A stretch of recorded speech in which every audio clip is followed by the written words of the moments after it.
This is Audible. Basket Bear, a paranormal shapeshifter romance. Written by Amy Starr.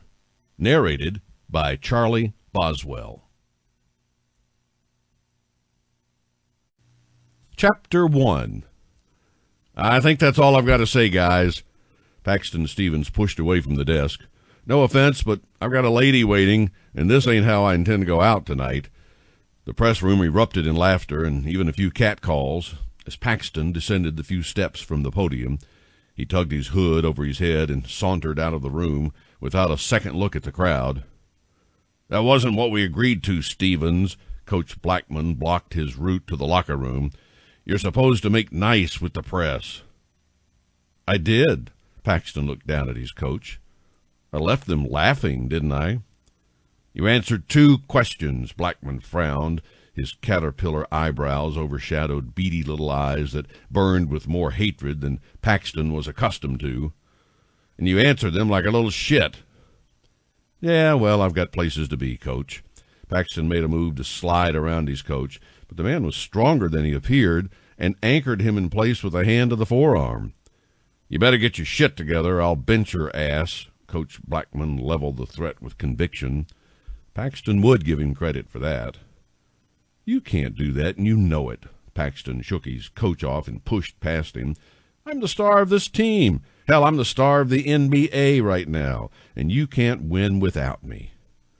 Don't be so sure of that, Stevens, Coach Blackman called after him. Paxton paused, but didn't even look back. He thrust his fists in his pockets and pushed into the locker room. Few of his teammates looked up when he entered. Not that it mattered. He didn't care what they thought, and accepted full well that they didn't like him at all. Paxton had the showers to himself, stood under the stream for longer than usual, but knew he had time to kill. It wouldn't do for Paxton Stevens to show up early for the after party. He noticed a razor on the ledge and considered shaving his head again. It'd be easier. But then again, he didn't much care for the shape of his head, so Paxton scratched that idea. Damn if he didn't want to do something drastic to his appearance. Paxton traced his fingers over his features, pressed along the curves and crevices in an attempt to understand why people found him attractive.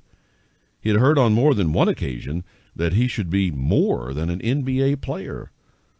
Apparently, basketball players weren't known for being attractive in the way that other pro athletes were. Most people treated him as a novelty, and his looks earned him a role as the face of the NBA. Well, that, and his tendency to avoid interviews like the plague. He couldn't afford to stray from the backstory he had so tediously crafted with his agent, the only person who knew the real truth about Paxton Stevens. If the real truth ever came out, his career would be over. Hell, his life would be over. Paxton shook off the thought and finished up. He flicked the water off and grabbed a towel from the rack to dry off. The locker room had emptied by the time Paxton emerged from the shower room. He cast the towel into the dirty bin and strode naked across the room to his locker. Paxton applied a little cream to his fresh tattoo, the Memphis Grizzlies logo, on his calf. He hated to cover it up, but his Versace pants were a must for the club tonight. They'd cost a pretty penny, and he wasn't about to let them go to waste. Paxton had let the sales girl dress him, and he had to admit, she knew her shit. When he looked in the mirror, Paxton cut a striking image, far from the boy he used to be. Money did that.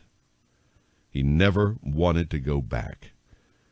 Paxton ran some gel through his hair to give it that spiky look, just like his hairdresser had taught him. He checked every mirror on the way out of the locker room just to make sure he looked that good from every angle.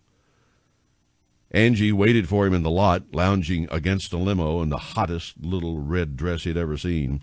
Who knew a salesgirl could clean up so well? Hi, Paxton, looking good, she flirted, just like she had on the private shopping trip. Hi, babe. Paxton leaned in, wrapped an arm about her waist, and pulled her off the ground for a kiss. Sorry I took so long. Pressin' shit, you know. She giggled, the same vapid sound he'd come to expect from women. All Angie saw were dollar signs, and he knew it. But a night at the club would keep her talking for years to come. The night she dated Paxton Stevens. He opened the door for her and nearly laughed as she navigated the stilettos and too short dress to get into the car. Paxton slid in easily and stretched his legs out. Angie practically crawled into his lap. Paxton lowered the window between the back and his driver and said, "Mike, can you take us to Club Aries?" "Of course, sir." Mike always erred on the side of formal when Paxton had company, but normally they chatted openly about sports and life. Paxton's driver was probably his best friend, as sad as that sounded. By the time they reached Club Aries, Paxton regretted asking the salesgirl to be his date for the night.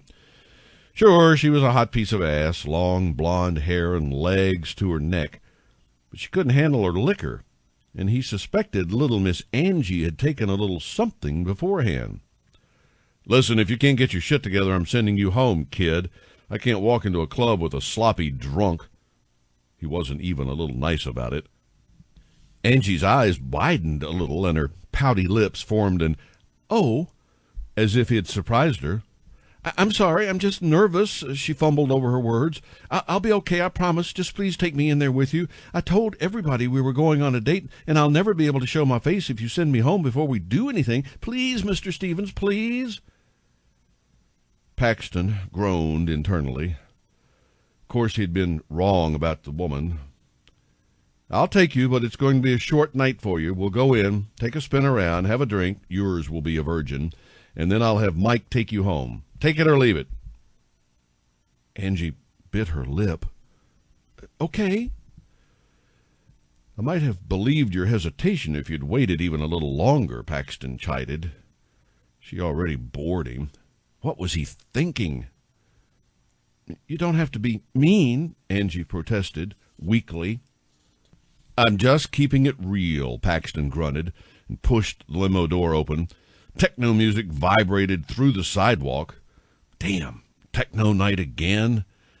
Paxton remembered his date and turned to help her out of the limo. She stumbled a little bit, but he caught her by the elbow and helped her into the club. At least she weighed next to nothing. Didn't take a lot of effort to navigate Angie to the bar. He ordered a Coke for her and top-shelf bourbon for himself.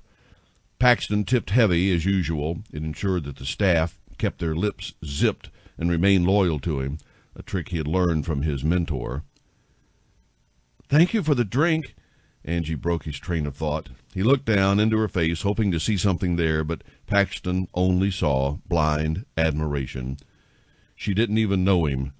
He'd been awful to her. Still, the dumb woman hoped for more with him.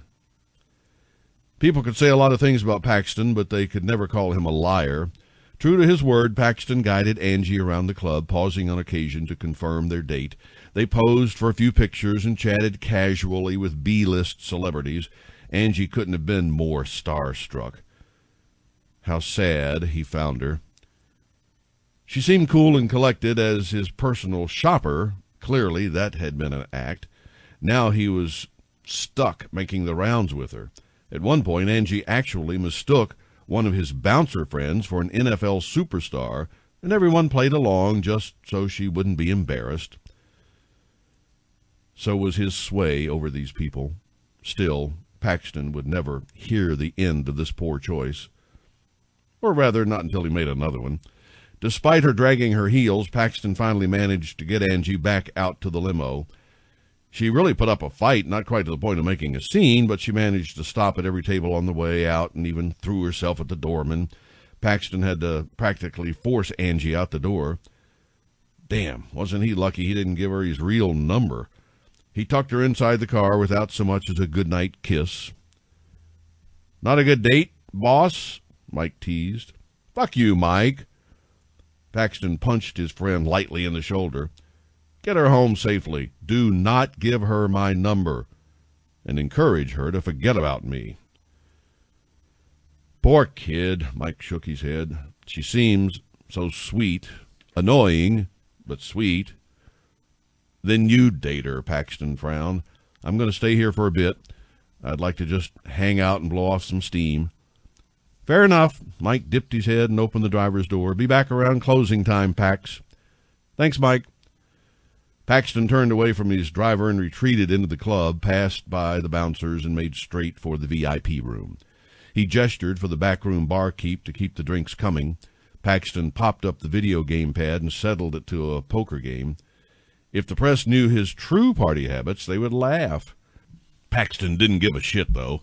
He didn't want to whore around and risk knocking up some chick who would just take his money in the end, and he already gave up enough of his hard-earned cash to ungrateful people. Paxton knocked back the rest of his drink and slid the glass to the end of the table, where a full one instantly replaced it. Lost in the drink and the gaming, Paxton didn't notice the woman observing him from across the room. Taryn Jameson tipped the martini to her lips. Not exactly her favorite drink, but she was worldly enough to know that drinking a beer would be frowned upon in this establishment. So she sat there, sipping at a pink drink, wearing a too-tight, too-short dress, and the most uncomfortable shoes imaginable, just to work a story Taryn didn't actually want to write. At least her subject had holed up in the VIP room where Taryn could watch him in peace and quiet. She felt like a stalker, but her new boss had made it perfectly clear how important this story was to her career. Paxton Stevens occupied the booth opposite her, fully engaged in one of the electronic game pads and drowning whatever sorrows a multi-million-dollar athlete could possibly have. He had arrived with a cute young woman in little more than lingerie. Taryn considered photographing the couple, but it became clear that Stevens had no real interest in the woman. The whole date, if you could even call it that, lasted less than an hour. Despite the poor woman trying desperately to hang around, Taryn actually laughed out loud to herself. Thankfully, nobody else noticed. Now a touch of curiosity laced Taryn's disdain for the subject of her first feature article. She worked so hard to land her job with a major daily and had been perfectly happy to tool away in the obituaries and classifieds, but then her editor called her up. Taryn, right? Cassidy St. James, editor-in-chief of the Memphis Gazette, had looked down her pointed nose at her newest staff reporter. Yes, ma'am. Taryn crossed her legs awkwardly. Don't call me ma'am if you want to keep your job here. Cassidy St. James had flipped some papers on her desk. What do you aspire to, Taryn? I just want to be a reporter, Taryn had answered simply, honestly, probably looking more green than charming. Good answer.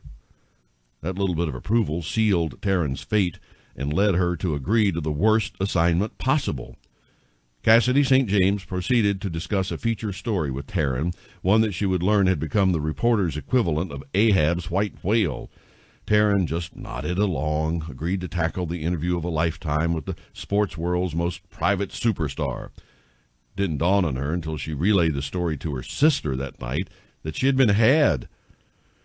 Now Taryn had to sit at a club listening to bad music and drinking a sickly sweet 2-week martini, all so she could get the beat on Paxton Stevens, who could not be more boring at the moment.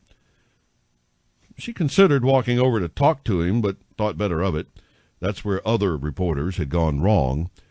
That's why they all failed, and why she, a semi-attractive woman with no real experience, had landed the seemingly impossible career-making assignment. Another one? The perky waitress popped up in front of her table, caught where Taryn was looking, and frowned. You don't want to go there, girl. He's not exactly nice. I've had enough. Taryn ignored the advice and chugged the rest of her drink. She slid the empty martini glass toward the waitress. It's your heartbreak, the waitress muttered under her breath, just loud enough that Taryn could hear it on the break between songs. How does he spend time at a place like this? Taryn's ass vibrated in the booth to the point of numbness, and she had developed a dull ache at her temples. Still, she watched, hoping to find a weakness to exploit. So far, Taryn had nothing, and it needled her something terrible. Paxton Stevens liked flashy women, nice but simple clothes, bad clubs with worse music, and apparently drinking expensive bourbon while playing video games. What the hell can I do with that? Nobody talked to the guy. There seemed to be an understanding between Stevens and the entire staff at Club Aries that none of them bothered him. Again, that was not at all unusual, not even a little bit. Taryn scooted around the semicircle booth, her legs caught on the vinyl in that uncomfortable way that left your skin feeling raw. But she ignored it and wove her way out of the club. The cool air stung her cheeks, but Taryn sucked it in to replace the staleness of the club. She grabbed the first cab in sight and directed the cabbie to the apartment Taryn shared with her sister. "Star, I'm home." Taryn locked the door behind her, threw on the deadbolt, and kicked off her shoes. Her feet throbbed from being pinched into the tiny contraptions of death she'd borrowed from Star. "I'll be out in a minute," Star called from the bathroom. Taryn plopped on the couch, settled in the perfect indent she'd created over the past few months. "I don't know what I'm going to do about this article, Star. This guy's boring, completely unremarkable except for his skills on the court." "You could always do that thing you do." Star entered the room, toweling her hair dry. She was definitely in for the night, judging by her pajama pants and worn Vancouver Grizzly shirt. "Why do you still have that ratty old thing?" Taryn scrunched up her nose. "The team moved here years ago, and you still insist on wearing that fossil?" "I will buy you a Memphis Grizzly shirt if you promise to burn that." "I have a few Memphis shirts, thank you very much." Star fell on the opposite end of the couch and tucked her feet up under her. "I like this one. Dad got it for me." Taryn softened at the mention of their father. "Sorry, Star, I forgot." "You don't have to go all weepy every time we talk about Mom and Dad, T." Star folded her towel neatly, a perfectly symmetrical rectangle. "Sometimes I just like to be reminded of them, so I pull out stuff like this." She plucked at her shirt. "I suppose it's time to retire it, though." "No, keep it," Taryn urged. Their parents were killed by a drunk driver almost 4 years ago.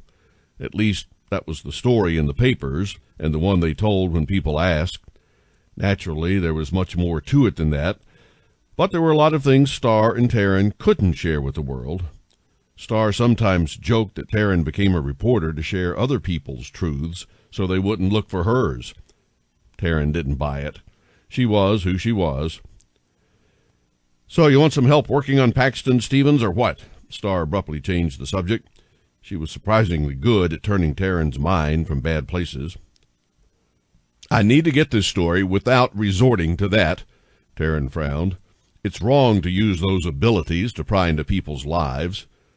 If it weren't, don't you think I would have done it before now?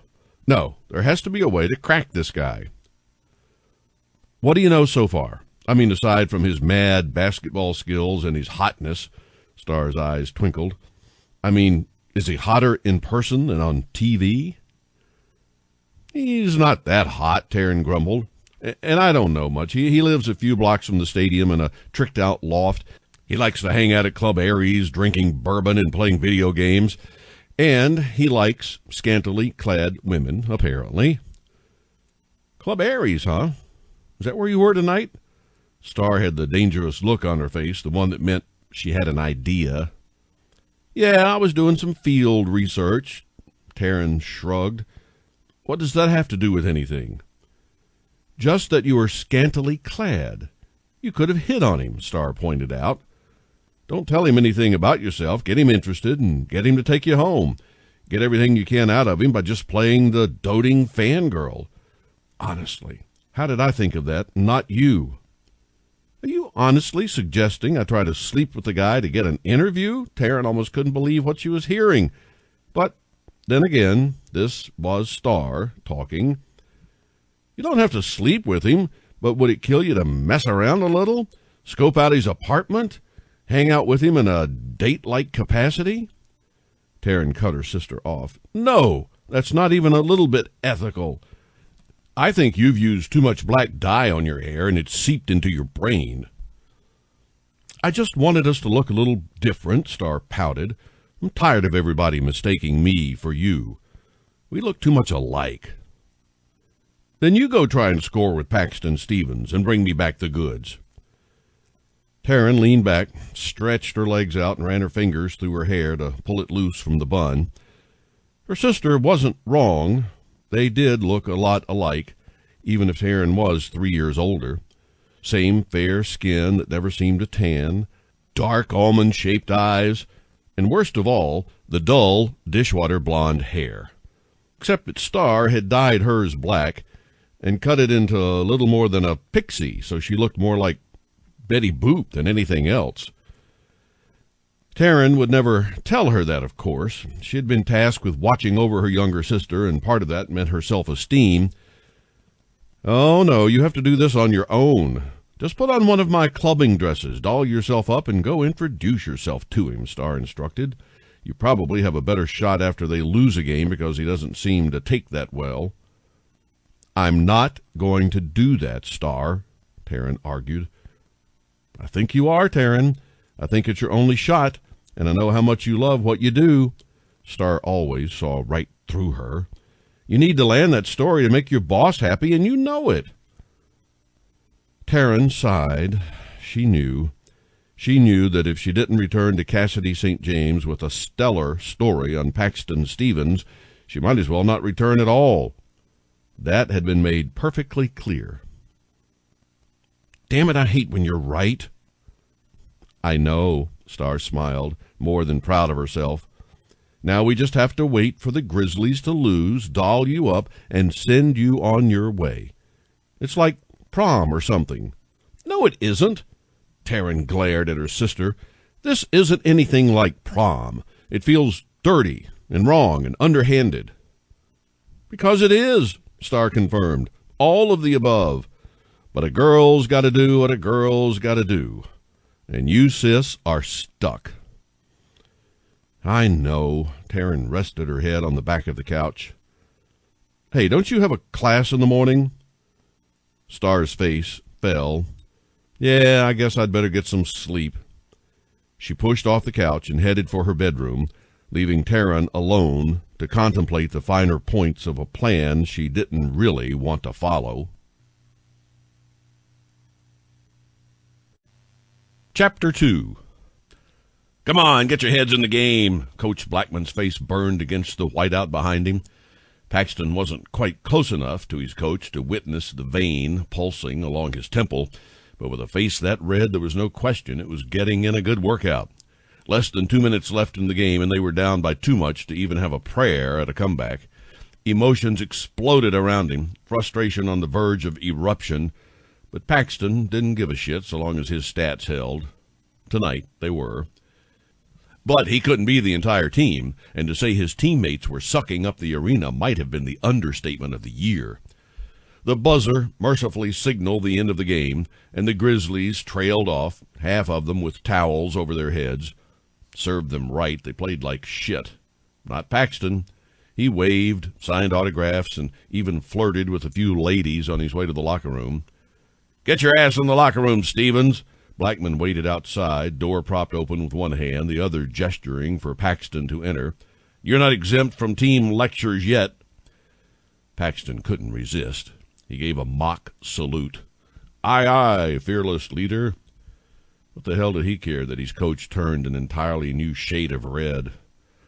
"Okay, assholes." Coach Blackman adjusted the belt on his knockoff trousers and settled into his tough guy routine. "You played like shit out there tonight." Paxton tuned the rant out. He just didn't give a shit. His mind turned to a shower, a shave, and prowling Club Aries for a nice piece of ass. The old instincts were niggling at the back of his mind, and Paxton knew that part of him had to be sated soon, or he'd have much bigger problems than a shit team and a burnout coach. He nodded along until Blackman stormed out of the room and left the team to ponder his words of wisdom. Paxton made for the showers, not caring that his team still sat in silence, heads hung in shame. Screw them. Water washed over his too sensitive skin, sending signals to Paxton's brain that things were more dire than he'd thought. There would have to be a woman tonight, and soon. He couldn't screw around, couldn't really wait for somebody who really did it for him. The benefits of being an NBA All-Star included women falling all over themselves for a chance to fuck him. Paxton rushed his shower, rushed everything, in fact, so he could reach the solitude of the limo where Mike kept a bottle of bourbon at the ready. Thank the gods for Mike. Paxton had to believe the driver suspected something, but to his credit, Mike never said a word. "Hey, boss." Mike lounged against the side of the limo, engaged in his cell phone. He didn't even look up when Paxton strode out. He was that good. Candy Crush? Paxton moved to open the door, but Mike beat him to it. Of course not. I'm too grown for that shit. This is Mobile Strike. Mike waited for Paxton to settle in before shutting the door. Paxton immediately lowered the window, separating him from his driver. Dude, is that the game Arnold Schwarzenegger does commercials for? Yeah, so? Mike shrugged and started the car. Don't judge. Oh, I'm judging. Paxton poured a healthy glass of bourbon and practically gulped it down to numb his tingling flesh. He refilled the glass and took the second with more care. It wouldn't do to arrive at Aries half drunk. That's because you're a dick, Mike pointed out. Yet you just keep working for me. What does that say about you? Paxton shot back. That I'm in it for the money, Mike retorted, without so much as a pause. You want to hit a drive-thru or something before we head to the club? Actually, yeah. I could go for some cheap, greasy tacos. Paxton's stomach rumbled at the thought of some bad fast food. He couldn't eat the shit at the club. It was worse than a drive-thru. Got it, boss. Mike turned onto the strip where all the shopping and restaurants lit the city for miles in every direction. You could find almost anything down that strip, which made it a haven for fans looking to grab a bite after a game or concert. Paxton heard the doors lock and raised his glass to his driver. I'll have the usual and then whatever you want. Paxton shifted to pull out his wallet. He crawled forward and handed Mike a 50. Give them the change. A 20 would more than cover it, Mike called back. I know. Paxton settled into his seat. The line for the drive-thru was several cars deep, and there were dozens more people walking in all directions. He could see them, but they couldn't see him. Paxton regarded the crowds. If he saw a group of women, he could ask them in and avoid the club altogether. Unfortunately, it didn't seem a likely option, and by the time they'd pulled up to the window to collect their food, Paxton resigned himself to having to troll Club Aries for what he needed. That meant spending enough time to be seen, shaking enough hands to be social, and then figuring out a way to extract his chosen woman. Paxton loathed the games he had to play just to take a woman home for the night. So what if he had one-night stands? Most single players did, and the media already labeled him a playboy. Still, it annoyed him to see that, to read that. It hurt his mother, too. She understood why he did what he did. Not that she approved, but she understood and knew it had nothing to do with him being a playboy. Mike pulled up in front of the club, flashed a smile to the valets to let them know who he had in the back, and put the car in park. So what's the plan tonight, boss? Mike handed back the tacos and dug into his own burrito. I don't plan on staying long. Paxton unwrapped the first taco and devoured it. The warm grease rolled down his throat and pooled in his empty stomach. He may regret it later, but it tasted damn good right now. But I'll hopefully meet a nice lady willing to accompany me home for the evening. Mike snorted. You're such a gentleman. Hey, don't let anybody hear you say that, not even sarcastically, Paxton ordered. He shoveled down a few more tacos, left the last couple in the bag, and tucked it in the mini-fridge for later. I'm going in, Mike. See if the boys will let you hang here until I come back. They won't care, Mike assured him. I'll be right here whenever you're ready. Paxton slipped out of the limo. The line wrapped around the side of the building tonight. A few people called his name as he greeted the doorman, both familiar. Busy tonight, huh, guys? Yeah, Mr. Stevens, it's a full house. Some lovely ladies in there tonight, I trust? Paxton prepared for the hunt. Oh, yeah, the doorman answered in unison. Just what I like to hear. Paxton strode through the doors, thankful to be met by hip-hop instead of that techno shit. He made a beeline for the bar and ordered up as usual. Paxton surveyed the room while he waited, seeking out the perfect woman. There really were a number of options. Rough game tonight. A woman stepped up beside him, her blondish hair pulled up in a messy style with curls that licked around her chin and neck. She was pretty, but not gorgeous. Perhaps a touch too much makeup for his taste, but most women made that mistake. Her eyes, though, they were the real catch, almond-shaped, giving her a bit of an exotic feel, and deep, brown, almost unnatural. Not for me, Paxton replied smoothly. Looks like a winner. No, not for you. I can't imagine your teammates felt good about it, though. The woman extended a $50 bill to the barback. House martini and whatever he's having. Paxton wanted to scream that his team's feelings didn't matter. Such was the inner struggle when that other part of him started to rise up. He suppressed it, though. The locker room was not the best place to be. So that's why you're here? Drink away the pain of loss and humiliation? The woman seemed to be egging him on.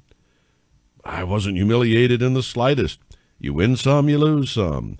Paxton's frustration rolled just under his skin. He took a drink from the bourbon. Thank you for the drink. Paxton leaned in. She smelled unbelievable to him. It took everything in him not to take her right then and there. If a drink is your idea of a consolation prize, I'd hate to see what the winner got.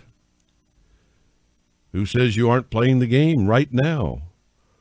The woman pushed him back. Her hand on his chest sent shock waves through his body. Paxton chugged the rest of his bourbon. Holding the other part of him at bay grew more difficult by the second. Every part of him wanted this woman. What do I have to do to win? The woman licked her lips. We'll talk. If I like what you have to say, you win. I see. Paxton had hoped for something simpler, faster, but this was too appealing. Are you game or not? She pressed, face tilted up toward him, lips parted just slightly and, oh, so seductively. I'm game, Paxton assured her. Excellent. She gestured for the barback to bring Paxton another drink, collected both hers and his, and headed off toward the VIP room. To his shame, he trailed after the mystery woman like a puppy dog. They settled into a booth in the far back of the room, and she passed his drink to him. They stared at each other for a long while, casually sipping at their drinks. The tension grew between them until Paxton shifted and stretched his two long legs so that they rubbed against hers. She smiled. So what do you want to talk about? Let's play. Paxton kept his legs close to hers. Tell me something true about you that nobody else knows. Damn, this woman didn't pull punches. Well, I'm not the male whore the media portrays me as, Paxton blurted without thinking. Interesting. Yet you've never taken the same woman out more than once. The woman raised an eyebrow to challenge him. That's because nobody has been worth keeping around, Paxton admitted. He didn't mind giving that up. It definitely added to the mythos. People behave one way when we meet. I give them a chance, and when I do, they seem to change. Or did you not see what was there all along? The woman argued. Perhaps you saw a pretty package, wanted to take it for a spin, and then realized it was just a pretty package all along. Or perhaps the pretty package pretended to hold something more inside, but when I opened said package, I found nothing but air, Paxton countered. He could do this all day. Most people didn't realize he'd actually gone to college and done well in classes. Though his bio said he had a business degree, he also minored in philosophy. The point being that your past behaviors have established a certain image, and you haven't exactly made attempts to change the perception. The woman watched him over the lip of her martini glass. He could see the faint impression of her lips on the edge. Why should I care what people, even the media, think about me? Paxton stretched his long arms over the back of the rounded booth to keep his hands occupied. Is this really what you wanted to talk about? But you do care, the woman advised. If you didn't, you wouldn't try so hard. And yes, this is what I wanted to talk about. How am I scoring so far? Paxton played into her game, eager to close the deal. Not bad, the woman considered further. Not top prize yet, but not bad. Paxton guessed her plan, make him want her by playing hard to get. The trouble was that he did want her. He wanted her from the moment she opened her mouth and the rest of the club fell away. Her scent overpowered the stale stench of the club in the most impossible way until Paxton couldn't fight it. Thankfully, they were sitting at a dark table because the bulge in his pants would have betrayed his desire in an instant. Even that other part of him seemed to want this woman more than anything else, enough to keep quiet and play nice for the time being. So what else do you want to talk about? What will earn me the most points? The woman pretended to think about it, her eyes closed, giving her a doll-like appearance. A smile broke across her face, and she leaned forward slightly. Tell me about somebody close to you. Somebody really close to you, not a teammate or an employee. Paxton didn't like this line of questioning one bit. Part of him, the logical side, fought back, fought to shut him up. But that other part won out. My mother didn't want me to play basketball. She still doesn't approve. She doesn't like the way the press portrays me, but she understands why I don't try to correct them. I'm a private person. I'd rather keep it that way. But my mom is the greatest woman I've ever known, and maybe the only person who knows the real me. Paxton surprised himself with the emotion-driven response, but it definitely had the desired effect. Something fluttered in the woman's eyes, and she softened a bit. Good answer. The woman lost a bit of her edge for a moment, but long enough for Paxton to see her resolve falter. That answer had been gold. Is that why you never have anybody at games? Paxton shrugged. I don't see the point in having people come to the games for me. It's not like I notice they're there when I'm playing. I just play. You're really that much in the zone? The woman seemed surprised by this more than his answer about his mother. Yes, it takes a lot for me to do what I do, mentally, physically, and emotionally. I have to be dialed in 100% of the time. Paxton had given this answer a number of times. It was his go-to. But if anybody found out the whole truth, they would run screaming and bar him from playing. So he kept it simple, a stripped-down truth. I feel like I've heard that before, the woman turned skeptical. I say it a lot, Paxton admitted. Doesn't make it any less true or any less a reason to not drag my family, especially my mom, out to a game where people can harass them in the stands. Makes sense. Just seems kind of lonely. The woman brushed her knee against his, the first of her movements to intentionally touch him. Paxton chugged down the rest of his bourbon and leaned forward. What do you say we get out of here? You're that confident you've won my game? The woman arched an eyebrow at him. A coy smile played across her lips. Yes. Paxton made his move. He slid around to the middle of the booth and pulled her into his lap so she could feel just how certain he was. The woman's eyes flared and she opened her mouth to say something, but Paxton cut her off with a kiss. His fingers trailed down her spine, relishing the feel of her smooth skin under his calloused fingertips. Her scent enveloped him like wet grass after the first rain of spring, laced with something stronger, richer, and raw. Paxton stifled a rumbling growl as he deepened the kiss, caressing her tongue with his own, a dance between them. He pulled back, but didn't release her.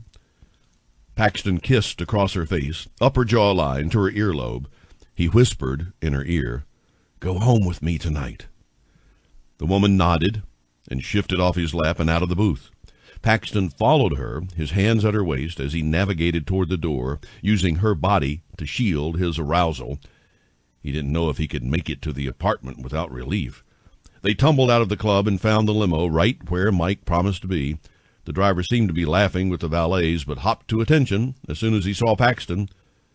"Take us to my place, Mike," Paxton instructed as he helped the woman into the limo. "Oh, and you might want the partition up." Mike raised his eyebrows but didn't say a word. He simply waited for Paxton to settle in, closed the door, and appeared in the driver's seat moments later. The partition went up, and Paxton turned to the mystery woman. Before he could react, she was kneeling between his legs, hands on his thighs. She held up one hand, a condom perched between two fingers. "I've always wanted to fuck in a limo." Paxton's cock practically burst out of his pants. He couldn't unfasten them fast enough. The woman extended the condom and rocked back on her heels to shimmy her dress up, revealing a red, lacy thong. Paxton accepted the rubber and worked his pants down, eyes stuck on his prize. As she acrobatically removed her thong, he probably would have just ripped it off. She rolled over to her hands and knees so that her lush, ass was on display. Paxton fumbled with the condom, watching in awe as the woman wriggled out of her dress and slithered into the seat opposite him, completely naked but for her heels. Damn if this wasn't the most incredible woman in the entire fucking world. Her breasts bobbed and jerked as the car rolled over a speed bump, but she didn't seem to notice. Once she was satisfied he'd gotten the condom on, the woman crawled across the floor of the limo. She dragged herself up his body until she straddled him. Without a word, she took his hand and guided it to her sex, warm and wet and completely ready for him. She pushed his hand away and hovered above his erection. Slowly, she lowered herself onto him, took the head of his cock inside her, and slid down until Paxton was deep inside her. She began rocking, a slow, steady motion that built gradually. All he could do was watch, mesmerized by her breasts, her perfect creamy body working away at his resolve. A sensation built from deep inside him. His hands clawed at her round ass, and Paxton took over, lifting her up and down his cock like a reverse jackhammer. She cried out several times, the pleasure evident in her face.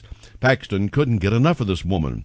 He drove deeper inside her until she called out his name, which sent him over the edge. He exploded inside of her, half wishing he hadn't used a condom because he could only imagine what she felt like, pure and raw against the most sensitive part of his body. The woman jerked and fell against him. A thin sheen of sweat covered her as she panted against him.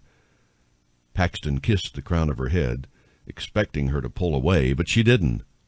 Instead, they sat there like true lovers, wrapped in each other's arms. "Let's do that again," the woman mumbled into his chest. "I think we're in my parking garage." Paxton realized that they'd come to a stop. He wondered if Mike had heard any of it. "I'm in the penthouse, and I have—" The woman put her fingers on his lips. "Shut up and take me upstairs." Paxton didn't need to be told twice. Within minutes, they were on his private elevator. He considered taking her there, up against the window side, so passers-by could see and envy them.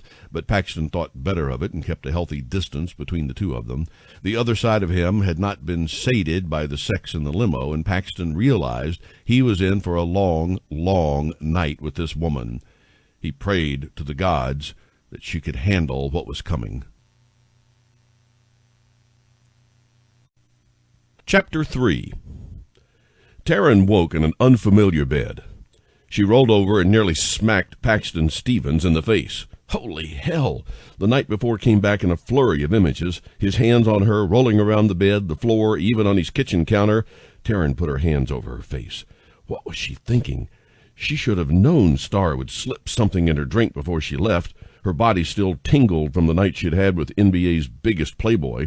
Taryn only hoped nobody had snapped pictures of any of it. She slithered out of bed, trying desperately not to wake the naked man sprawled across 2/3 of the biggest bed she'd ever seen. Where was her shit? Damn it, how could Star do this? Who knew how long it would take to get all of her memories back about what happened? She crept out of the room, searching for her clothes and her purse. The dress, or what apparently passed for a dress, was slung over the back of a chair. Taryn pulled it on, mortified by the amount of skin it showed. Her purse and shoes were just inside the door. She must not have made it far before kicking them off. Taryn had no desire to squeeze her poor feet back into those strappy monstrosities.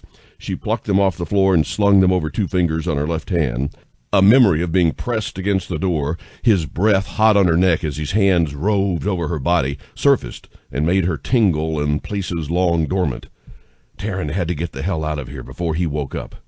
As far as she could recall, she had not given him her name or let on that she was a reporter.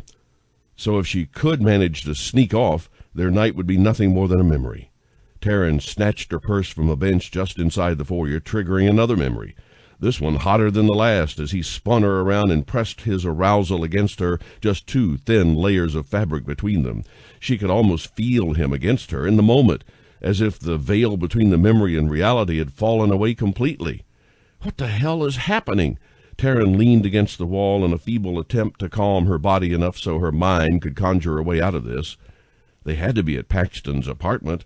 That meant she was a few blocks from the arena and less than a mile from home. Walking barefoot through Memphis was definitely not an option, meaning she'd have to call Star, who she really didn't want to see right now. Taryn couldn't let anybody from the paper know what she had done, or, God forbid, see her dressed like this. She needed to get home, get showered, and figure out a way to tap into what she had learned from Paxton Stevens. Hopefully it was enough to write the feature story her boss wanted, so Taryn's foray into one-night stands and the party life could come to an abrupt end. Taryn heard something from the other room. Not waiting to see if Paxton Stevens would walk out and find her sneaking away, she slipped out the front door as quickly and quietly as possible and into the elevator. Shit, the elevator smelled like sex and brought back feature film-worthy memories from her last trip in the box. They had not even touched, clung to opposite walls as the city whizzed past. The way he undressed her with his eyes, hungry and utterly insatiable, but unwilling to touch her until they were behind closed doors. Taryn shivered with need. She brushed it off, after effects of whatever Starr had given her to lower her inhibitions. That's definitely all it was. And her sister would pay for putting her in that position. What if something had happened to her? What if he had hurt her? How could Starr be so careless? The elevator doors opened to a half-full parking garage, most of the vehicles costing more than everything she owned combined. And then the black limo that had brought her here. Another memory surfaced. Shit, had she really done that? Taryn's body responded to the memory of Paxton beneath her, the look of his face when she took control. She clamped down on the memory. Not now, not here. Fire burned in her cheeks. There didn't seem to be a way out. "Can I help you, miss?" A somewhat familiar voice interrupted Taryn's breakdown and brought her back online. "I'm just trying to get out of here." Taryn turned to face the limo driver from last night. "Shit!" "I can drive you anywhere you need to go." The man, dressed simply in a white shirt and black slacks, didn't seem judgmental in the slightest. "I'd rather you not know where I live," Taryn blurted, registered how it must have sounded, and rushed to explain. "Sorry, I just kind of want to keep this a secret. I don't want anybody to know who I am or where I live, to protect myself." The driver tried to hide his amusement. "I see. Well, what if I drop you at a safe place that isn't your home, and then you can figure it out from there?" Taryn racked her brain. Where could she go, dressed like this, and figure a way home without somebody finding out? Campus. She could pay her sister back and get out of this mess with as much anonymity as possible. "Can you take me to campus, the grad school?" This surprised the driver. "You're a college student?" "I'm not telling you anything about me. I know it's a safe place to go where I will blend in," Taryn reasoned. "I don't think you'll blend in anywhere looking like that," the driver gestured to her. "You're fine, and those dogs at the university will be all over you. But if you think you're safer there, then by all means." He leaned over and opened the door for her to get in. Taryn settled in the back seat. She noted the red, lacy thong on the floor, realized it was hers, and snatched it up. Starr was really going to get it for this. The partition between her and the driver lowered. "I'm Mike, by the way. I'm not a stalker. I just get paid to be here in case Mr. Stevens or his friends need a lift." "So he pays you to always be available?" Taryn committed the thought to memory. "Interesting." "Well, not always. I have regular hours, though I work later on game days," Mike explained. "Trust me, he pays me real well to do what I do, and since I don't have a wife or kids right now, it's worth it. I'm saving a lot, and I know the woman I plan to make my wife, so a year or so more of this, and I can give her the wedding of her dreams and buy her a nice house to live in." "That's nice." Taryn meant it. "And your girlfriend doesn't mind the odd hours?" "Nope, she's in law school, so she doesn't exactly have time for me. It works out." Mike guided the limo out of the garage's security gate. "What do you want to do? I mean, after this?" Taryn asked, surprisingly interested and wondering if she could work this angle somehow. "I'm a writer," Mike said simply. "I'll probably stay home with the kids when we have them. I can write anywhere. You should see the things I've put together while waiting for Mr. Stevens to go somewhere. I keep my laptop or my notebooks with me at all times." "Do you plan to write about him?" Taryn wondered if she'd possibly stumbled onto a veritable gold mine. "Nope, and even if I did, I wouldn't tell you about him." "I didn't ask," Taryn pointed out. "Not yet," Mike countered. but you would. Everybody does. They think that because I've been his driver for the past 3 years that I know everything about him. Doesn't work that way. I can't tell you much that you haven't already read. He's a very private guy. You probably know more than me, actually. How so? Taryn couldn't wait to hear this explanation. You've been in his house, lady. Ain't nobody been up there besides him and his agent. Wait, what? If she were standing, somebody could have knocked her over with a feather. He's got another place he keeps just to take women. He didn't take you there. He brought you here. This is his real home, not the made-up, staged apartment he usually uses. Mike looked over his shoulder at her. You didn't know that about him, did you? Thought you were near the stadium like all the other women reported. Well, yeah. Taryn felt sick. She missed an amazing opportunity by sneaking out. I hope you don't use it against him, lady. He really is a good guy, even if the press don't portray him that way. I'd hate to see him get hurt. Mike sounded casual, but there was a threat somewhere in there. I don't know what to say. I mean, I just figured I was another one-night stand, Taryn frowned. Her heart ached with regret, embarrassment, and something more that she couldn't explain. You're different than the others. Why were you looking for a one-night stand with Mr. Stevens anyway? You could land anybody you wanted just by wagging a finger in his direction. Mike seemed to have an agenda of his own. Taryn bit her lip. She needed a lie, something believable, or something mostly true. Would you believe I had my heart broken by somebody who reminded me an awful lot of Paxton Stevens?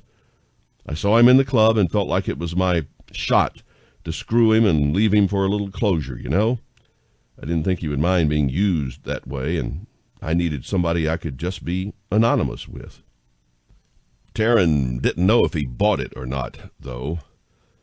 It was stupid, I know, Taryn tried to cover. It wasn't a total lie. There had been a guy, somebody an awful lot like Paxton Stevens, and he had broken her heart into a million little pieces.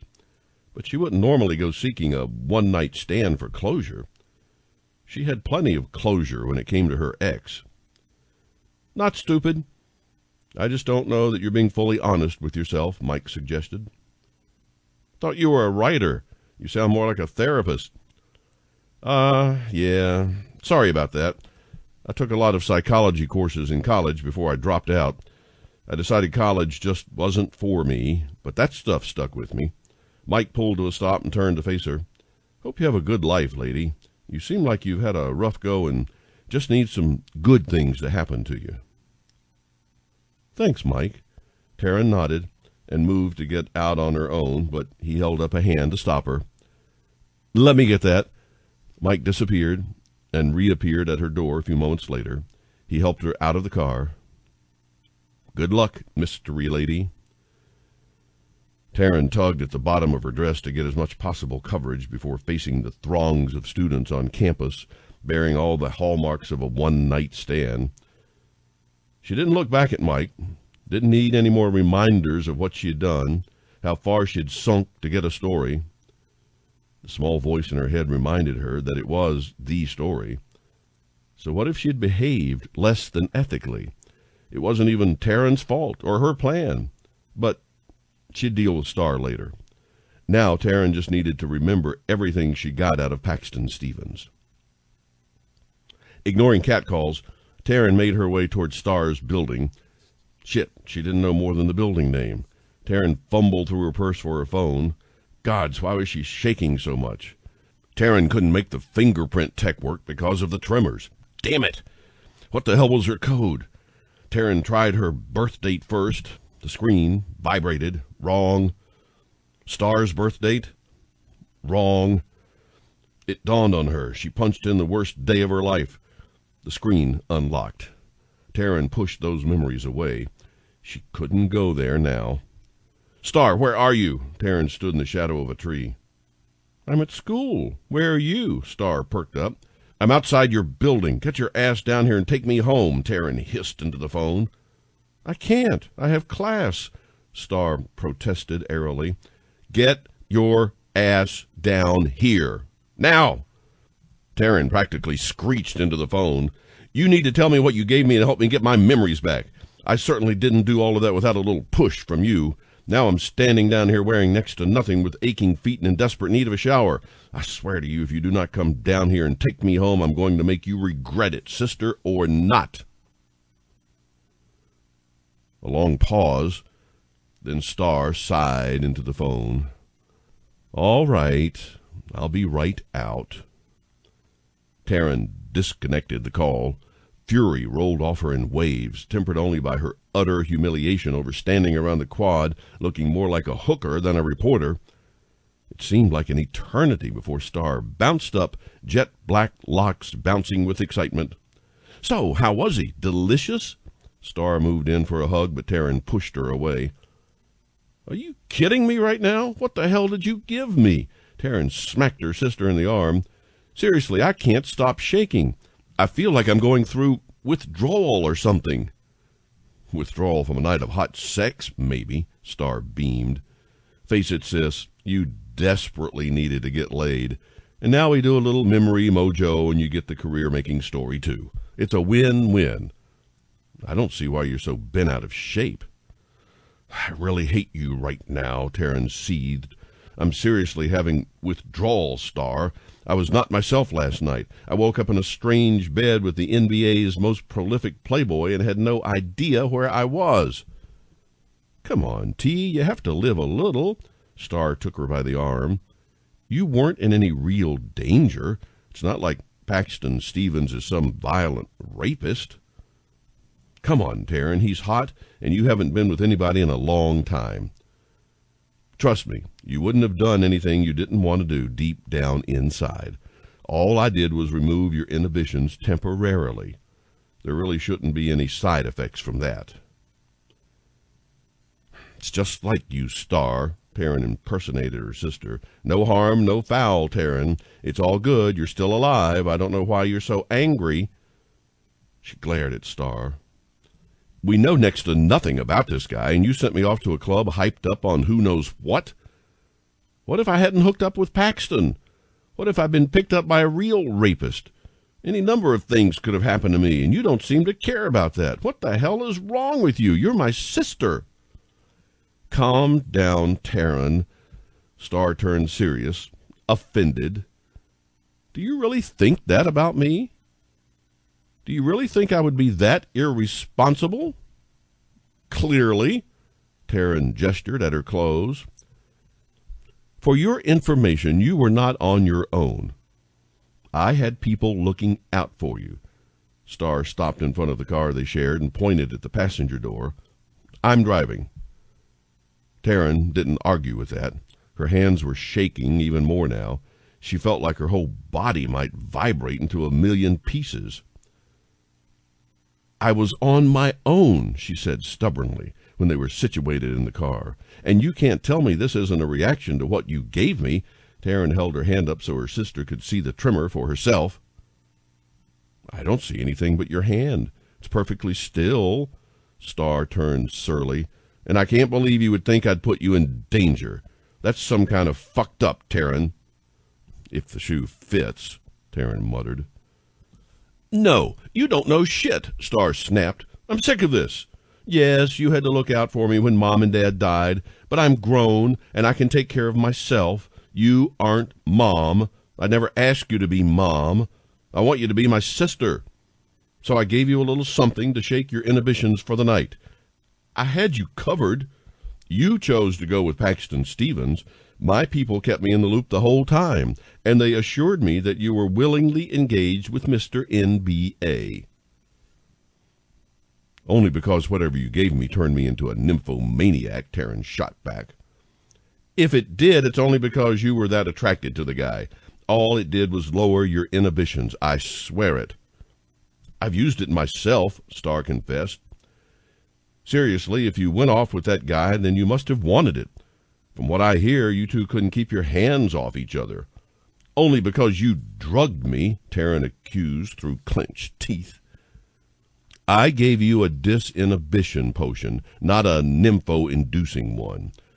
Star exhaled loudly, both hands on the wheel and white-knuckled. I didn't want to cause you any pain. I just wanted you to get your story and have some fun doing it. The only side effect we've noticed with the potion is memory loss, but it's easy enough to get those back with a little memory spell. I promise you, we've been working on this for a while. We? Who is we? Taryn jerked her attention to her sister. Star, have you been practicing with others? Just because you don't want to be part of our community doesn't mean I don't want to. Star kept her eyes trained on the road. I joined a coven last year, and I've been working with them regularly. What? Taryn forgot her rage at being manipulated by her sister. How could you do that? How could you not at least tell me? Are you serious? Miss Judgy McJudgerson herself? You've made your thoughts on covens perfectly clear. If you had it your way, I wouldn't even be practicing. Star sounded bitter, angry. After what happened to Mom and Dad? How could I take you around that? Taryn argued. Their coven betrayed them, Star. How can you even trust a coven after that? Not all covens are the same, Taryn. Didn't you ever wonder what Mom and Dad had gotten into to end up in a situation like that? Star's voice softened. T, I don't think Mom and Dad were as innocent as we want to believe. I think they were into some dark stuff. No! Taryn shut the conversation down. I'm not talking about this with you. Just get me home, figure out how to get my memories back, and then I'm going away for a few days. If that's what you want. Star pulled into their parking garage. If you ever want to know what I found out about Mom and Dad, I will tell you everything. I don't need to know anything. Mom and Dad were the best, and they would not have left us willingly. They volunteered at soup kitchens and coached our Little League teams and gave up a lot to give us pretty normal lives. Taryn repeated the same story she'd been telling herself and anybody who would listen for years. Okay, Taryn. Star put the car in park and let the subject drop. I'll get the memory potion ready and leave it on the counter for you. Are you going to need the car? No. Taryn climbed out of the car and slammed the door, harder than she intended to, but she didn't apologize. She stalked over to the elevator, contemplated not waiting for her sister, but then held the door for her anyway. Star seemed just as angry as Taryn. They rode the elevator to the 4th floor in silence and went their separate ways once they hit the apartment. Taryn peeled the dress off. She wanted to burn it, but just tossed it aside to deal with later. Better yet, Star could take care of it. Taryn flicked the shower on, turned the hot water all the way up, and climbed in. Scalding water pelted her back, assaulting her tender skin. Taryn scrubbed until her skin burned red and raw. She flicked the water off and wrapped a towel around her. Hair clung to her neck and cheeks. Taryn slipped out of the bathroom and scampered into her room. She had to figure out some place to go now that she told Star she was leaving for a few days. That had been foolish.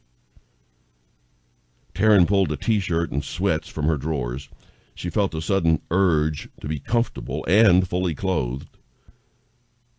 The tremors seemed to have subsided some, but not entirely. Maybe she just needed to eat something. Taryn grabbed her duffel bag from the closet and threw some things inside. Enough clothes for a few days. She had an idea. Taryn pulled her phone out and dialed her only friend at the Gazette. Jeff, hey, is that offer to crash at your loft while you're in Seattle still an option? Chapter 4. Paxton Stevens sat on the bench, a towel covering his head. He'd never played this bad. Ever. Not once in his entire career. High school, college, the NBA. Never. A measly 4 points. And all of them free throws for mercy fouls. Somehow, some way, Paxton Stevens got the yips. The press would have a field day with this. Coach benched him for the entire second half. Not that he blamed him, but the shame sat heavy on Paxton's shoulders. What the fuck had happened to him? Press is waiting for you, bro. Paxton didn't even look up to see who it was. He just grunted. Fuck him. He kept his head down. He thought back over the past few days, trying to sort out what had landed him here. His cousin's visit, maybe? That hadn't gone well. More threats, more anger, more drama. But that was the same old bullshit, wasn't it? Brighton showing up at his loft to deliver the family's message had set him off for sure. It always did. But Brighton was a shit, and everybody knew it. He had always been jealous of Paxton, furious that he had had the balls to leave the family and enter the NBA. In Brighton's mind, Paxton was exploiting his supernatural gifts to earn money and fame, something strictly forbidden by their codes. He never accepted that Paxton had won the argument with the council by playing against others of their kind and crushing them all. How was it wrong if Paxton had a natural gift for basketball? But Brighton was his father's son, and the whole line struggled with envy and pride. Paxton didn't understand why his mother put up with her sister's husband and their brats. She just said, family is family. But that wasn't it. Brighton had visited many times, always with threats, always asking for more money. No, that couldn't be it. A nagging voice at the back of Paxton's brain kept bringing up the woman, the mystery woman who he inexplicably took to his real place instead of the mock loft he usually used to entertain women. The mystery woman who Mike delivered to campus so nobody would know who she was or where she really lived. The mystery woman who plagued his dreams for the past 4 nights. He thought he saw her in the stands last night and the night before. Paxton couldn't be certain, though. Could that be his problem? He hadn't changed his bedding because it still smelled like her, and Paxton liked that. Just the scent of his mystery woman brought Paxton to full arousal. It had been difficult to leave the house because of her scent and what it did to him. Could he have imprinted on this mystery woman? Paxton had tried Club Aries 3 times, but he couldn't seem to get aroused by any of the women, no matter how hot they were. Mike kept asking if he was ill, but Paxton didn't think so. The minute he entered his room and smelled the woman, his cock sprang to attention, followed by memories of their night together, and Paxton would have to relieve himself. So no, he wasn't sick. At least not in the traditional sense. If his relationship with Brighton were better, Paxton could have asked about it, but he would never admit to any weakness or difficulty in front of his cousin. He considered calling his mom, but didn't want to worry her. Stevens, get your ass into that press room now, Coach Blackman's voice thundered from the tunnel. Paxton ignored him. He didn't give a shit about the press. They just wanted to give him shit about playing so poorly, and he didn't need a bunch of suits to make him feel any worse. Damn it, Stevens, get your ass in there. You'll be benched for the next week. Blackman's voice seemed to be closing in on him. I'm not going in there.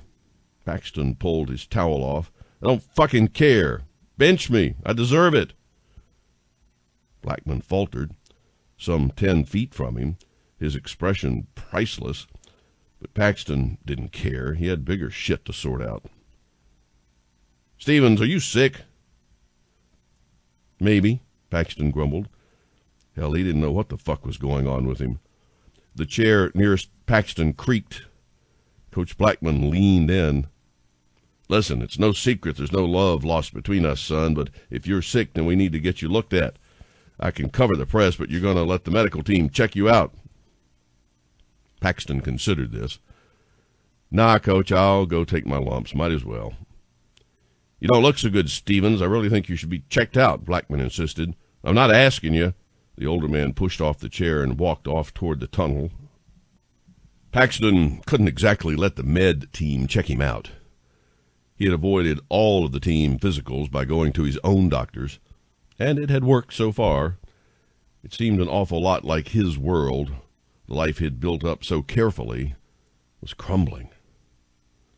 "Hey, Stevens, there's somebody here who says she knows you. Should I let her in?" One of the trainers stepped onto the floor. Paxton wanted to scream, but thought better of it and stifled that other voice. "Sure, send her in." He stood to greet the woman and almost fell over. "Hello." She strode toward him, Paxton's mystery woman. "I'm Taryn Jameson." She extended her hand. Slender, long fingers reached for his. "It's you," Paxton breathed. His cock jumped in his shorts as her scent hit him full on. Taryn stammered, obviously aware of the sudden bulge in his shorts. "I can come back later if it's a bad time." No, don't go." Paxton stumbled over his words like an idiot. "Gods, this woman. What can I do for you?" "I was hoping we could talk." Taryn shifted her gaze to meet his eye. "Yeah, sure. Let me grab a shower and change." Paxton shifted uncomfortably. He needed to relieve himself, and bending her over here in the middle of the arena didn't seem like the best option. Shit, that mental image did not help his situation. He could picture her, jeans around her ankles, round ass in his hands, as he drove into her. No, not now. "Are you all right, Mr. Stevens?" Taryn tilted her head, blonde strands shifting with emotion so he could see the curve of her neck. "Yeah, I just want to shower.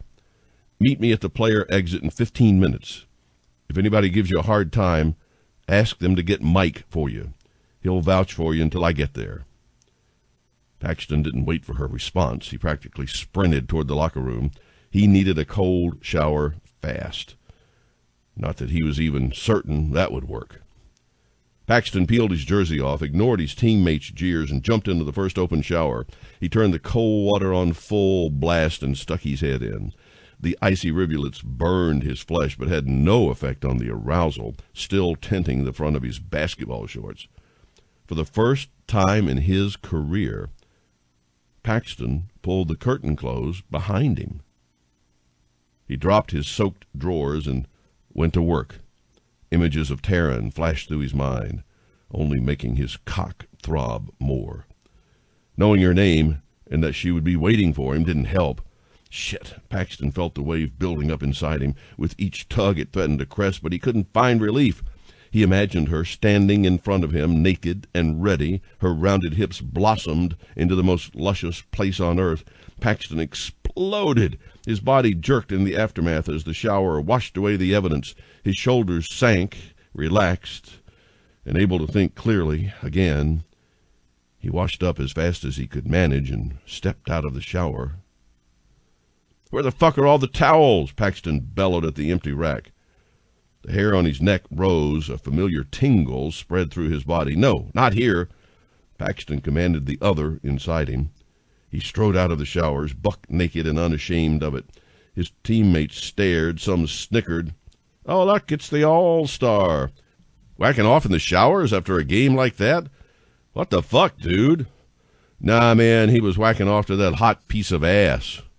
"Wait, what hot piece of ass?" Paxton's fists clenched and unclenched at his sides. He tried to stifle the change, tried to silence the other inside him. His teammates, they were egging him on.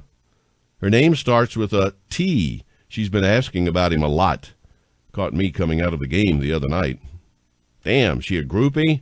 "Nah, I don't think so. She's classy." "Then what's she want with him?" "I can show her a real good time if that's what she's looking for." "I saw her first." "Damn, that girl has a hell of an ass. Not like those skinny-ass girls." Paxton heard the growl rip through the room before he realized it came from him. They were talking about Taryn. He didn't know who was saying what. The voices surrounded him, all of them discussing Taryn like she was just a piece of meat. He knew it instinctively. The other gnashed and roared inside him, frustrated and furious. "Come on, asshole, it's not like you care. You can get any woman you want, and you usually do." "Don't talk about her," Paxton snarled. "She's off limits." "Whatever. You're just sore you got benched today. Fuck off.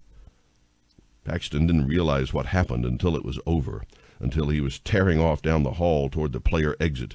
One minute the team was giving him grief about Taryn and being benched, and the next he was standing over a locker room full of injured teammates, bloody and broken.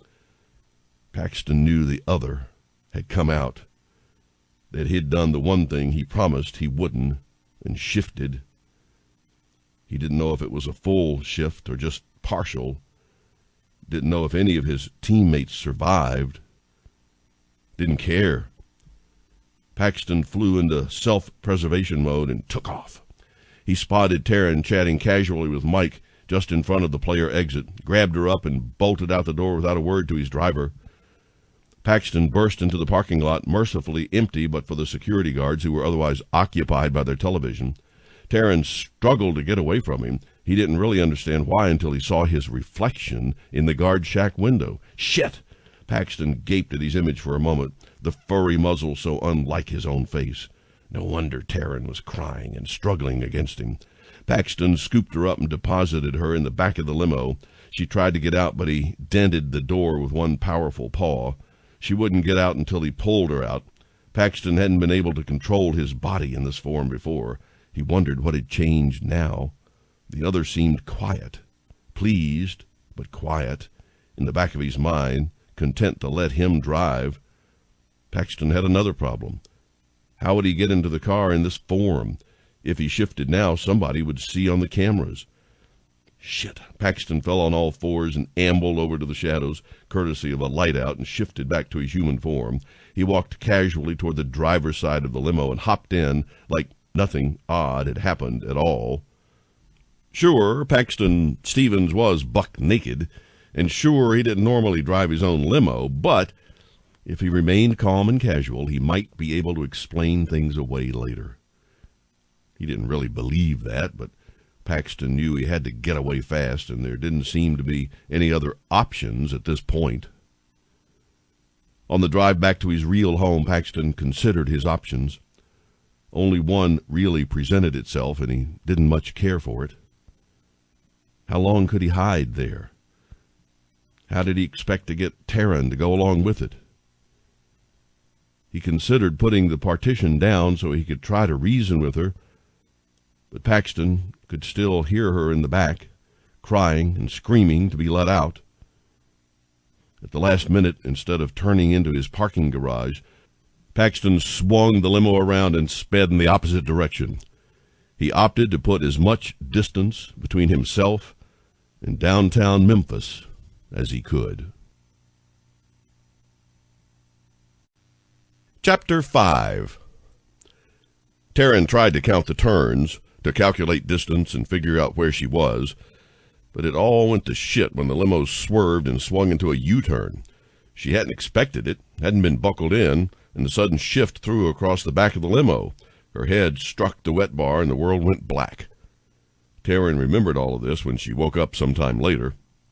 Unfortunately, she didn't know where she was or how she'd gotten out of the limo after the enormous grizzly bear trapped her there. Something troubled her about the bear, the way it moved and handled her. It hadn't tried to hurt her, and it absolutely could have. "I know you're awake, Taryn," a familiar voice addressed her. "You're perfectly safe, and I can explain everything if you give me a chance." Taryn rolled over.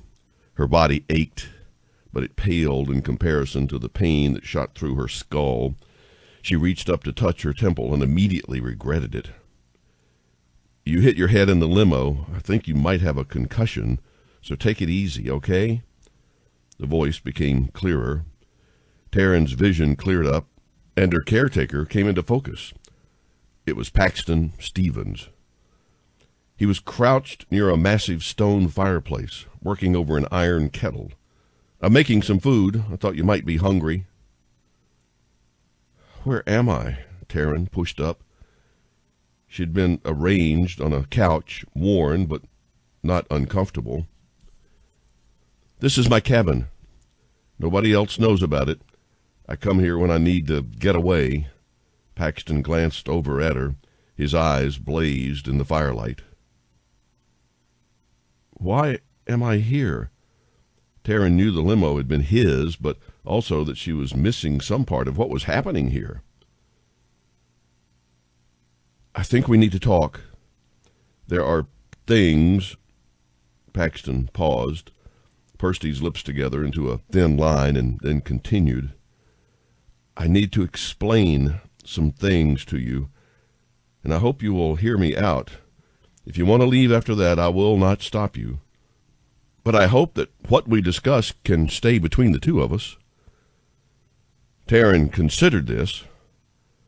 How bad could it be compared to her past?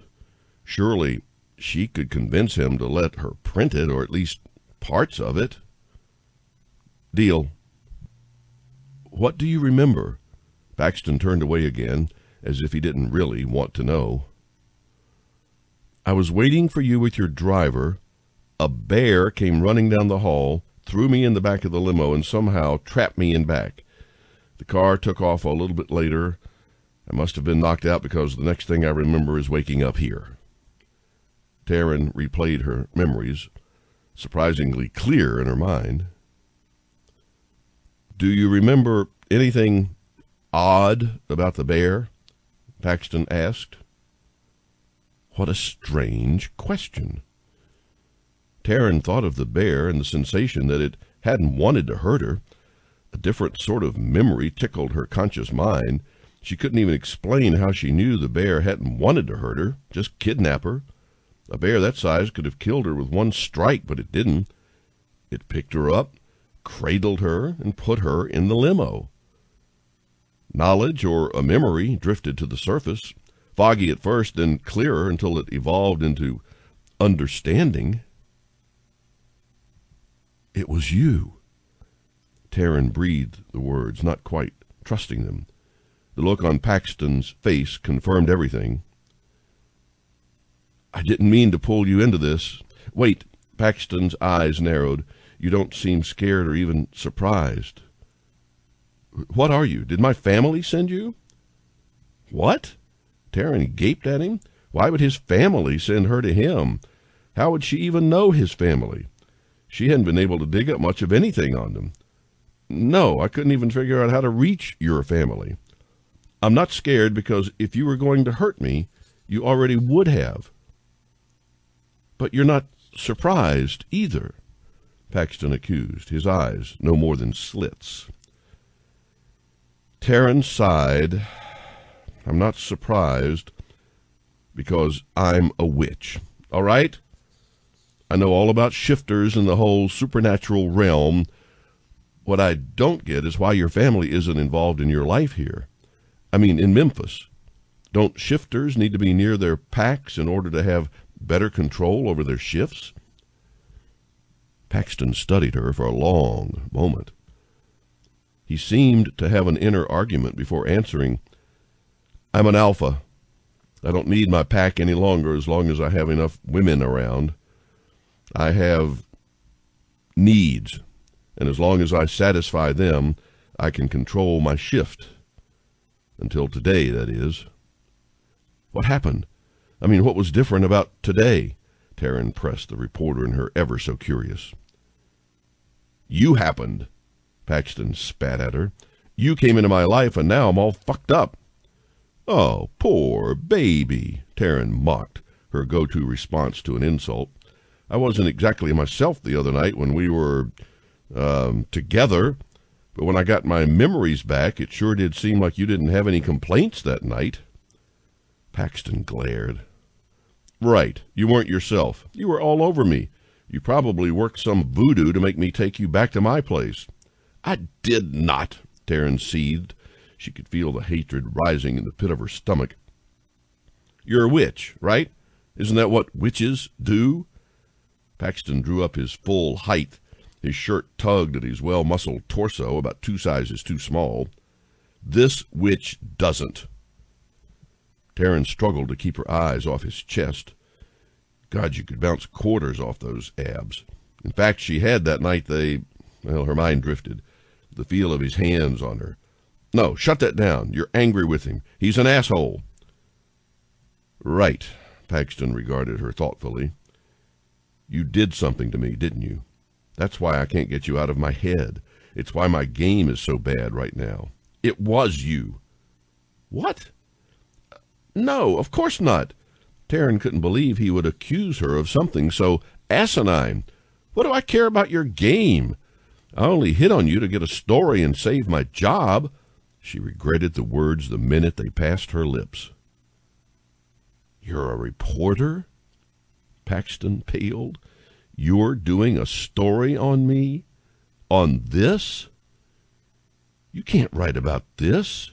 You can't betray our world to the humans. By the gods, get over yourself. I didn't even want to do this stupid article. Contrary to popular belief, the world does not revolve around you. Taryn thought of even more scathing insults, but opted not to pile it on. She needed to get out of here somehow. Listen, that night I was just going to talk to you. My sister gave me something to lower my inhibitions. Things got carried away. It was nothing big. I didn't do anything to you, though. I mean, other than the mind-blowing sex. You don't understand. Paxton stared at her, no, into her. His eyes blazed with desire, and Taryn picked up a musky scent that she hadn't noticed before. It seemed familiar, though. She had definitely smelled it before. What don't I understand? Taryn flushed under the weight of his gaze, unable to shake the feeling that he wanted to devour her whole. The smell grew stronger. I can't. Paxton looked away. The tension went out of the room, though the musky scent lingered. So, what do we do now? Taryn considered the options. There weren't many. I mean, what exactly happened back there? Did anybody see you shift? Yes, Paxton answered softly. I shifted in the locker room. They were mocking me. Worse, they were joking about doing things to you. Paxton went rigid, his fists clenched tight at his sides like he was fighting something again. Okay, so that's not good, Taryn soothed, not wanting him to shift again, just in case earlier had been a fluke. Paxton, come on, look at me. He turned, his eyes swirling so that she could see the internal struggle between man and beast. Paxton crossed the room in 2 strides and slanted his mouth over hers. His tongue pressed against her lips to part them. Taryn let him in. The pain in her head disappeared. The only thing she knew was Paxton's body against hers, his hands roving over her body, exploring and caressing. He moaned, a guttural sound that set her body on fire. The musky scent enveloped her until Taryn recognized it for what it really was, Paxton marking her as his. He shredded her shirt and cast the tattered remains into the fireplace. Paxton's fingertips licked across her skin. He didn't even fumble with her bra strap, just tore it away like the scrap of fabric it was. Gods, what am I doing? Taryn arched into him, wishing his shirt away, craving the skin-on-skin sensation. She couldn't stop herself, even if she wanted to at this point. It felt too good, too perfect. Paxton's hands trailed down her sides to her hips and cupped her ass to pull her closer. His lips trailed down her jaw to the curve of her neck, velvety kisses that set her skin on fire. Paxton's scent grew stronger still, enveloped her until she couldn't think clearly, didn't know where she ended and he began. Taryn pulled back, gasping for breath, caught the hungry look on Paxton's face, and pulled him on top of her as they fell against the couch. The springs creaked beneath them, but she didn't care. She didn't care if they destroyed the whole place. In that moment, Taryn just needed to be as close to Paxton Stevens as she could get. The need welling in her core overpowered every other thought and feeling in her body. She wished away the layers of cotton and denim between them, to feel his heat enveloping her, to feel him inside her. Taryn groaned and writhed beneath Paxton as he took her mouth in his once more. He tugged at her lower lip with his teeth, sending shivers down her spine. Taryn felt his arousal against her leg, so close to where she really wanted him. She tried to tug her own pants off, maneuvered her hands between them, toward the button on her jeans, but he stopped her. Paxton pushed her hands over her head and pinned them there with one hand while he worked at her breasts. His free hand kneaded the tender skin of her right breast, cupped it, pinched her nipple until it hardened. Paxton took her left nipple in his mouth, working around it with the tip of his tongue, then sucked on it again until it also stood at attention. Seemingly satisfied, Paxton released her hands and walked his own down her abdomen to the waistband of her jeans. With just his thumb and forefinger, Paxton flicked the button off her jeans and proceeded to slide them off her. He ripped her panties off, cast them aside as well. Taryn shivered, but not from the cold. Paxton looked at her like he had that night in the limo. His eyes danced. Taryn reached for him, tried to tug at his pants. Gods, what this man did to her. She wanted him naked, and she wanted him now. He grabbed her wrists and held them, just out of reach of his pelvis. His expression challenged her to make a move, to do something about his hold on her hands. Taryn changed tactic on him. She relaxed into the couch, licked her lips, and pulled her hands out of his grasp to cover her bare breasts instead. Paxton's eyes flared. Taryn didn't think a man could disrobe faster than Paxton did. Naked and expectant, Paxton pulled her up to him, latched her legs around his waist, and held her ass so she hovered just above his arousal. She felt his cock jump beneath her. The tip hit her thigh. Taryn looked into his eyes, watched him as he slid her onto him, as Paxton pushed inside her, stretching her to accept him. He rocked her up and down, slowly at first, but quickened the pace until Taryn didn't think it possible to fuck any faster. His biceps flexed beneath her hands as he pounded into her with the full length of his cock filling her to her core. Taryn held on, her fingernails digging into his flesh. Paxton hissed and squeezed her ass harder, sending jolts of pain and pleasure up Taryn's spine. She felt the orgasm building inside her.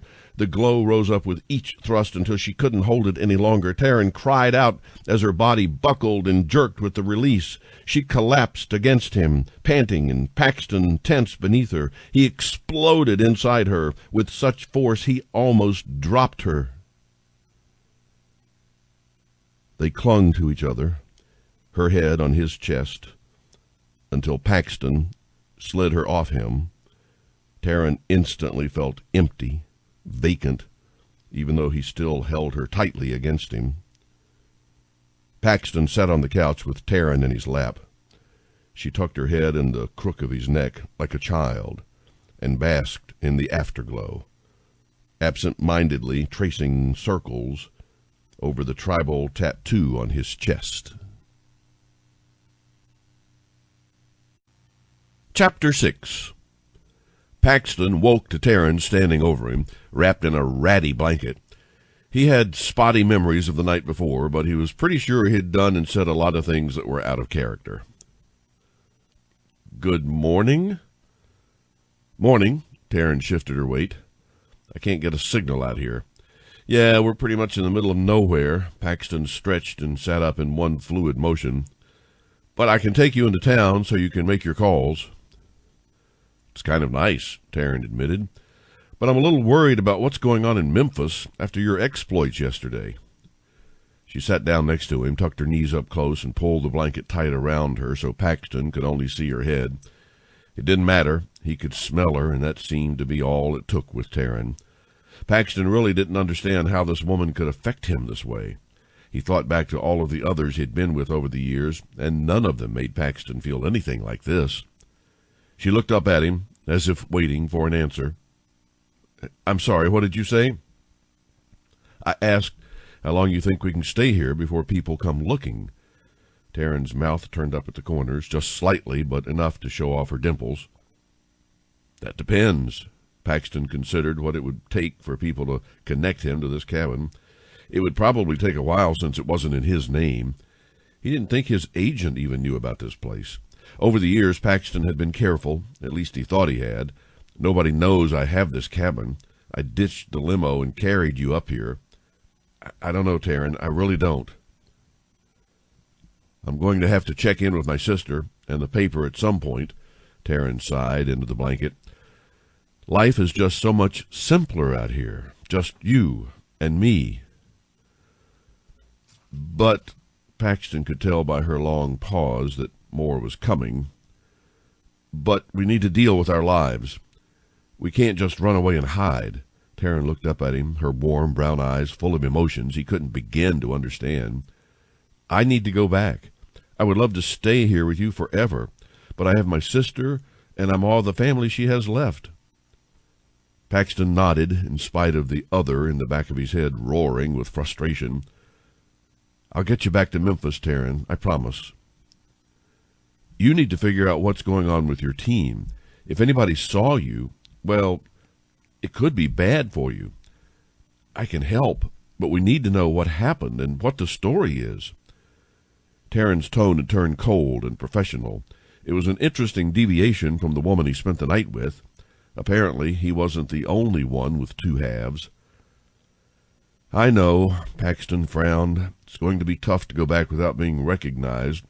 Maybe I should hit the local town first. They wouldn't recognize me, but they would likely have a paper or something. And if your picture's on the front page and somebody puts two and two together, Taryn countered. They won't. Trust me. I've gone into town 12 times for supplies. There's an autographed picture of me in the general store. That's their pride and joy. Yet they've not once recognized me. Paxton had made it into a game over the past few years. I even pointed it out and complimented the owner on it. Still didn't recognize me, and I was standing right next to it. Trust me, I'm good to go. Taryn looked skeptical, but she conceded. Is there a place I can wash up, like a creek or something? Paxton burst out laughing. There is a creek out back about a mile off. Or you could use the bathroom. I have quite a nice shower in there. It took Taryn a minute to catch up, but when she did, she pulled her arm from the blanket and punched him in the arm. You have running water? Of course I do. It's not public water, but I have a system rig that works all right, Paxton chuckled. I'm not much of an outdoors man. Ironic, I know, but I'm rich, and I'm not about to stay in the middle of nowhere without a real shower and toilet. Just can't do it. You've let me pee outside when you've had a toilet this whole time, Taryn hissed, clearly not as amused as he was. Paxton shrugged. I thought maybe it was a lady thing, like you didn't want me hearing you piss or something. I don't know. This is new for me. You're a dick. Taryn pulled her blanket tighter around her.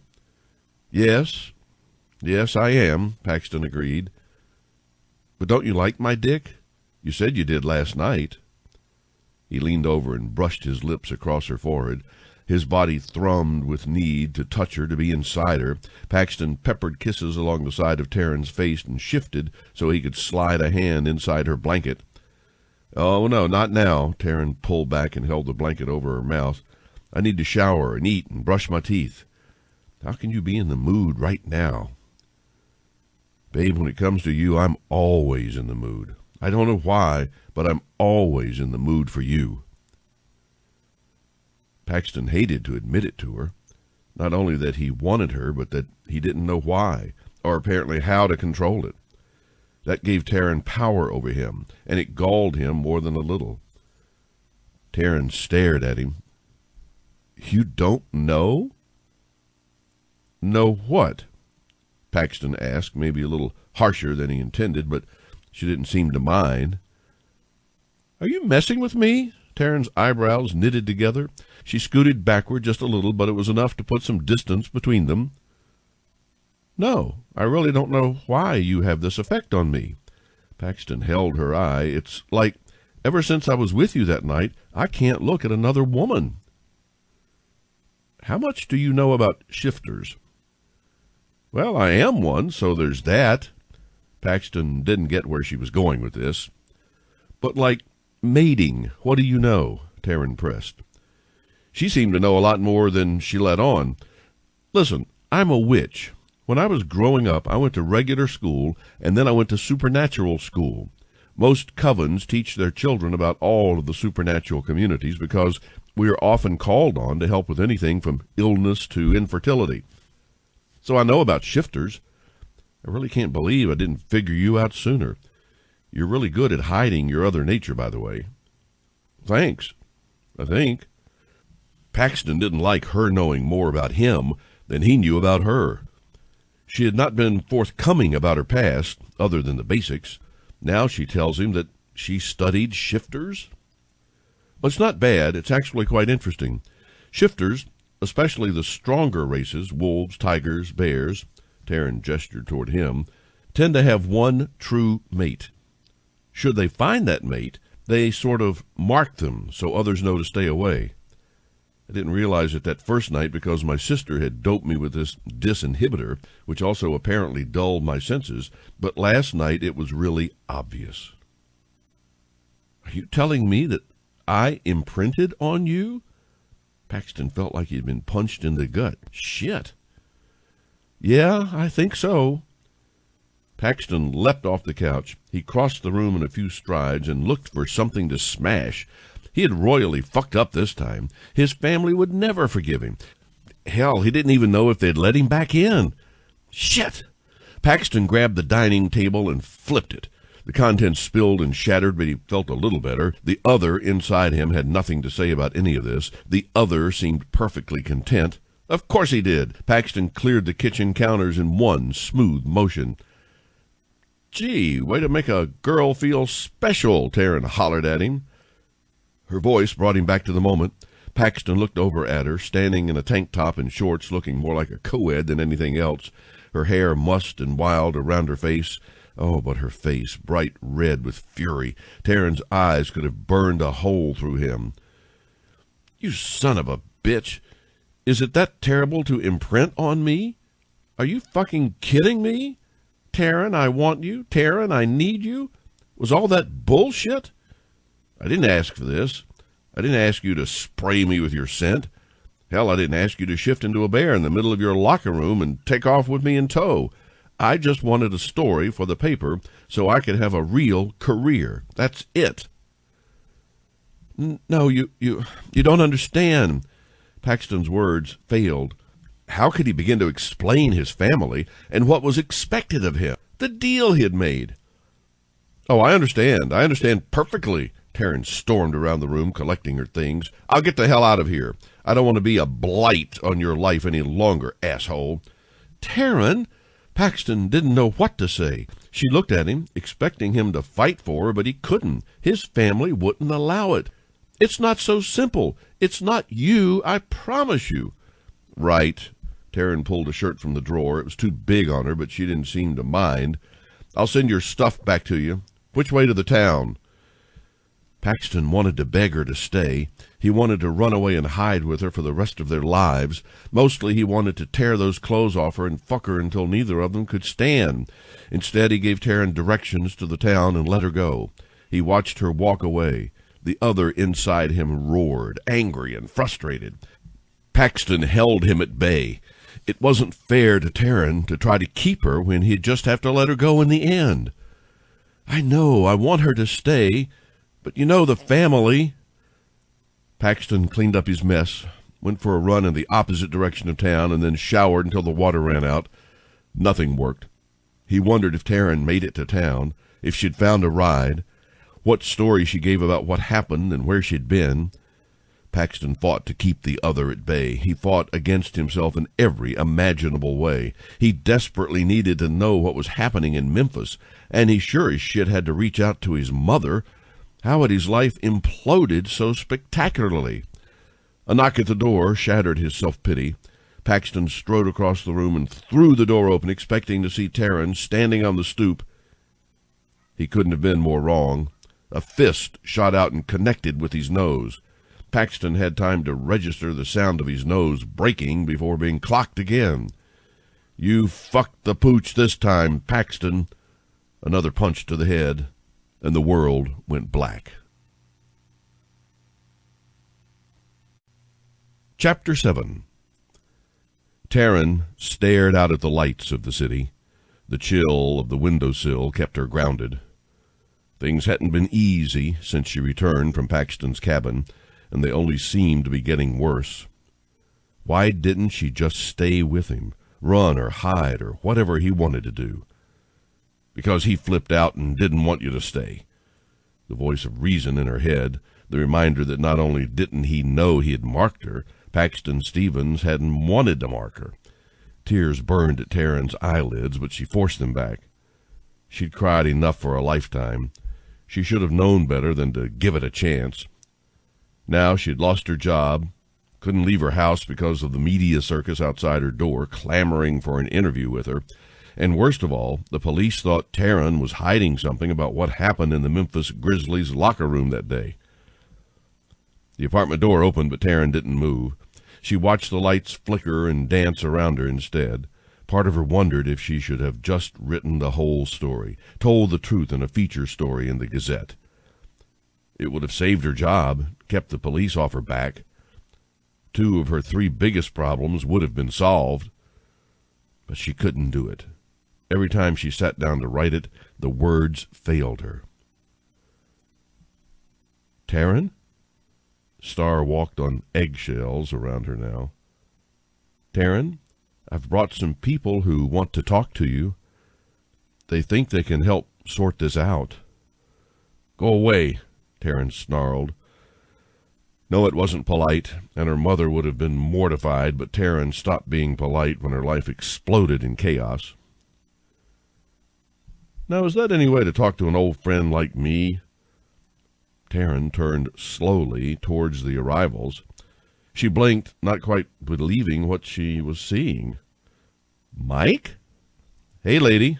Mike dipped his head. You look like shit. Gee, thanks. Taryn swung her legs off the ledge and hopped to the floor. How'd you find me? That was sort of my fault. A lovely young woman perked up beside Mike. I sort of put 2 and 2 together and figured out who you were. Taryn, this is Olivia. We go to school together, and she is dating Mike, who you apparently already know. Star shifted uncomfortably. Guys, this is my sister, Taryn.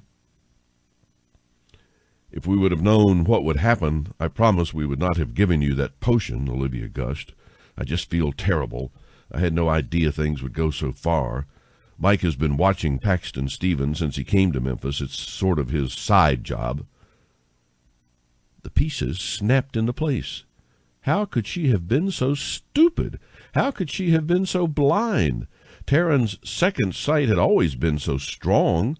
How had she missed this? So wait, you're both in Star's new coven? Are you fucking kidding me? No, I'm not a warlock. Mike put his hands up. I'm more of a familiar, or a guardian, if you prefer. I help keep the humans from learning about the supernaturals among them. When Paxton decided to enter the NBA, he became a public figure, and that meant having a handler. That's me. Taryn sat on the arm of the nearest chair. Whoa! Still, how did I not see him for what he was before all of this happened? That's my fault, Star admitted sheepishly. I've been dampening your sight so you wouldn't realize what I was up to. I didn't want you to know I was practicing with a coven. You did what now? Taryn didn't even know it was possible to dampen your second sight. Just how deep in the occult had her sister gone? It's simple, really. Mom and Dad used to give it to us when we were kids. I found it in Mom's journal. Just a little in your coffee creamer, and you weren't as attuned to the supernaturals around you. I didn't think it would be a problem, Star trailed off, biting her lip. I'm sorry, Taryn. I really am. Do you realize what you've done? Taryn felt like she'd been sucker punched. Everything that happened to her, it could all be explained, except for why Paxton doesn't want you anymore. Taryn forced that thought out of her mind. She couldn't go there now. You put me in a dangerous situation, Star. You have no idea just how bad. Of course not, because you won't tell me shit, Star yelled back. I brought Olivia and Mike thinking we could work something out, a story you could tell to get everybody off your back, and maybe even get your job back. Mike's been Paxton's driver for a while. We can talk to the girls he slept with and give your editor something. Taryn cut her sister off. Don't you see? None of that matters. The cops, the press, it's all shit. Paxton Stevens imprinted on me, Star. That had the desired effect. All three gaped at her, sufficiently shocked. Maybe now they would understand why she'd holed up in the apartment with nothing to say. "Are you sure?" Olivia was the first to regain her speech. "Yes, of course I'm sure," Taryn snapped. "I'm not an idiot. Can't believe you three can't smell him on me. He marked me 3 ways till Sunday and then freaked out about it." "Shit." Mike grasped the back of the couch in front of him. "Shit, that changes everything." "No shit, Sherlock," Taryn snarled. "I'm good and truly fucked, and not in the good satisfying way, because he doesn't want me. And now even if he did, he couldn't come back here because they think he's some sort of mass murdering psychopath. So excuse me if I'm not all sunshine and rainbows." Wait, what do you mean he doesn't want you?" Olivia started pacing the room. "Did he say that? Did he say the words, 'I don't want you,' Taryn, to your face?" "No, he just wrecked the cabin we were at when I told him what happened." Taryn folded her arms over her chest. She really didn't want to relive it. "He didn't seem to realize he had imprinted on me at all. I don't think he even knew he'd done it." "Then he can't help but want you," Olivia explained. "That's sort of the mark of an imprint. He can't help but want you, to be with you. His life will become difficult without you." "Yeah, I don't think so," Taryn shook her head. "I think the books have that one wrong." "When did he first mark you?" Olivia pressed, her voice raised an octave. "The night we met at Club Aries, and he took me back to his apartment." Taryn remembered it after her little memory potion. It happened the second time they slept together, and the third, and a few more times after that. A tingle built in her core at the memory of that night. "Well, that explains it. That's why he played like shit after that," Olivia pointed out.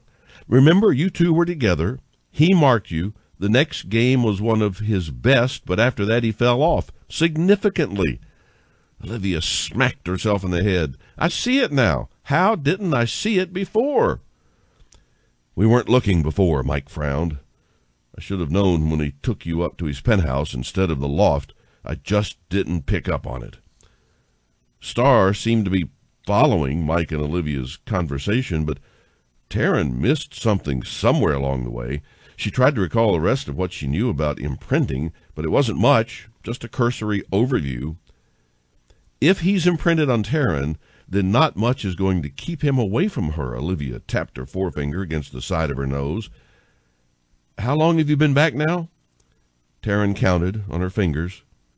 3 days. Why?" Olivia looked to Mike, hesitated, then answered.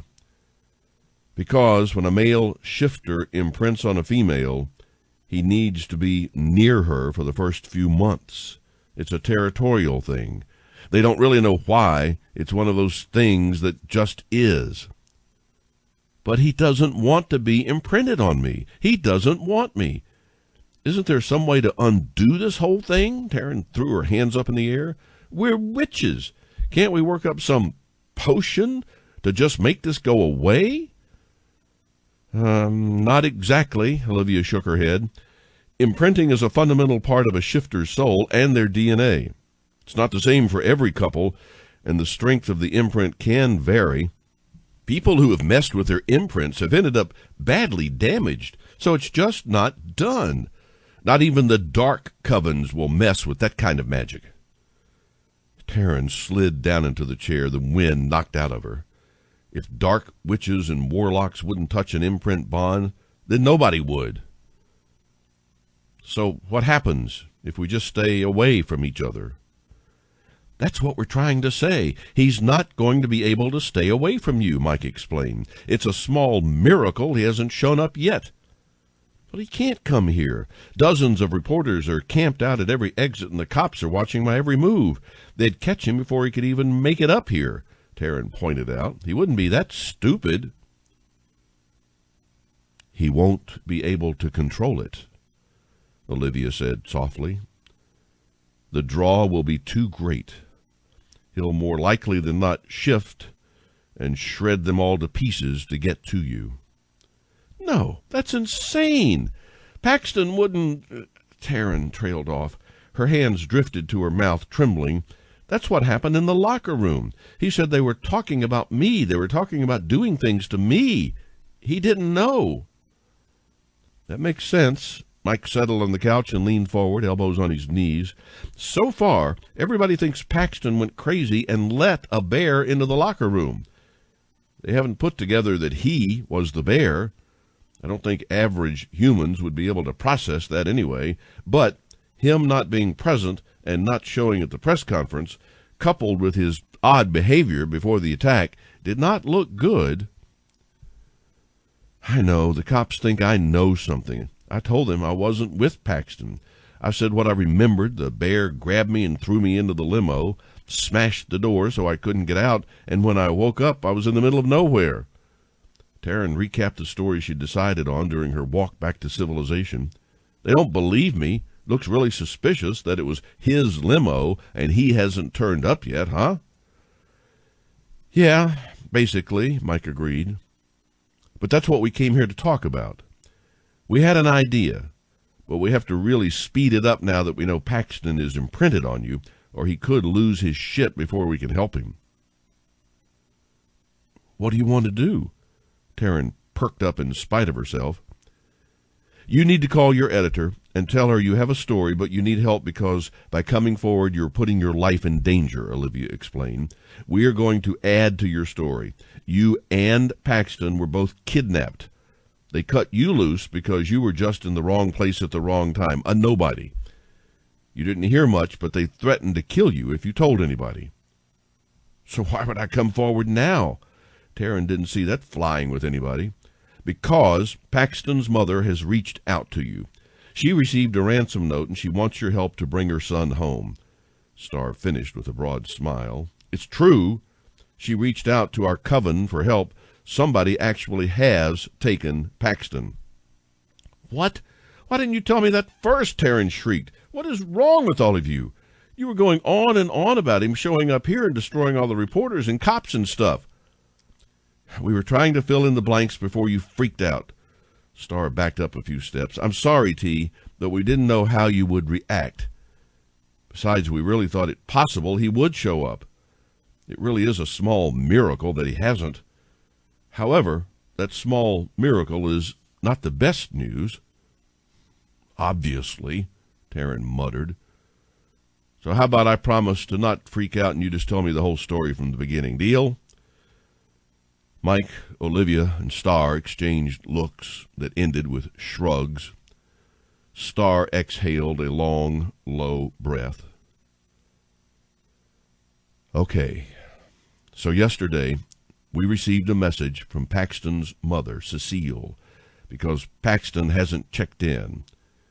We are the only coven in Memphis and the last place Paxton was seen. She's been worried since she saw the news and what happened to the team. So, no real ransom note? Taryn's chest ached. The thought of somebody strong enough to overtake Paxton seemed unfathomable. Yes and no. There was a phone call. What they want, Cecile can't give, Olivia frowned. It's pretty bad, Taryn. Keeping a newly imprinted shifter from his mate is bad enough, but the longer he's kept from you, the more dangerous he gets. He could tear through anyone and anything keeping you from him. Or worse, he could lose his mind. What? Tears stung at Taryn's eyes. Her voice caught in her throat. She couldn't form words. That's worst-case scenario, Starr added hastily. And we are going to make certain that doesn't happen, okay? But you're going to have to just admit that you have feelings for the guy, that you want to help him, and that you are, in fact, a witch who can cast some serious magic. Taryn clenched her jaw. Anger flared in her chest and overtook every other emotion that had been rolling around inside her. She focused on her breathing, slowed it, counted down mentally until she could focus and think again. This is so messed up. How did this get so messed up? I mean, I've tried to avoid this world. I know, Starr wrapped her arms around Taryn and squeezed lightly. I'm so sorry, T, but you know what Mom would say. Destiny is as certain as death and taxes, Taryn chuckled. At least your destiny is gorgeous.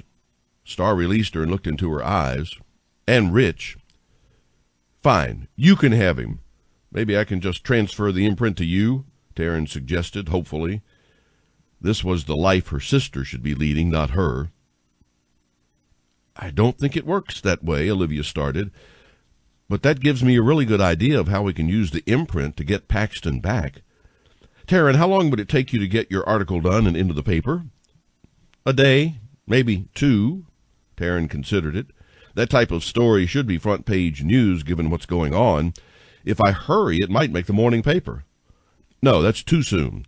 We need a day to get everything else in place. Olivia began to pace, her forefinger tapping away at the bridge of her nose. Have you washed any of the stuff you were wearing when he marked you? You know, that still has his smell on it? Yeah, the shirt and shorts are in my room in a box. I was going to get them to Mike to give back, but I haven't been able to get out of here yet. Taryn thought back. And the dress. If Star hasn't had it cleaned, then that would have his scent on it, too.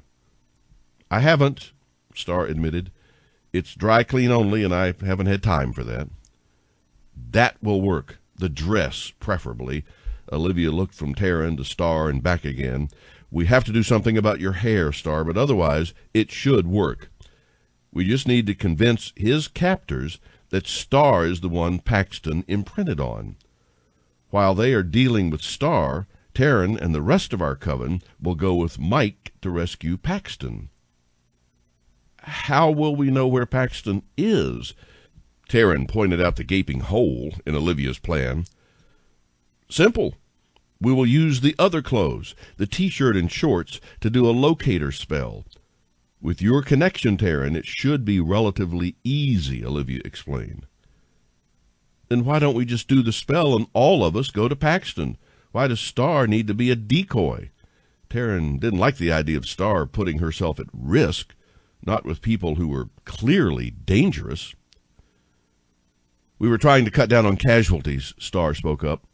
Shifters took Paxton, Taryn. It is less dangerous if they come for me and I give them the slip at a place of our choosing than if we all attack them at their place.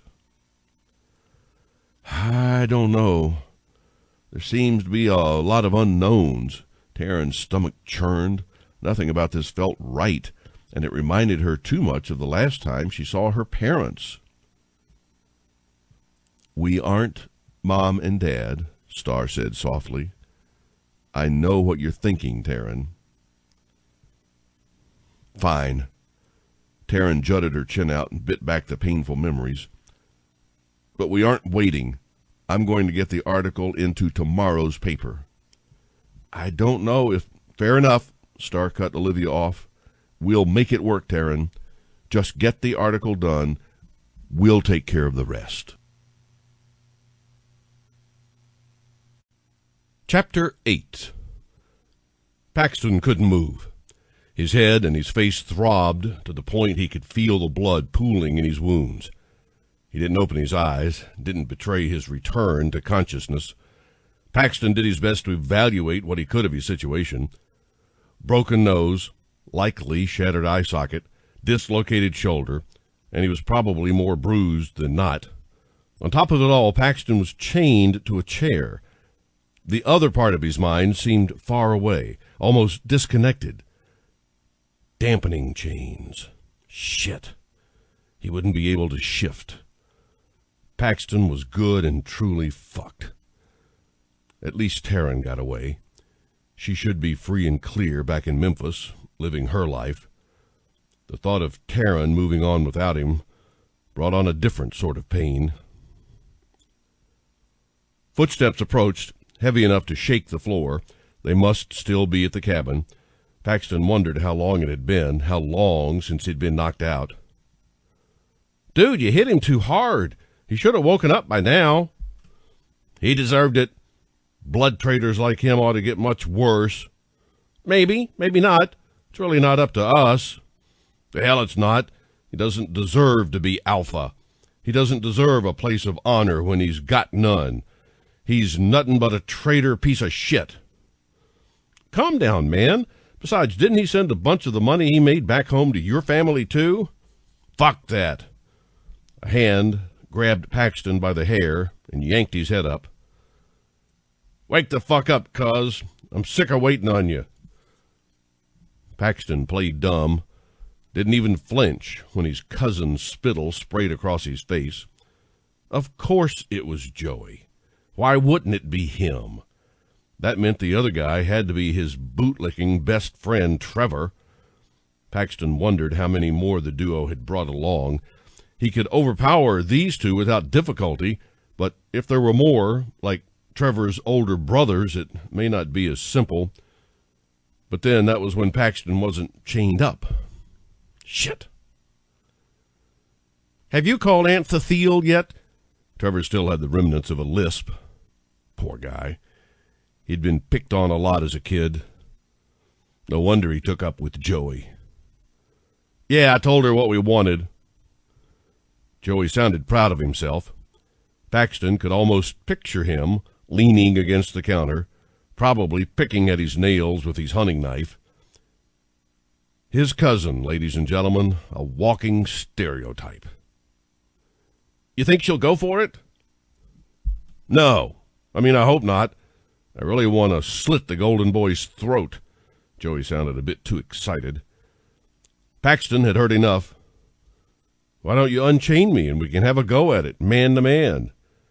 He opened his eyes and focused on his cousin, who was indeed picking his nails with a knife. Utterly predictable. Ah, you're awake. Joey hopped off the kitchen counter. Thanks for the sucker punch, asshole. Paxton's taunt came out a bit garbled because of his broken nose. Naturally took a sneak attack for you to best me. I'd shut your mouth if I was you, cuz. In case you haven't noticed, you're the one chained up. Joey's eyes burned with more hatred than ever. Paxton tried to recall a time his cousin hadn't hated him. They were less than a year apart, Paxton being the older of the two, but there'd always been animosity between them. Paxton never really understood it, but Joey did things to goad him into fights and broke his toys. Everybody seemed to know Joey did those things, but they never punished him. Paxton didn't get in trouble either, but it galled him that Joey got off so easily all of the time. When he got older, he came to understand that Joey's home life wasn't like Paxton's, but he didn't see how that excused the behavior. To this day, he blamed his family's inability to discipline Joey for the way he turned out. Maybe it wasn't fair, but Paxton didn't care, especially now that he was chained to a chair in his own cabin. Fuck off, Joey. Oh, ho, ho, look who talks so big when he's all chained up with no way to shift. Joey cracked his knuckles in a pathetic attempt to be menacing. I could shift and slice you to shreds, and you just have to sit there and take it. But that would be unwise, cousin, Paxton pointed out. Killing me without observing all traditions would negate your alpha claim. Joey sneered. Don't worry, I won't do anything to break tradition. Still, after you went nuts and shifted in your locker room, I think your life is probably forfeit. Paxton held his blank face. He wanted to ask what happened to his teammates, if any survived, what the press said about it. But he didn't dare give Joey the satisfaction. Maybe, maybe not. Who was the girl? Trevor asked. Poor guy, he was definitely a few crayons short of a full box. What girl? Paxton shifted his head to look at the guy out of his one good eye. Pain exploded through his head. He shouldn't have looked away from Joey. His cousin had taken the opportunity to backhand him across his good cheek. Fuck, that one hurt. Cut the shit. There was a woman here. She took off, made it to town before we could catch her, Joey seethed. She was a hot piece of ass. Wouldn't have minded having some fun with her. Paxton tried to shrug, but only managed to shift a little.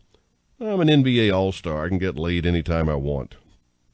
Taryn had to be wrong about the imprinting because Paxton wasn't feeling overprotective or anything.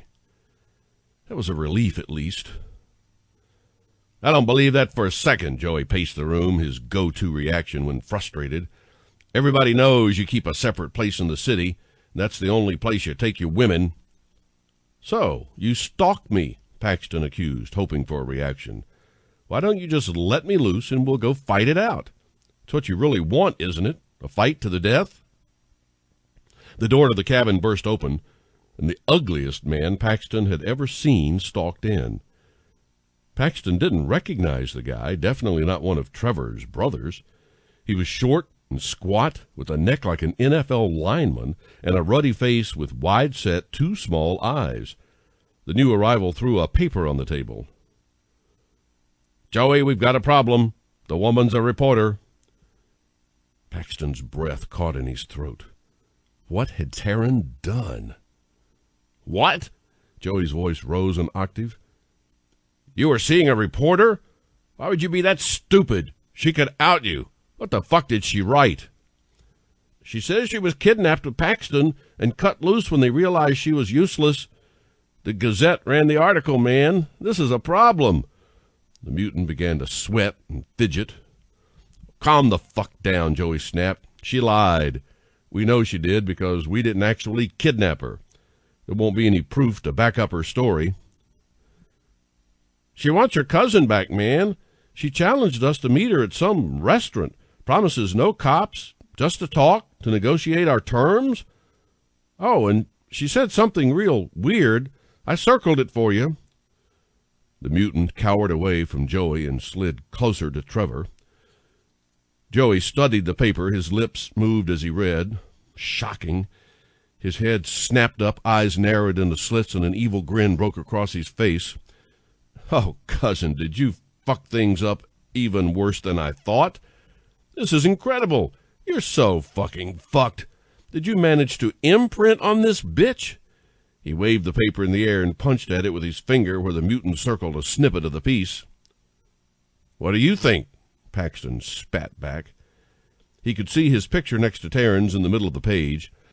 Something jumped in his chest at the sight of her, smiling at him in black and white. Something tingled and rolled under his skin. Oh, shit. Maybe Taryn had been right after all. How strong could their bond be if the dampening chains couldn't completely eradicate it? "I think your position as alpha would be forfeited twice over." Joey's mouth quivered.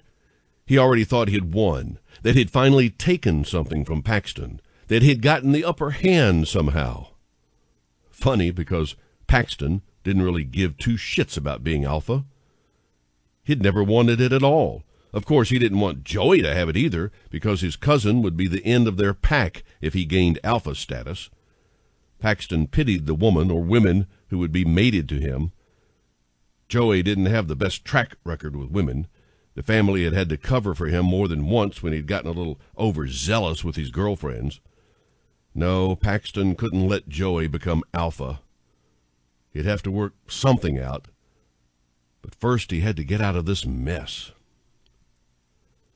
"I understand how it works, Joey." Paxton wanted to rip his cousin's smug face right off, and he swore right then that someday he would.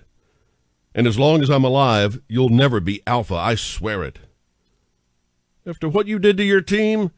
You almost outed all of us," Joey snarled. "You can't stop me. I'm next in line." "Actually, they don't think he did it anymore," the mutant chimed in.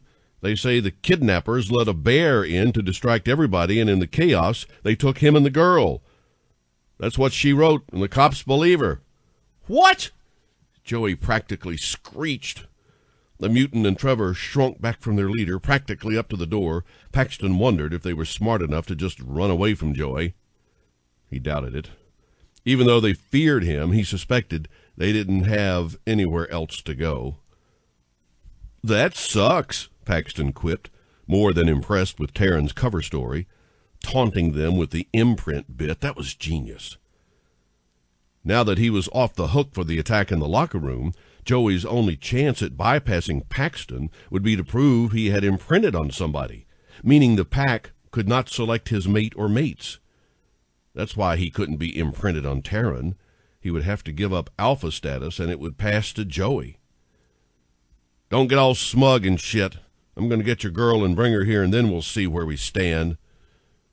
Joey's eyes went wild. Paxton realized he had taken a trip over the edge, danced along the realm of crazy, and maybe not made it all the way back to this side of sane. Listen, you bring her here and I'll take off with her. Run far away and give up alpha status. Paxton jingled the chains a bit. Better yet, unlock me. I'll go get her and we'll take off together, disappear into thin air, and you can be alpha. Deal? Right. Like I'm going to fall for that. Joey rolled his eyes. You must think I'm an idiot. If the shoe fits. Paxton shouldn't have added that last jab, but he just couldn't resist. Joey's face turned several shades of red straight up to his ears. He strode across the room and hit Paxton upside the head. The world blurred and went black again. Chapter 9. Taryn picked her way through the brush with Mike at her back. The lead witch, Vivian, didn't seem to like roads or paths of any kind. She insisted that they trudge through the brush in case there were lookouts. Taryn didn't get how they hoped to surprise anybody with all the noise they were making. It was a good thing she had dressed for this. We're close, Vivian whispered back. Taryn didn't have a clue how the woman knew, but if she could get them to Paxton, that was all that mattered. They'd put things in motion quicker than Olivia had wanted, but it all seemed to work out all right, other than Taryn trudging through the woods in the middle of the night. Watching Star and her coven literally work their magic had been an eye-opener for Taryn. She watched the way they moved together, complimented each other, and couldn't help but feel regret. As a child, Taryn had snuck down to watch her parents' meetings on more than one occasion, and never had she got the sense that they would throw down their lives for each other like Star's coven. Maybe her parents just had a shit coven. Maybe if they'd been surrounded by witches and warlocks like Star's crew. Taryn shut that thought down again. It also seemed that Star had found a special somebody of her own, even if she wasn't ready to deal with it yet. Taryn felt better about sending her off as bait, knowing that Mr. Tall, dark, and broad of shoulder would be watching her like a hawk. Taryn tripped over a stump and pitched forward. She was just about to collide face first with a rather gnarly tree trunk when Mike caught her elbow. Careful, lady. You can start calling me by my name any day now, Mike. Taryn didn't get why he refused to use her name, but Mike stuck to his guns, and she continued to be lady to him.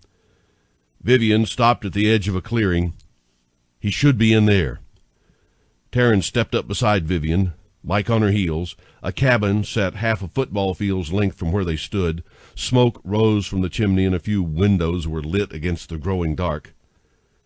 This is Paxton's cabin. This is where we were. Makes sense. Cecile told us that her nephew isn't the brightest bulb in the bunch, Mike snickered. He probably got lucky and surprised Paxton, but couldn't figure out a way to move him without losing him. I could have gotten us here if I'd have known. Taryn wished she'd just stayed. Maybe he wouldn't have been taken at all. If she were there, it might have been different. As if knowing her thoughts, Mike put a hand on her arm and whispered, "But you didn't know."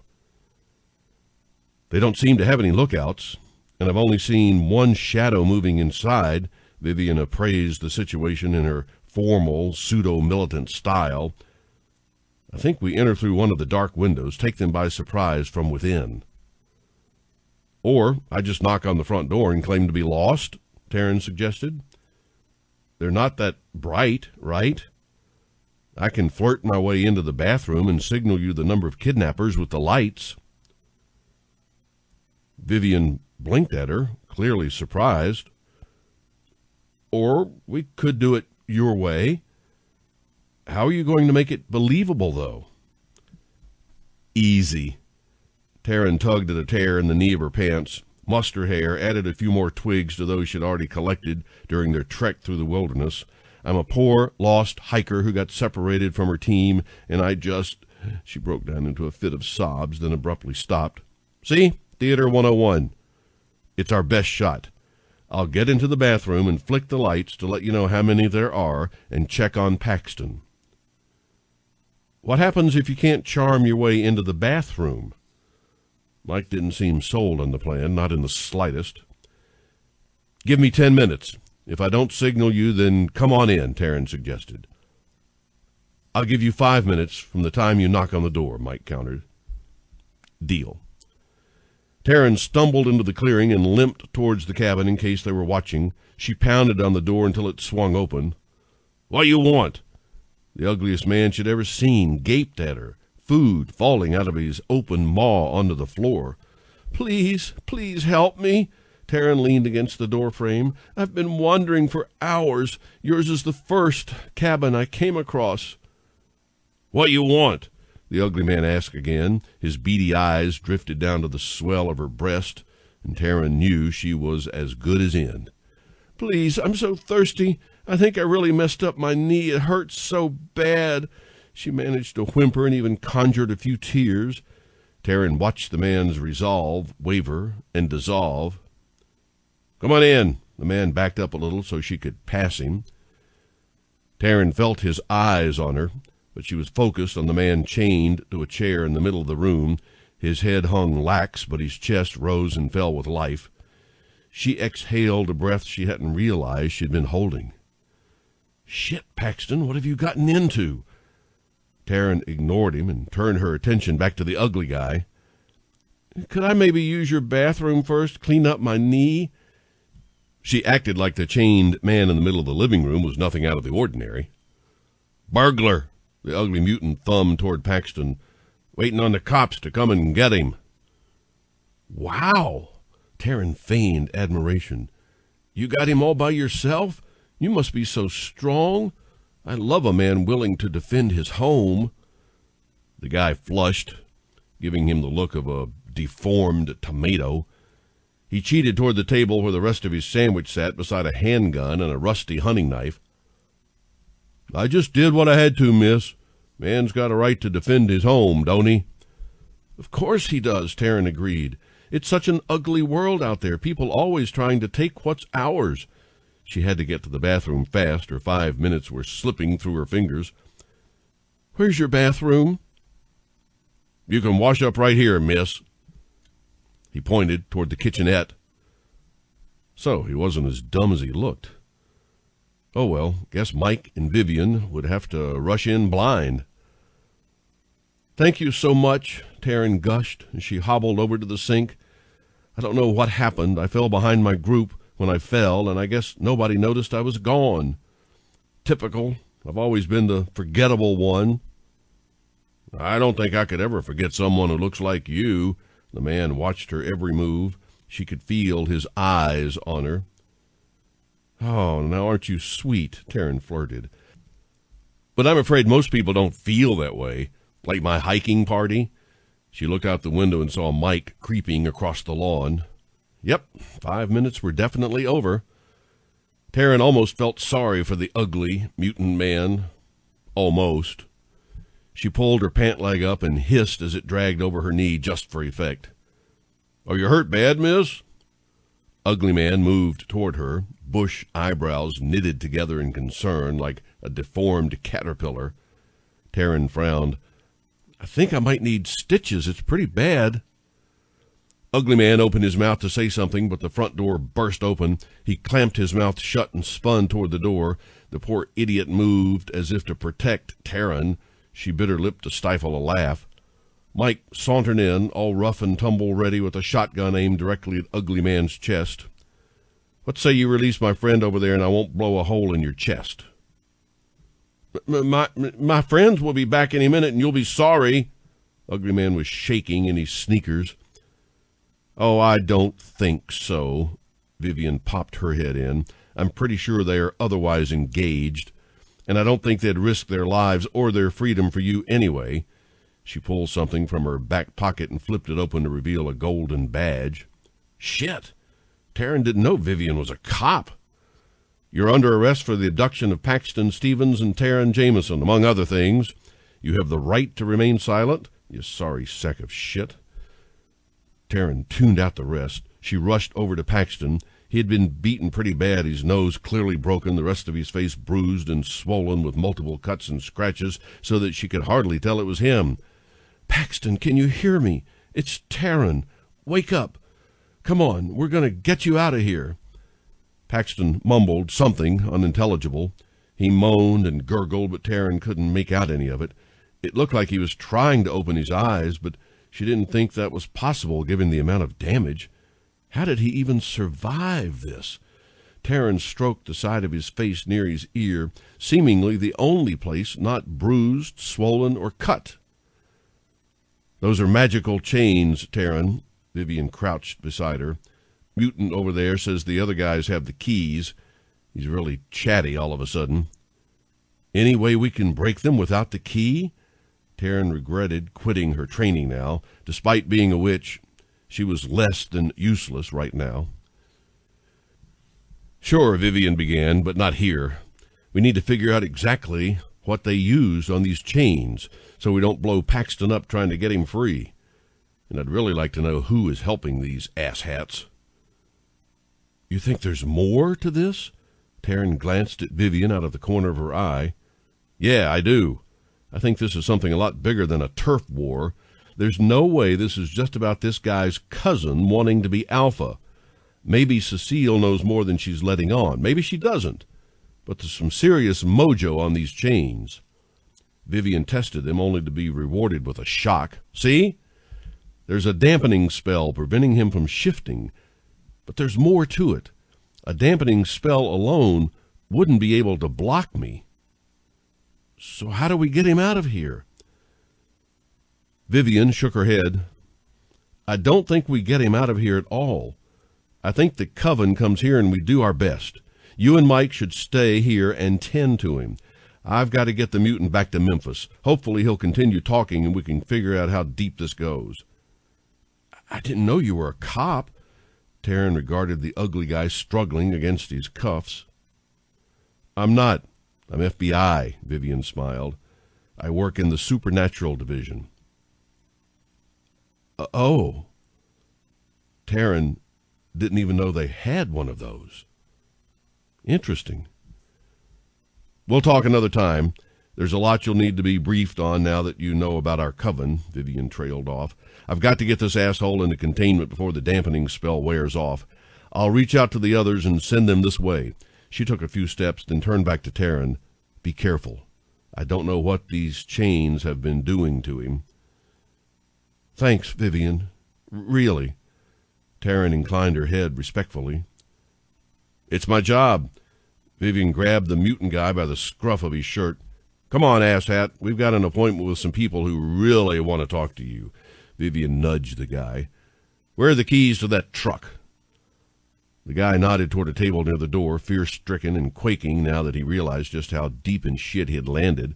Vivian whispered something to Mike, low enough that Taryn couldn't hear, and shoved the ugly guy out of the open cottage door. "She's a hell of a lot stronger than she looks." Mike kicked the cabin door shut and locked it. He propped the gun against the door frame, clearly not satisfied that they were free and clear. A truck roared to life outside and sped off. "Yeah, remind me not to mess with her, like, ever," Taryn agreed. "I know we can't mess with his chains or anything, but do you think it would mess with anything to treat his wounds?" "He really needs a doctor, lady," Mike regarded his employer. "They messed him up, didn't they?" Taryn brushed a hair from his forehead.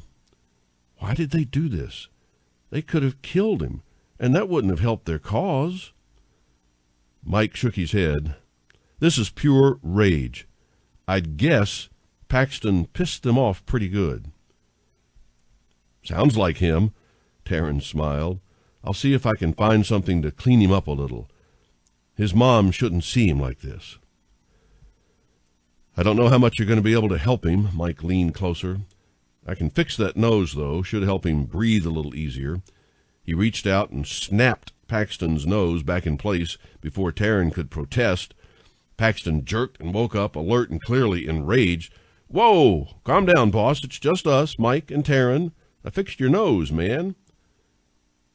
Paxton's left eye opened just a slit. The right remained swollen shut. Taryn couldn't imagine what it felt like to be near blind and in pain. She didn't want to know how it felt. "Help is coming. We're going to get you out of those chains, okay?" Taryn returned to his side with a cool, wet washcloth. "I'm going to just clean you up a little, okay?" She looked into his good eye, what little she could see of it, and saw some semblance of Paxton. He seemed to accept her being there. That was a good start. Taryn gently dabbed at Paxton's wounds. He hissed a few times, but didn't fight her. Mike paced the room behind her. His footsteps echoed through the cabin. "It's too quiet out there, isn't it?" Taryn hadn't wanted to mention it. She had noticed it when they were walking through the woods. No birds or crickets making the usual chatter. "I noticed it before, when we were outside." "How much magic do you know?" Mike threw a few more logs on the fire. Of course, Taryn sat back on her heels. I can do magic, Mike. I'm just rusty." "I think we're going to need you to do some, lady." Mike went from window to window, closing curtains and checking the locks. "I don't know how long it will take the others to get here, but without Paxton being able to shift, it's just you and me." Taryn got an idea. Childish, but it might work. "What if we weren't alone? There's this spell Star and I used to do. It's basic, but it could buy us some time." "What do you need me to do?" "I need you to go into the other rooms and turn the lights on when I tell you to.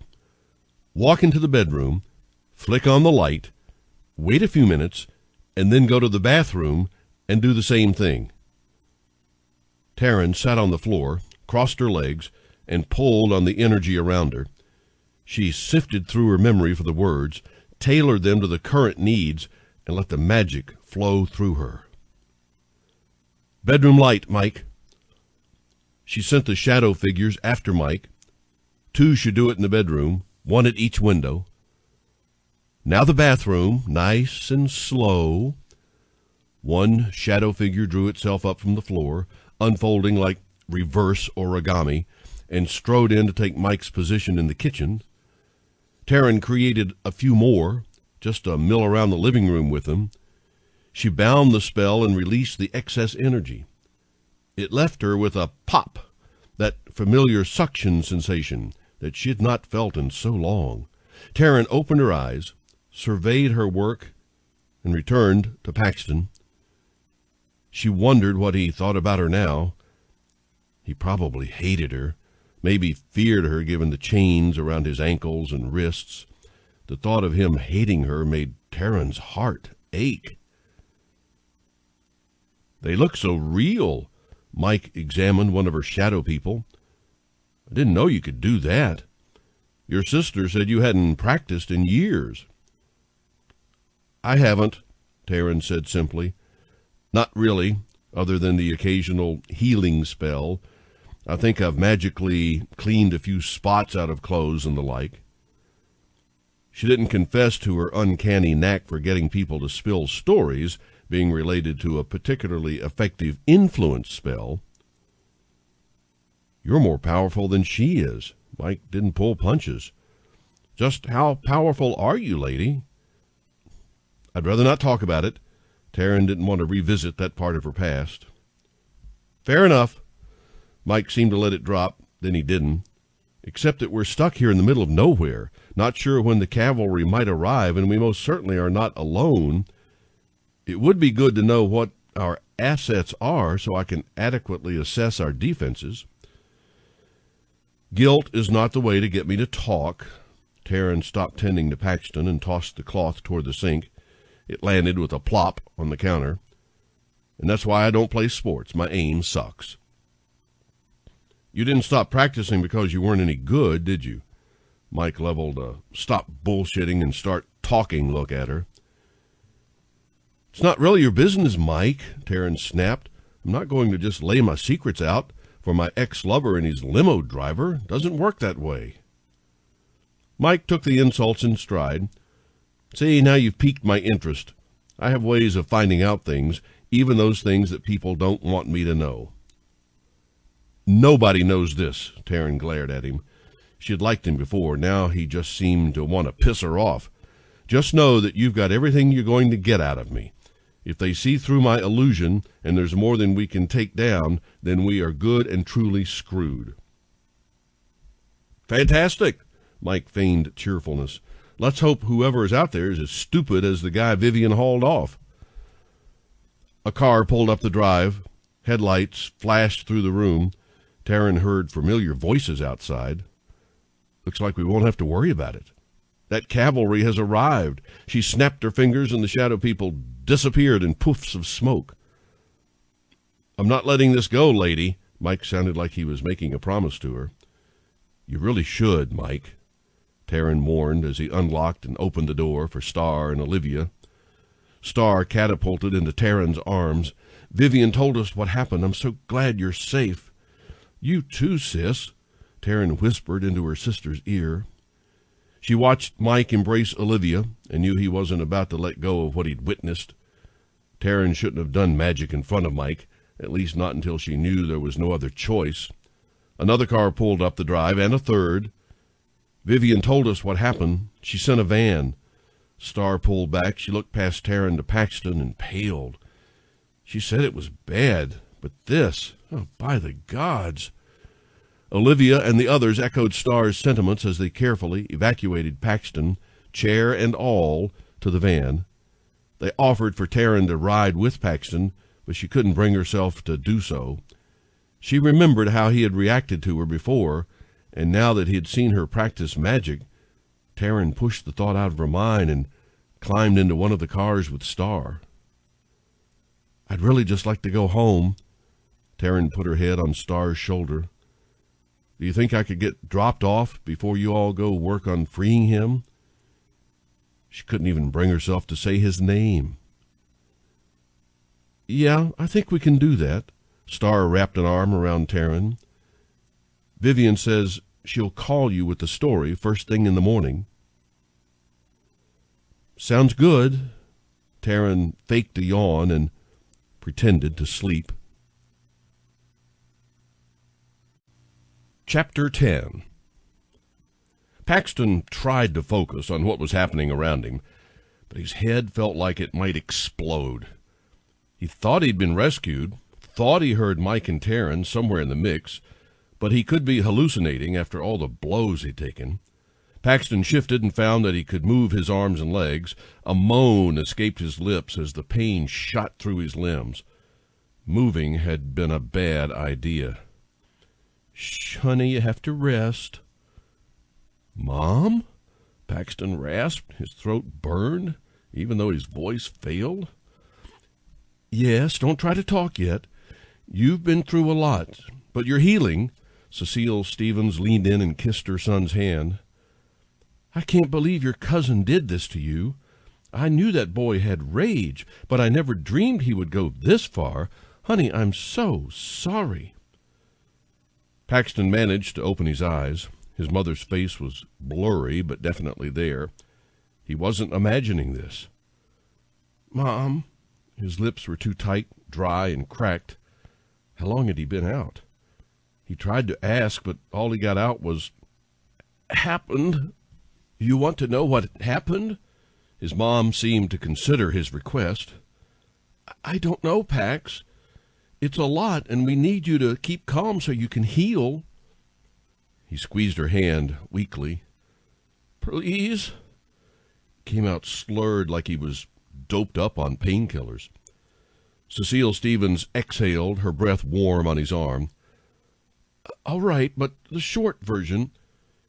Your cousin called me when he kidnapped you. I wish you'd told me about the cabin. We could have avoided a whole lot of this, but anyway, I reached out to the local coven for help. They tracked you down, cleared your name, and rescued you. Your driver helped me get you out of the hospital because we couldn't get you the privacy you needed. The witches have been doing bits here and there to help heal you faster, but we've had to be careful. You can't heal completely in a few days, not with the injuries you had. Paxton tried to sit up, but his mom put a hand on his chest. The door to his room opened. He heard it, but couldn't turn enough to see who it was. "Hey, boss." Mike stepped into his line of vision. "Nice to see you awake. One of the witches brought a little something for you." "Thanks, Mike," Cecile answered on his behalf. "Send her in." "Actually, she just delivered a potion," Mike corrected. "She said he should drink it and then eat something so he can keep it down." "I don't think he's up to eating, Mike." Cecile sounded skeptical. "She swears he'll be up to eating once he's had this." Mike handed over a small bottle. "I'll get some food in here if you want to give it to him." His mom didn't seem convinced, but she didn't argue. Cecile uncorked the vial and tipped it to his lips. Paxton felt a shiver extend like an invisible thread through his body as the liquid traced its way over his tongue, down his throat to his stomach, and spread like ice through his veins. Whatever the vial contained, it did the trick. Paxton felt better. It didn't hurt quite so much to move. The room seemed to snap into focus again, and he managed to sit up. Whoa, take it easy, honey." Cecile tried to ease him back down. "I'm okay, Mom." Paxton brushed her off. "I need some more of whatever that stuff was. And food. I definitely need food." "Ask and you shall receive," Mike returned with the pizza box. "Sausage, pepperoni, and extra cheese, right?" "Oh, Mike, you remembered." Paxton felt strange, not bad, just strange, sort of loopy-like. "Oh, shit," he burst out giggling like a little schoolgirl. "Yeah, I was waiting for that. Mrs. Stevens, you might want to let me take it from here." Mike smirked as Paxton attacked the pizza like a glutton. "Side effect of the potion. He's going to be on cloud nine for a few hours while it works its magic," he explained to Paxton's mom. "So, what, he's stoned right now?" Cecile looked from her son to Mike and back to her son. "Something like that," Mike agreed. "I didn't realize it would hit so fast. It's working for him, it really is, and he will be much better after it runs its course. He's just going to be a little loopy for a few hours, but that's a small price to pay, isn't it?" "I suppose so." Cecile hesitated.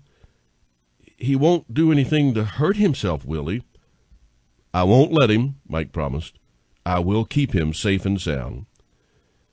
Paxton polished off another piece of pizza. "This is amazing." He meant it. He hadn't realized how fantastic pizza could taste. In fact, everything felt incredible right now. His entire body tingled, down to the tiniest hair follicle. He watched his hand lift another slice of pizza from the box. The warmth of the crust and the scent of the meats and cheese blended together in a perfect symphony. Paxton took a bite, the grease trickling down his throat. Cecile brushed her lips across her son's forehead.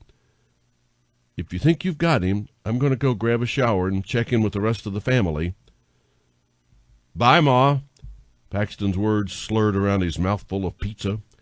She gave him a strange look, a mixture of confusion and amusement, before heading out of the room. "Hey, boss." Mike settled on the stool Cecile had vacated. "Busy couple of days, huh?" "Thanks for the pizza, Mike." Paxton licked off his fingertips. "This is the best pizza I've ever had." "Nah, boss, that's the potion talking." Mike patted his leg. Paxton's senses came alive with every bite he took, a blend between his two halves. Something familiar hit him. Paxton sniffed at Mike. A growl rolled up from deep inside. The other inside awoke and reacted. Terran! "Your imprint is stronger than we thought," Mike murmured. "Huh?" Paxton's mind fogged. A blend of memories and instincts overwhelmed him. "I should have known you'd be able to smell her on me." Mike considered him, gauged the distance to the door. "Listen, boss, you're not yourself right now, but I hope you'll hear what I'm saying and believe me. Yes, I've been around Terran, but only because I helped her rescue you. Remember? Do you remember that? We found you in your cabin. Terran, another witch, and me. Think, boss, remember how it happened?" Mike coached him, helped him sort his way through the confusion. "Where is she?" Paxton choked down the other. His body couldn't handle a shift yet. Both halves clearly agreed that Mike was no threat. Taryn had been there. She'd seen him like that, beaten and bloody. At home, Mike answered, she's safe. She wrote the stories that covered everything up. Got her job back and saved yours. The team is chomping at the bit to talk to you. Reporters are calling to beg for exclusive interviews. Everybody wants to know what's up with Paxton Stevens. Paxton closed the pizza box, suddenly queasy. Taryn had seen him weak and pathetic, at the mercy of his pathetic cousin. Worse, people knew he had imprinted on her. Did his mom know? His family? Joey had guessed at it. Why couldn't he think straight? Taryn's face kept popping into his head, to the very front of his mind. Her face, her hair, her scent. Paxton shifted in bed. His most base physical reactions awoke to the mere thought of Taryn. What is wrong with me? Mike frowned. What do you mean? Do you feel pain? Sick? I can't think straight. Everything's fuzzy. Paxton noted the slur of his words, some worse than others. His tongue felt thick in his mouth. You've had enough to eat. Now your body needs sleep. Mike took the pizza box from Paxton's lap. I'll sit here with you until your mom comes back. When you wake up, you should feel a good deal better. But I don't want to sleep. Paxton trailed off and fell into sleep. Paxton woke to a quiet, dark room. He blinked and tried to focus on his surroundings. Somebody shifted beside him. His mom, curled in a chair with a blanket over her. Paxton's memories flooded back on a tidal wave. He shimmied out of his bed, careful not to disturb his mom, and crept out of his room. Whispers carried out from the kitchen and light streamed into the hallway, indicating Paxton was not the only person awake. Hello? Paxton stepped into the light, shielding his eyes from the sting of the fluorescence, and waited for his pupils to adjust. It's alive, Mike rasped from the other side of the room. How you feeling, boss? Hungry, Paxton blurted.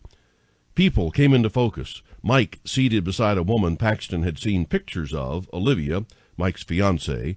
A box of Chinese slid across the counter toward him. He followed the line he'd traveled and blinked to clear his eyes.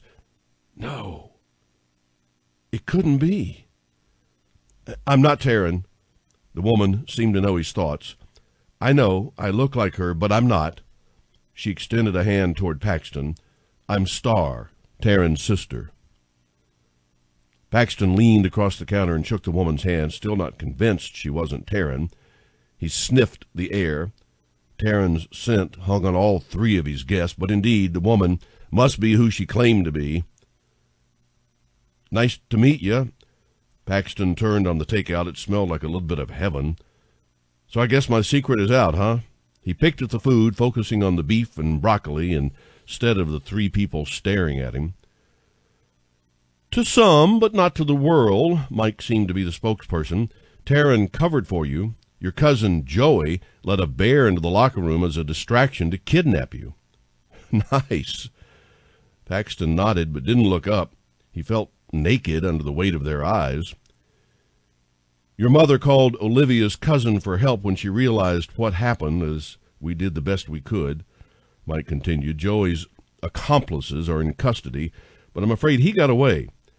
Obviously, the police and the authority are looking for him, but he's had help and a good deal of it. You think? Paxton spat. Fury coiled in his gut like a snake readying for an attack. The chains he used, Olivia chimed in, they were powerfully warded. We were lucky to get them off you. I shouldn't have been distracted, Paxton frowned. Joey only got the better of me because I wasn't paying attention. It wouldn't have mattered, boss. There was a plan for every scenario, according to the two idiots who worked with him. They swear they don't know who helped Joey, but they knew he had contingencies in place for everything, even if you shifted and attacked him. Mike shook his head, clearly frustrated and pissed off. We've hit a dead end with all of that, so our priority has been keeping you safe. We've got people on the perimeter and others trying locator spells to find Joey, but we're spread pretty thin. So you needed to get me well enough to be bait, Paxton arrived at the conclusion before his driver, clearly more than just a limo driver, laid it out. Something like that, Mike agreed, but in a controlled situation. What do I need to do? We're still working out the details. Mike slid his arm around his fiancée, but we think you're going to have to make a public appearance. Okay, no problem. Paxton stretched his arms out, noticing for the first time that he had some pretty colorful bruises around his wrists. You're going to have to appear vulnerable, Olivia added, like you barely escaped with your life, like it would be really easy for your cousin to get to you again. Why? Paxton hissed. Why would I do that? So he'll try to take you again, and we can catch him this time. Paxton glared at Olivia. To her credit, she held her head high and didn't cower under his gaze. No fucking way am I going to cower before my cousin. Get that through your head right now or get out of my house. I'm not going to let that sniveling coward believe for 1 second that he scared me. No, there's got to be another way. How do you expect to call him out, then? Starr asked. Seriously, we're all ears. But from what your mom has told us, Joey wants to bring you to your knees, and he's not going to settle for anything less. Make no mistake, he wants to take over your alpha status, but his partners want something else altogether. I would rather just call him out. Paxton bit back stubbornly. Why can't I just do that? Why can't I make a statement saying that my cousin kidnapped me out of jealousy and issue a challenge to him? He won't be able to back down, right? You don't know that, boss. Mike folded his arms over his chest. Not knowing who he's working with really changes the game. Why? We just want my cousin. Believe me, I know him well. He wants to beat me. He wants to defeat me to prove he's better than me. The worst thing I can do is roll out and publicly call him out. Paxton felt a flutter of excitement from his other half. He knew he could defeat Joey in a fight as much as he knew that his cousin could not ignore a challenge. What about his backers? What if they stop him or show in his place? We don't know who or what we're dealing with, Olivia countered. She shifted uncomfortably in her seat as if she knew more. Paxton regarded her, the tenseness in her shoulders, the way she avoided his gaze all of a sudden when she had no problems holding it earlier. What aren't you telling me? Olivia went still. Her eyes flicked to Starr, who gave the briefest headshake. We think it's possible that the mob found out what you are, and they are the ones backing your cousin. If that's true, then you have much bigger problems than your cousin, because the mob has some influence in the authority. If we handle this wrong, the authority could choose to cancel all of us. What? Paxton sat back on the nearest stool. So that's what this was all about. It made perfect sense. Pieces snapped into place, all the way back to his rookie year.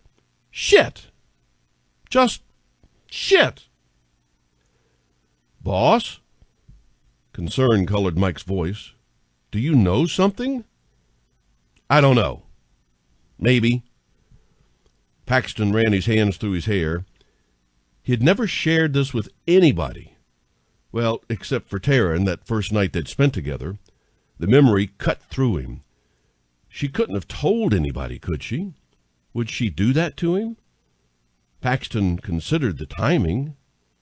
Maybe. Shit. No, he wouldn't believe that about her. She had saved him.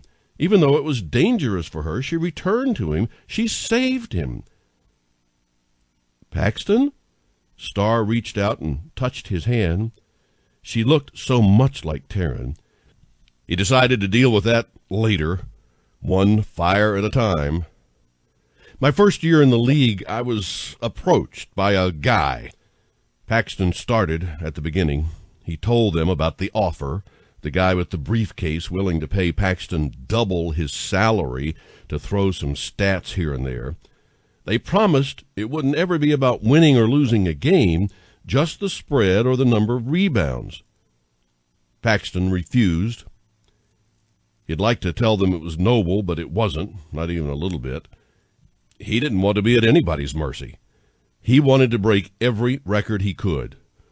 The man promised Paxton that he'd regret it someday. Paxton never saw that guy again, never heard anything about it until a month or so ago. He started getting notes in his locker, in his mail, even in his other apartment. They all said they knew his secret.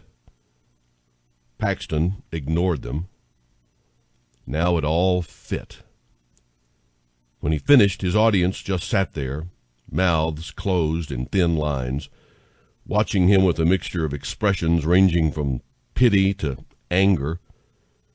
Paxton understood. He felt the same way, but with a heaping pile of disgust tacked on top. How fucked up had his life just gotten? Well, I guess that answers all our questions, doesn't it? Mike broke the silence. Makes it easier to attack the situation, knowing that we were right about the mob. Olivia tapped at her nose, eyes closed in thought. Do you think you could identify the guy who approached you if we showed you some pictures? Paxton considered for a moment. Yeah, sure. I mean, it was a few years ago, but I won't forget that face ever. Good. I'm counting on that. Olivia's eyes snapped open. I think we might be able to save you and do some good for all supernaturals. What are you thinking, Liv? Mike's face creased into a concerned frown. I know that look. It's never good. Olivia popped up on tiptoe and kissed Mike full on the lips like nobody else in the world mattered. This is brilliant. We can save the day for Paxton and his family while severing the mob's connections in the authority for good. What? How? The mob's had its paws in the authority for generations. Anybody who has tried to go against them has ended up dead. Star's reaction surprised everyone. Her hands were white-knuckled on the counter, every inch of her body tensed. All the more reason we need to take them out. Human mobsters have no business tampering with our world. They should not be making money off supernatural's gifts. Olivia argued just as passionately, eyes blazing with resolve. This is our chance, the chance of a lifetime to change everything. I won't be a part of it. I'm sorry, Olivia. Star lowered her head. I want to help Paxton, but I can't be a part of anything to do with the authority or the mob. I just can't. I'm going to head home and check in with Taryn. She spun on her heel without another look at any of them and left the room. Paxton started after her, but Mike stopped him. Let her go, boss. She's got her own demons to deal with. And your mom's awake. You should probably talk to her. Mike gestured behind Paxton. She overheard talk about you being imprinted on Taryn. I suspect you have your own stuff to handle. Shit. Paxton turned to see his mom leaning against the doorframe. Yeah, judging by the look on her face, he had a lot of explaining to do. Chapter 11. Hey, superstar, you joining us for drinks? Claudia, her deskmate, popped up beside Taryn, suddenly transformed from mild-mannered reporter to hot, single woman on the prowl. Look at you, Alcara Danvers to Supergirl, Taryn teased. Claudia had been on her to join them for drinks all day, but Taryn had to finish this story. Funny. You're so funny, Taryn. Come on, join us. Claudia pleaded, her eyes dancing with excitement. The group near the elevators called out impatiently, but Claudia held up a finger to them and kept her eyes on Taryn. Part of being good at your job is networking with your colleagues. Some of the other papers and magazines will be represented there tonight. You can't spend the rest of your career landing exclusive interviews with Paxton Stevens to stay in Cassidy's good graces. Come on, Taryn, come out with us. Taryn got the feeling Claudia genuinely wanted her to go along.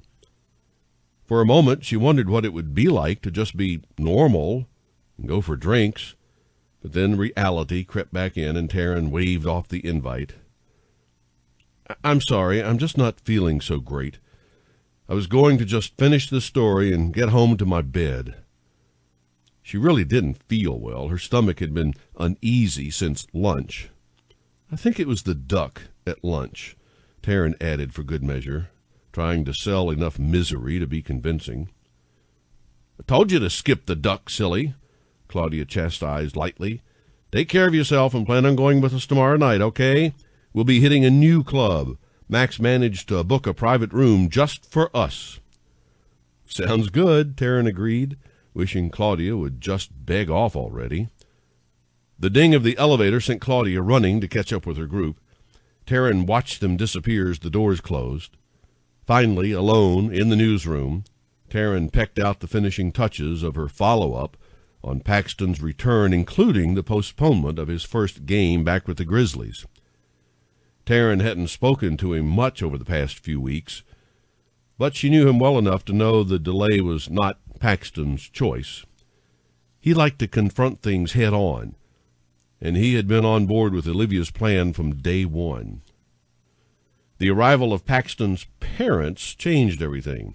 When it was just his mother, it hadn't been so bad. But then his father showed up in Memphis, unannounced. Complicated became an understatement when it came to their lives. Apparently, Paxton's little freak-out at the cabin didn't have anything to do with not wanting her. It had everything to do with his being the next alpha for his pack, which meant imprinting on a non-shifter was about the worst thing he could do.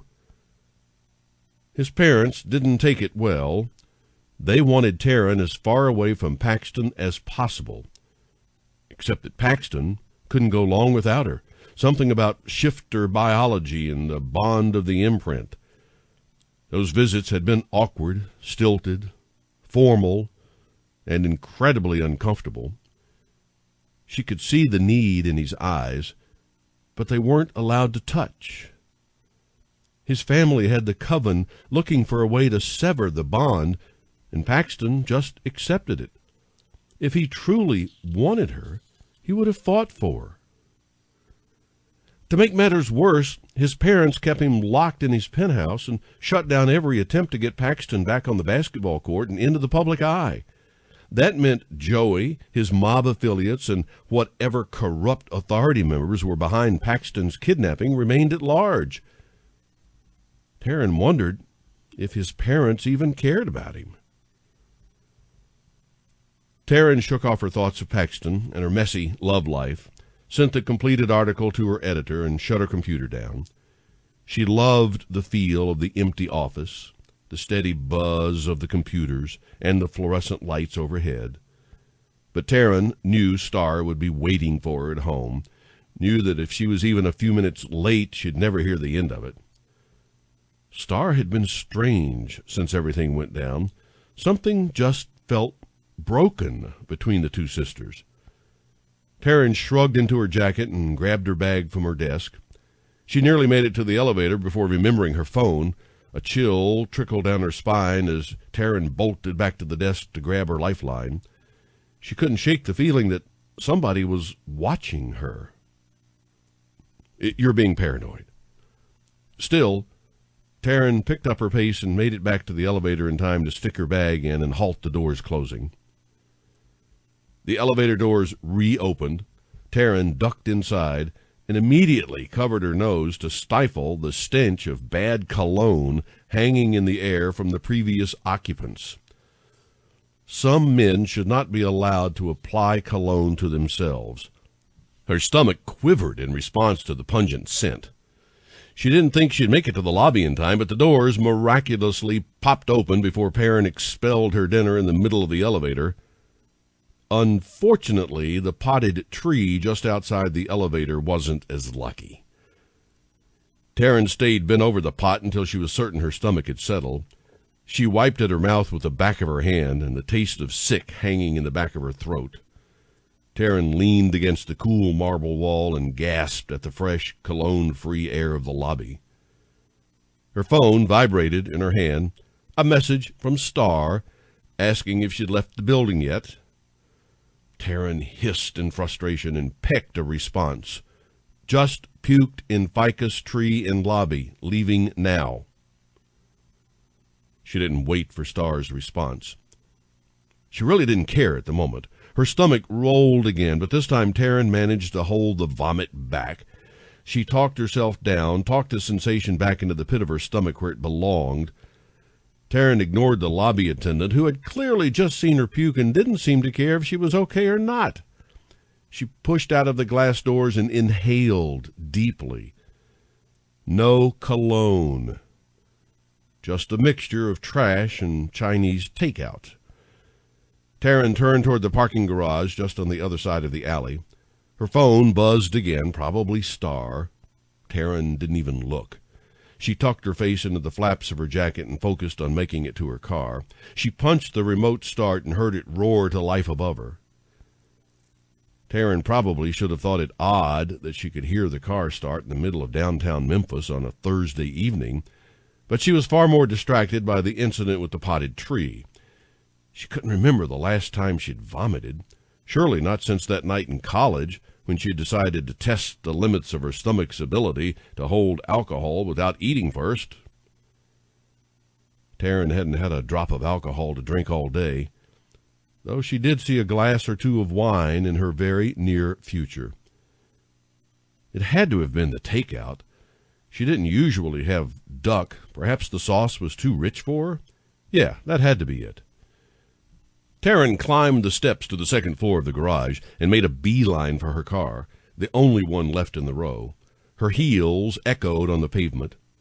A shiver rolled down her spine.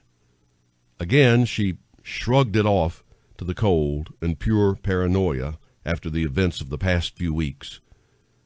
Taryn prayed that she'd remember to leave the heat on in her car so it wouldn't take quite so long to warm up.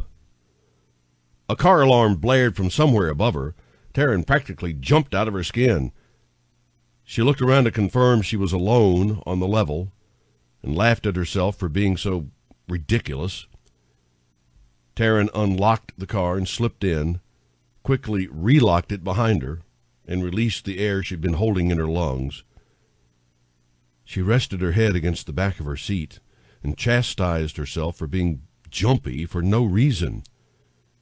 Taryn's stomach rolled and flopped again.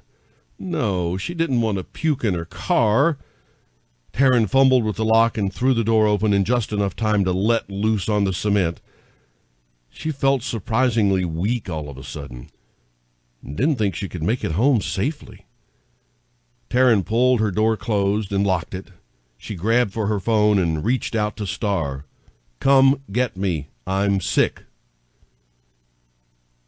Taryn didn't notice the form that peeled away from the shadows of the parking garage and disappeared down the stairs. "Star, stop pacing." Taryn rubbed at the bridge of her nose. Her sister's footsteps were heavy as she paced the main room of their apartment. "It's not helping at all." "I don't understand. How did this happen?" Star stopped, threw her hands in the air, and returned to pacing. "I don't know. Why are you so freaked out?" Taryn pushed off the couch. The timer on her phone went off. She shuffled to the bathroom, not eager to confront what was in there. On some level, she already knew what the little stick would say. She pushed open the door and stepped inside, locking the door behind her before Star could shove in. Taryn needed to do this alone. The stick, basically a piece of plastic with a test strip, sat on the back of the toilet, taunting her. Taryn reached out and plucked it off the porcelain lid. Her eyes snapped closed as she flipped the stick over. "Come on, don't be an idiot, just look." Taryn opened one eye, just a slit, waited for the world to come into focus, and zeroed in on the little screen on the stick. Shit. Just shit. Star pounded on the door. "Well, come on, T, let me in. What's it say?" Taryn didn't answer. Her legs gave out on her. She plopped on the bath mat and leaned against the tub. How did this happen? Taryn pulled her knees up and put her head between the elbows on her knees, pea stick still in hand, and wept. She should have known the universe wasn't done fucking with her. Why would it just give up on torturing Taryn Jameson when it clearly, so thoroughly, enjoyed fucking up her universe? Star banged on the door again. "Come on, T, let me in. I can help you no matter what it says. Come on and let me in." Taryn monitored her breathing, in and out in a soothing rhythm, measured, controlled. She looked at the stick again. Still the same answer stared her in her face. Taryn couldn't will this one away. She reached up, stretched, and unlocked the door. Star, to her credit, cracked it open just a little, slipped in and slid down beside her. "It's positive?" "Yeah." Taryn held out the evidence for her sister to see. "Okay, then we roll with it." Star patted Taryn's knees. "We've got this." "Sure. Awesome. My baby daddy isn't allowed to touch me. His family is seeking out a way to break his imprint on me. Oh, and he's a fucking bear sometimes." Taryn exploded. All of the frustration she'd been feeling over the past few weeks boiled over and landed on her sister. "Yeah, some of that's bad, but not all of it." Star nudged her lightly. "Your baby daddy is hot and rich, and he's still imprinted on you. That's like the bond of all bonds. Until they break it," Taryn reminded her. "His family is not going to accept this, and Paxton isn't exactly standing up to them." "Just because they are looking for a way to break it doesn't mean it's possible," Star pointed out. "An imprinted bond is not something to mess with. They aren't going to risk killing Paxton to split you two up, and so far, those have been the only options." "So what? If he wanted to be with me, he's had plenty of time to make that known. Hell, I stood right in front of him, and he could have told me how he felt, but he didn't." Taryn resigned herself to the truth of the situation. "I'm on my own with this kid." "No, you're not." Star put an arm around her shoulders and pulled her close. "I'm here for you, Taryn Jameson. We're sisters, and that is one bond that is completely unbreakable. You and me versus the world." Taryn fought back tears. That's what her mom always told them. "Yes, Star, you and me versus the world." "That's better." Star gave another squeeze. "Now, what do you think you can eat that won't make you yak everywhere?" "Toast?" Taryn said hopefully. "Toast it is." Star pushed off the floor and helped Taryn to her feet. She looked into Taryn's eyes, suddenly serious. "You have to tell him soon, T. He deserves to have all the facts. It might change how he handles things." "I don't think it's going to change anything," Taryn began, under the weight of her sister's glare. She backpedaled, though. "But if you'll go with me, I will go see him tomorrow night after work. I'll tell him then. I'm sure his mom will be just thrilled." "What if we could get you a few minutes alone with him?" Star had that devious look on her face again, the one that made Taryn cringe. "I don't even want to know how you plan to pull that one off." Taryn shook her head. Chapter 12. Paxton stared out the penthouse window. The first rays of morning were just beginning to reflect off the tallest buildings of the Memphis skyline. He could hear yelling in the kitchen, enough to spoil his appetite, despite his stomach rumbling to the smell of bacon, eggs, and some type of coffee cake. Paxton's mouth watered. Things had been more than uncomfortable since his return from the cabin. Though he had nearly healed up, Paxton still felt like a captive in his own home. His father had joined his mother, and together they were looking for a way to break his bond with Taryn. that held off his physical with the Grizzlies, and even went so far as to hint to the press that he'd be retiring. "Boss?" Mike knocked at the door. "Hey, boss, you decent?" "Yeah, come in, Mike." Paxton didn't bother to turn around. "Not letting you sneak any more food to me, huh?" "No, sorry, boss." Mike sounded remorseful. That was something. Paxton would have lost his mind if not for his driver, friend, and guardian sticking so close. Paxton sighed and swung around. "Man, I'm sorry you're in the middle of this. I think that goes beyond guardian duties." "Nah, I need to protect you and your secret. That's the deal." Mike put his hands up. "Part of that means running interference between you and your parents, so you don't flip out, shift, and slaughter the both of them." Would that really be so bad? Paxton imagined the freedom. He could grab Taryn and take off. Who needed this shit? "If only I believed you were kidding." Mike plopped in a chair and regarded the mess Paxton made of his room. "Redecorating or reliving your teen rebellion phase?" "I don't fucking know anymore, Mike. Somehow I lost control of my life, and I don't know what to do with myself." He pointed to a pile of clothes. "That's the shit I can do without, so I put it aside in case I need to destroy something else, which I can pretty much guarantee will happen today at some point. And that's shit I can work out in, since that's one of the few things I get to do. Good on you for suggesting I add a gym, by the way." Paxton gestured toward the mess on the bed. "And those are things I wore around Taryn that still sort of hold her scent, so I can get through a rough patch if I need to. See, this is what my life has become. Piles of shit." "So, what are you going to do about it?" Mike, ever the wise guy, soberly confronted him with the question Paxton had been listening to on replay for the past several weeks. "I don't know." "Do you know what you want?" Mike cocked his head to the side. "Maybe you should start there." "How do I know what I want? I want Taryn, but apparently that's only because of some pheromone exchange and some ancient mystical mojo in my DNA that connected with hers and so on and so forth. So do I really want her? I don't know." Paxton couldn't deny how he felt when Taryn stood in front of him, those bright, almond-shaped eyes able to look right through him when she wanted to. But she hadn't said she wanted him either.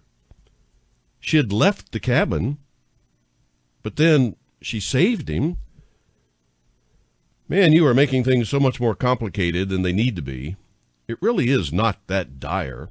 When you two are in the room together, it's clear how you feel." Mike put his hands behind his head.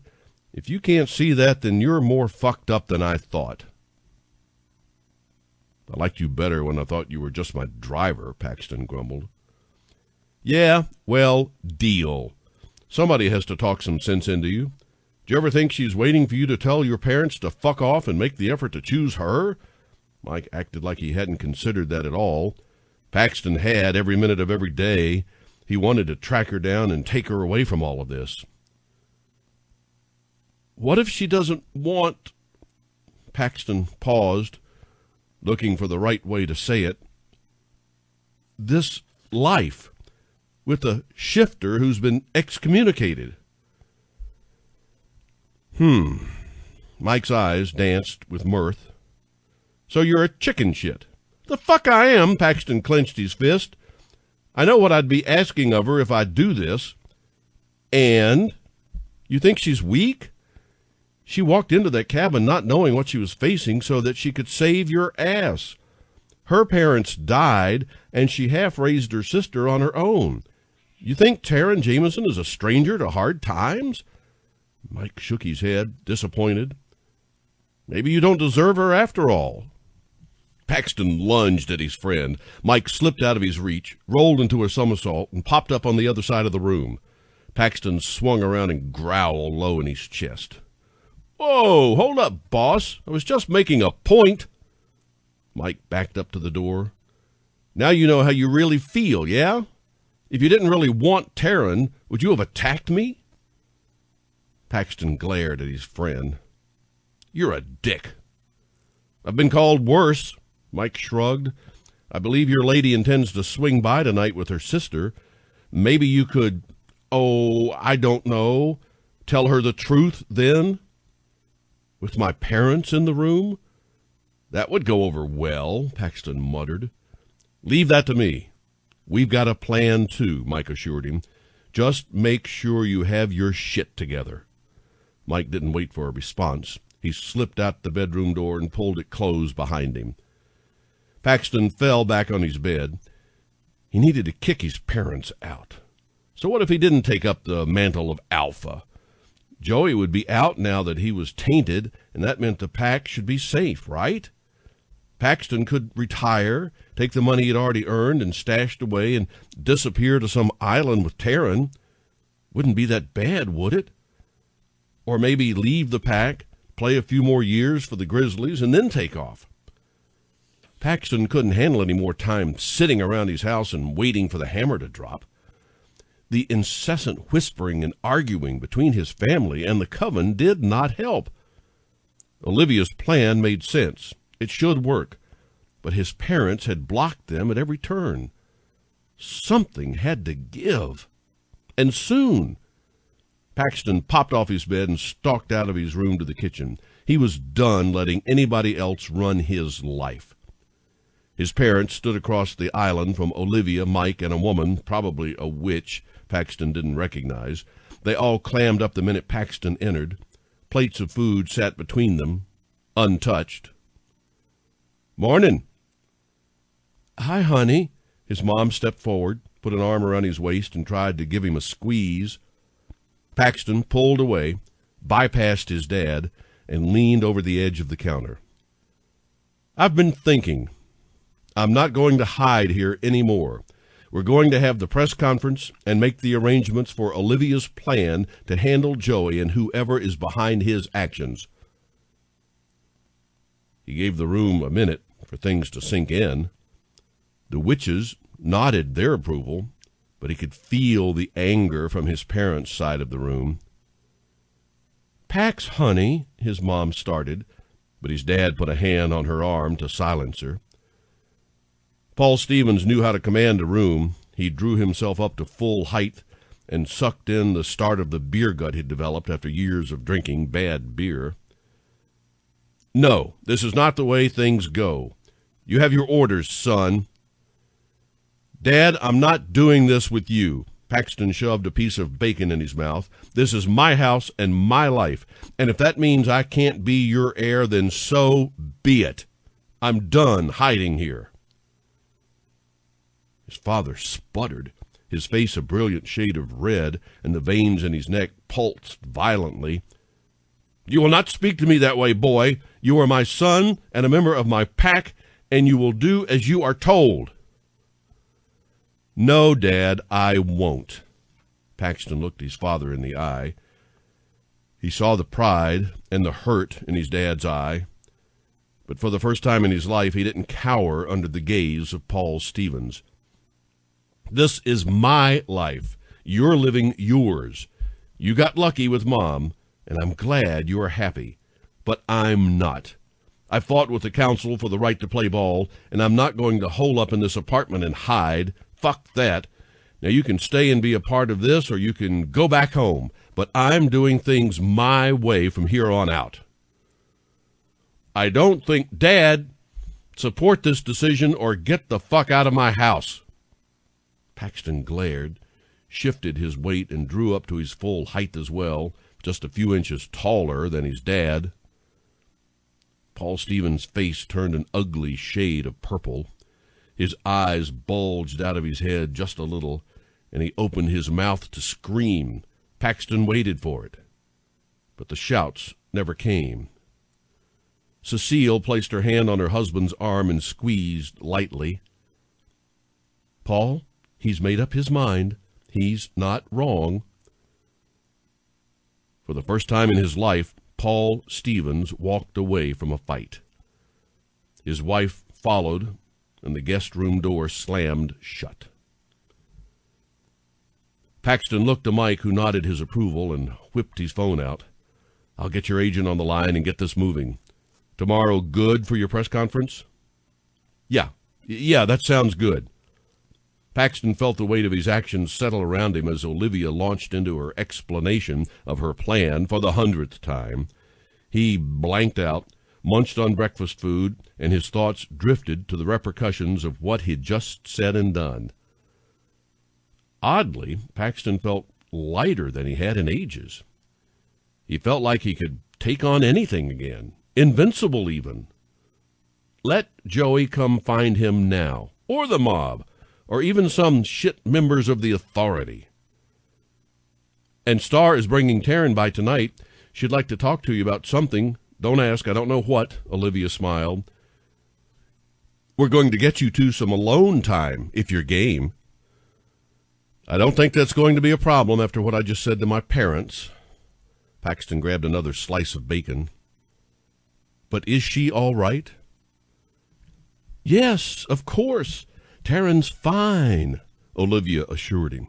Star's going to pick her up from work. They should be over around 7. Do you want anything special? No, that's fine. We'll just talk. Paxton's mind wandered to the last time they had just talked. Well, before he was chained up and beaten within an inch of his life. We're all set for tomorrow morning. If you're up for it, you can do the team physical before the press conference, so we might be able to get you back to the team for Saturday's home game, Mike beamed. Chapter 13. Taryn slipped into the passenger seat of the car and buckled in. Hey, thanks for picking me up. No problem. Star guided the car out of the fire lane and back into traffic. How you feeling? Better today. I stuck with lighter fare. Taryn also kept crackers close all day, just in case. I don't think I'll be eating Chinese takeout for a while. There's tea in the silver mug. Star gestured toward the cup holders between them.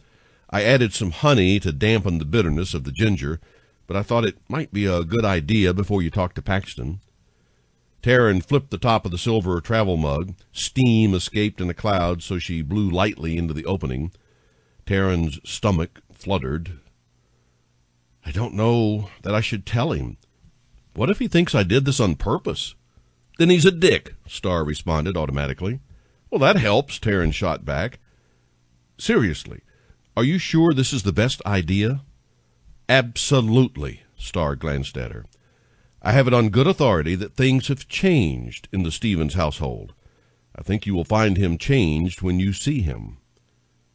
Taryn doubted that, so long as his parents were near and working to sever their bond. She shuddered to think how they would react to the news of her pregnancy. They were liable to shift and tear limb from limb right then and there. T, seriously, relax. It's going to be okay. Star reached over and patted her hand affectionately. We've got you covered. Olivia and Mike are waiting for us. Vivian is going to be there, too. You know her, and she's freaking FBI. What could go wrong? Wish you wouldn't say stuff like that, Taryn chided. You know that every time you say stuff like that, something inevitably happens. It's like a curse. A curse we are going to break. Things are going to change. They're going to get better. Star sounded so positive that Taryn almost believed her. Almost. They pulled into Paxton's garage and parked in the first open visitor spot. Taryn sat there, sipping at her tea, for several long moments. Star didn't push her. Taryn breathed in and out, did all she could to calm herself and soothe the butterflies away without actually drawing on magic to help. It was more important than ever that she kept that part of herself a secret. Taryn exhaled one last slow breath. Okay, let's do this. She pitched out of the car and led the way toward Paxton's elevator. Mike met them at the door of the penthouse with a smile. Come on in, ladies. Hey, Mike. Taryn wriggled out of her coat and tossed it with the others. How's it going? Excellent, but I'll let the big guy fill you in. Mike nodded to Star and led them toward the back of the house. "He's in his room. We thought it would give you two the most privacy." Taryn hesitated. "It's just him in there, right?" "Yep." Mike rapped on the door lightly. "We'll be close, just in case." "Thanks, Mike." Taryn's eyes flicked back to her sister. That swell of anxiety returned to her belly. Star nodded encouragingly, maybe even a little impatiently. Taryn cracked the door open just wide enough to slide in. She swung around the door and shut it behind her. The last time she'd been in this room had been their first night together. The memories rushed back unbidden and uncontrollable. "Hi," Paxton's voice broke through her reminiscence. "I'm glad you came." Taryn turned toward his voice, her breath caught in her throat. He looked different. He looked good. No signs of the injuries from before, and a spark she hadn't seen before. Paxton stood there, the perfect male specimen, in nothing but a pair of basketball shorts, with the band of his boxer briefs just visible at the waist. Taryn blinked and struggled to focus on why she was really here. "I need to talk to you." "Please." Paxton stepped toward her. "I need to tell you some things first."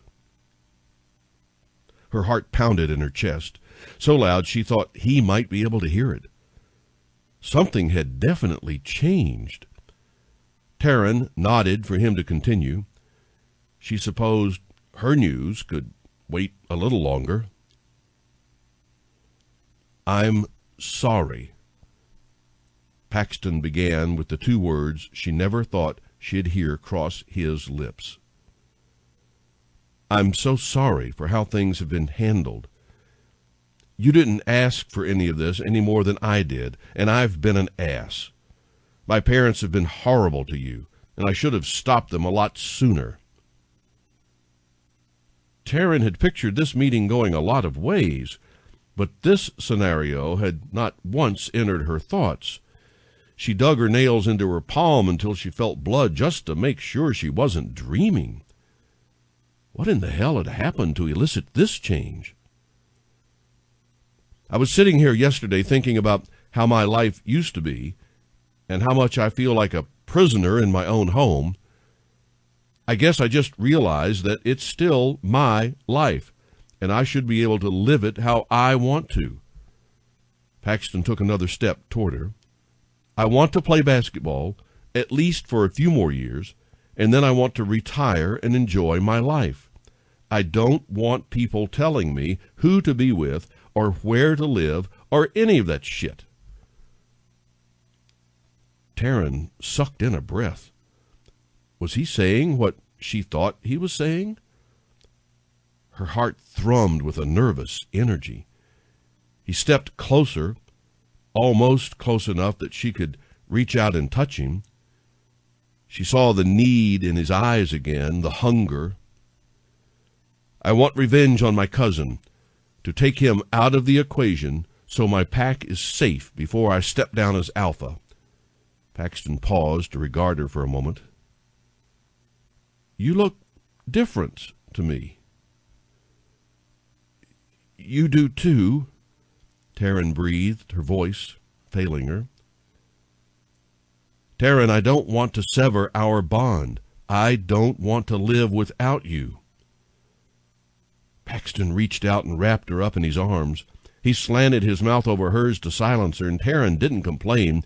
He said all of the words she'd never thought she'd hear, and now her body reacted on its own accord. Taryn's hands worked their way free from his grasp and traced around his body to pull closer to him. She wrapped her legs around his waist and worked her tongue against his. Paxton groaned into the kiss. His body tensed and hardened against her. Taryn broke the kiss and pulled back so the tips of their noses touched. "I need to talk to you about something, too." "Damn it, woman!" Paxton shifted so she could feel his arousal through his shorts. "Can it wait?" Before she could argue, Paxton covered her mouth with his again, his full lips warm and firm against hers. He traced an invisible trail to her jaw and down her neck, careful to hit the spots that sent sparks shooting to her core. Damn, this man knew how to love her. Taryn forgot everything she wanted to say to him, forgot all that had happened, and lost herself in the moment, the feel of his fingers licking across her skin. She became acutely aware of every place their bodies touched. Heat passed between them as their bodies remembered the feel of the other. Paxton wrestled his shirt off, struggled to pull it free without losing his hold on her. Taryn shimmied and writhed to free herself from the confines of clothes. She pressed against him, her bare breasts against his muscled chest. Her hands wove their way up to his hair and into the curls at the nape of his neck. Paxton dipped his head into her neck, kissed along her collarbone, and traced a hand down her side to the curve of her ass. He shifted her weight and pulled her away from him. She thought for a moment he might stop, might change his mind. But then he tossed her on the bed. He dropped his shorts, hooked his thumbs in his boxer briefs, and stripped those away as well, eyes on her, watching her reaction to his body. Taryn didn't disappoint. She licked her lips, and he fell on her. His hands fumbled with the clasp on her trousers, impatient and needy. Paxton yanked them off, shredding the flimsy panties she wore beneath. His eyes traveled up her body, paused at the swell of her breasts, then continued to her face. Taryn knew this wouldn't be gentle. That foreplay was over. Her body screamed with need. The feel of his arousal against her thigh sent shocks through her body as Paxton shifted closer to her core. There was nothing sweet about this. Sweet was for the faint of heart. Taryn held her lover's gaze, read the hunger and need in his eyes as he pushed her hands above her head and locked them there in one hand, while the other traced its way down her body. She bucked against him, wanting him closer. His mouth curved into a smirk. His fingertips traced the curve of her pelvis to the crop of glistening hair. She thought he'd toy with her then, thought he'd tease her to the brink, but he didn't. In one smooth motion, Paxton rolled on top of her and pushed inside her. Taryn cried out. The pleasure of him filling her so completely nearly brought her to climax. She struggled and moved against him, but he didn't allow it. Paxton's eyes locked on hers, watching her reactions to his every move. And move he did. He was nothing if not thorough. One hand held her still while the other coaxed and teased her body into responding. Paxton rocked into her deep inside and held there. He looked into her eyes, nose to nose. "I've wanted you like this all these weeks. I want you like this forever." Paxton rolled to his back and pulled her on top of him without breaking their connection. Taryn pressed her palms to his chest and rocked her hips in rhythm, shifting and rolling to pull him deeper inside her. She traced the lines of his chest, his abdomen, relishing the feel of him inside her. Taryn pushed down on his chest and slid off his cock, loathing the empty feeling that followed, but knowing it wouldn't last. She shifted her weight and changed position. Without a word, Paxton knew what she was going for. His hands found her hips, and Paxton plunged into her from behind. Her ass rocked up against him as he pushed into her with a groan. Taryn gasped for breath, panting in need as he guided her hips, pounding rhythmically until the golden wave rose up inside her. Sound escaped her lips, rising as her heartbeat quickened. Paxton's scent enveloped her. He exploded inside her as her own wave hit in full force. He fell away from her, landed beside her on the bed. Taryn curled into him, her head on his arm. Her body thrummed with the after effects. Their legs intertwined. Paxton wrapped his arms about her, kissed the nape of her neck, and held her close. Taryn didn't know how long they lay there in silent bliss. She'd come here to talk to him, to tell him about the baby. Taryn turned to look at him, opened her mouth to speak, but realized Paxton had fallen asleep. She slipped out of his arms, cleaned up in his bathroom, and dressed. Taryn found a notebook and left him a note, signed with a heart and a promise to talk to him tomorrow. The hall remained empty, but Taryn found Mike, Olivia, and Star in the kitchen. Nobody mentioned her mussed hair or the flush in her cheeks. She wondered if Star told them about her condition yet. "So, how's it going out here?" "Not as well as it went in there," Star teased. "How'd he take it?" Taryn hesitated. What? We got you time alone with him, and you didn't tell him what you needed to tell him?" Star balked. "I can't believe you." "Shh." Taryn held a hand up. "Do they know?" "No, I didn't think it was my place," Star pouted. Taryn's shoulders slumped. "I tried to tell him, but he told me what he's been up to, and then things got a little out of hand. Then he fell asleep." She switched gears, not prepared to deal with her news. "What's the deal with the press conference tomorrow?" "He's going for his team physical, and hopefully we'll be able to announce his return to the Grizzlies. We've been putting plans in place to deal with his cousin and anybody else who might want to screw things up for Paxton," Mike explained. "Basically, Olivia's plan is finally being put into motion." Finally. Taryn wanted to know what happened to change Paxton's mind, but realized it didn't matter in the end. "What happened to his parents?" "They left," Mike said casually. "I see." Taryn didn't see. "They just gave up on their son and left?" "Not exactly, but I think we're okay." Mike shifted uncomfortably. "Okay, what aren't you guys telling me?" Taryn looked from face to face for the weak link, the one most likely to crack. "Paxton is being exiled from his pack. He's giving up claim to the Alpha," Star spoke up. "So?" Taryn heard as much from Paxton himself. "It leaves him vulnerable," Mike explained. "Without a pack, he can't tap into the collective power in the event he would need it." "So what? He's got friends." Taryn felt anger boiling up inside her. "He won't be alone. And what has his family done for him anyway? Have they been there for him? No." "Okay, calm down, T." Star put her hand on Taryn's arm. "We just want you to know how serious this is. It could get worse before it gets better.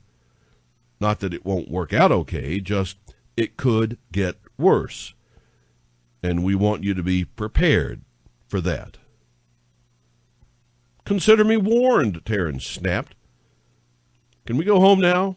I need some sleep, and apparently I've got a press conference to report on in the morning." Chapter 14. "Man, that was brilliant." Paxton reclined in his favorite leather chair. Clips from his press conference were being discussed on ESPN in the background as he and Mike provided their own assessments. "Listen to them talking about you, boss." Mike grinned. A genuine smile had been rare lately. "Yeah, I think we'll be okay," Paxton agreed. "The only thing that threw me was the question about what happened in the locker room and why I wasn't at the memorial or funeral or whatever that was. I don't know if I sounded remorseful enough." "Do you think anybody would have bought it if you'd cried?"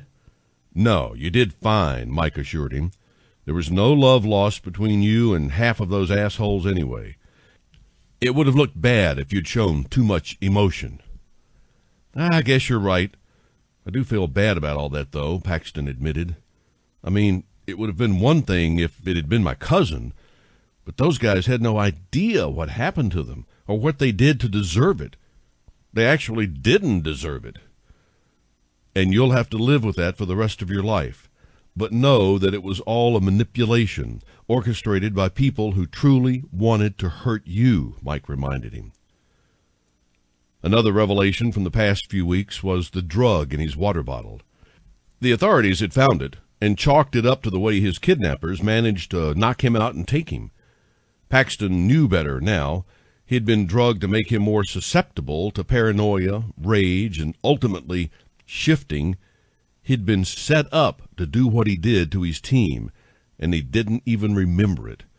It was like the human part of him, the logic, had been put to sleep, and only the bear half, all instinct, had been in complete control. When Plan A hadn't worked the way they intended because Paxton managed to escape, Joey switched to Plan B and tracked him to the cabin. Paxton still didn't know how they knew about that cabin, but that part didn't really matter in the larger scheme of things. What mattered was that the more they uncovered about his cousin's plot, the clearer it had become that the scheme ran deep and had been planned for a long time.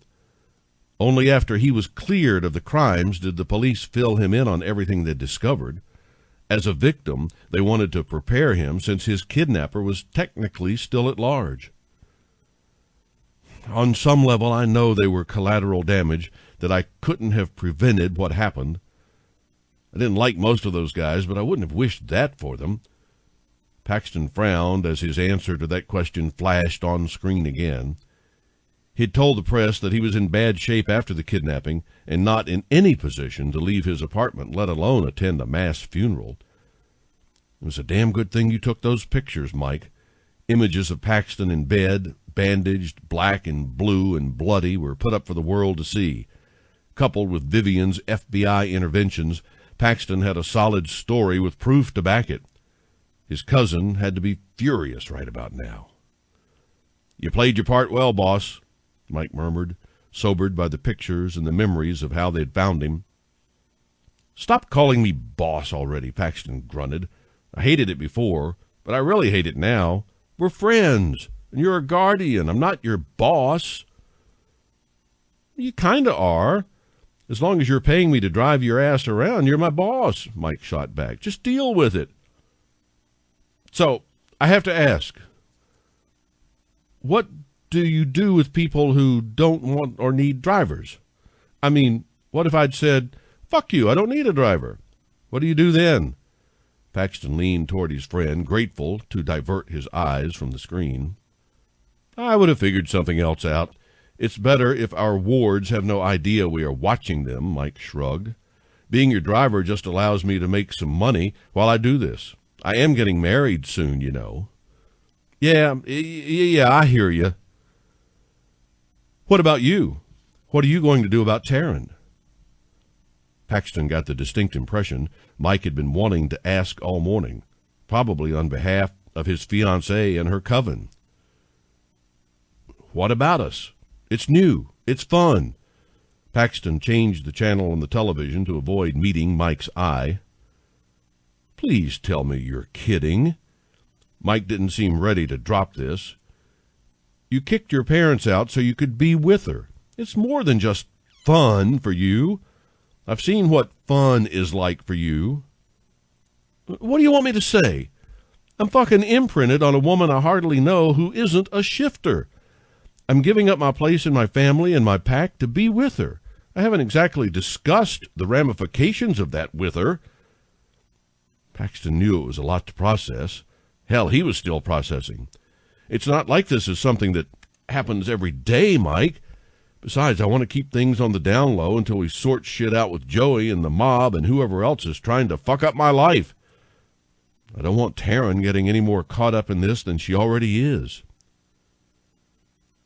"So that's why you two ignored each other at the press conference this morning?" Mike arched an eyebrow at him. "I don't think you could have been harsher with her." Paxton's phone vibrated in his pocket. Saved by the phone, thank the gods.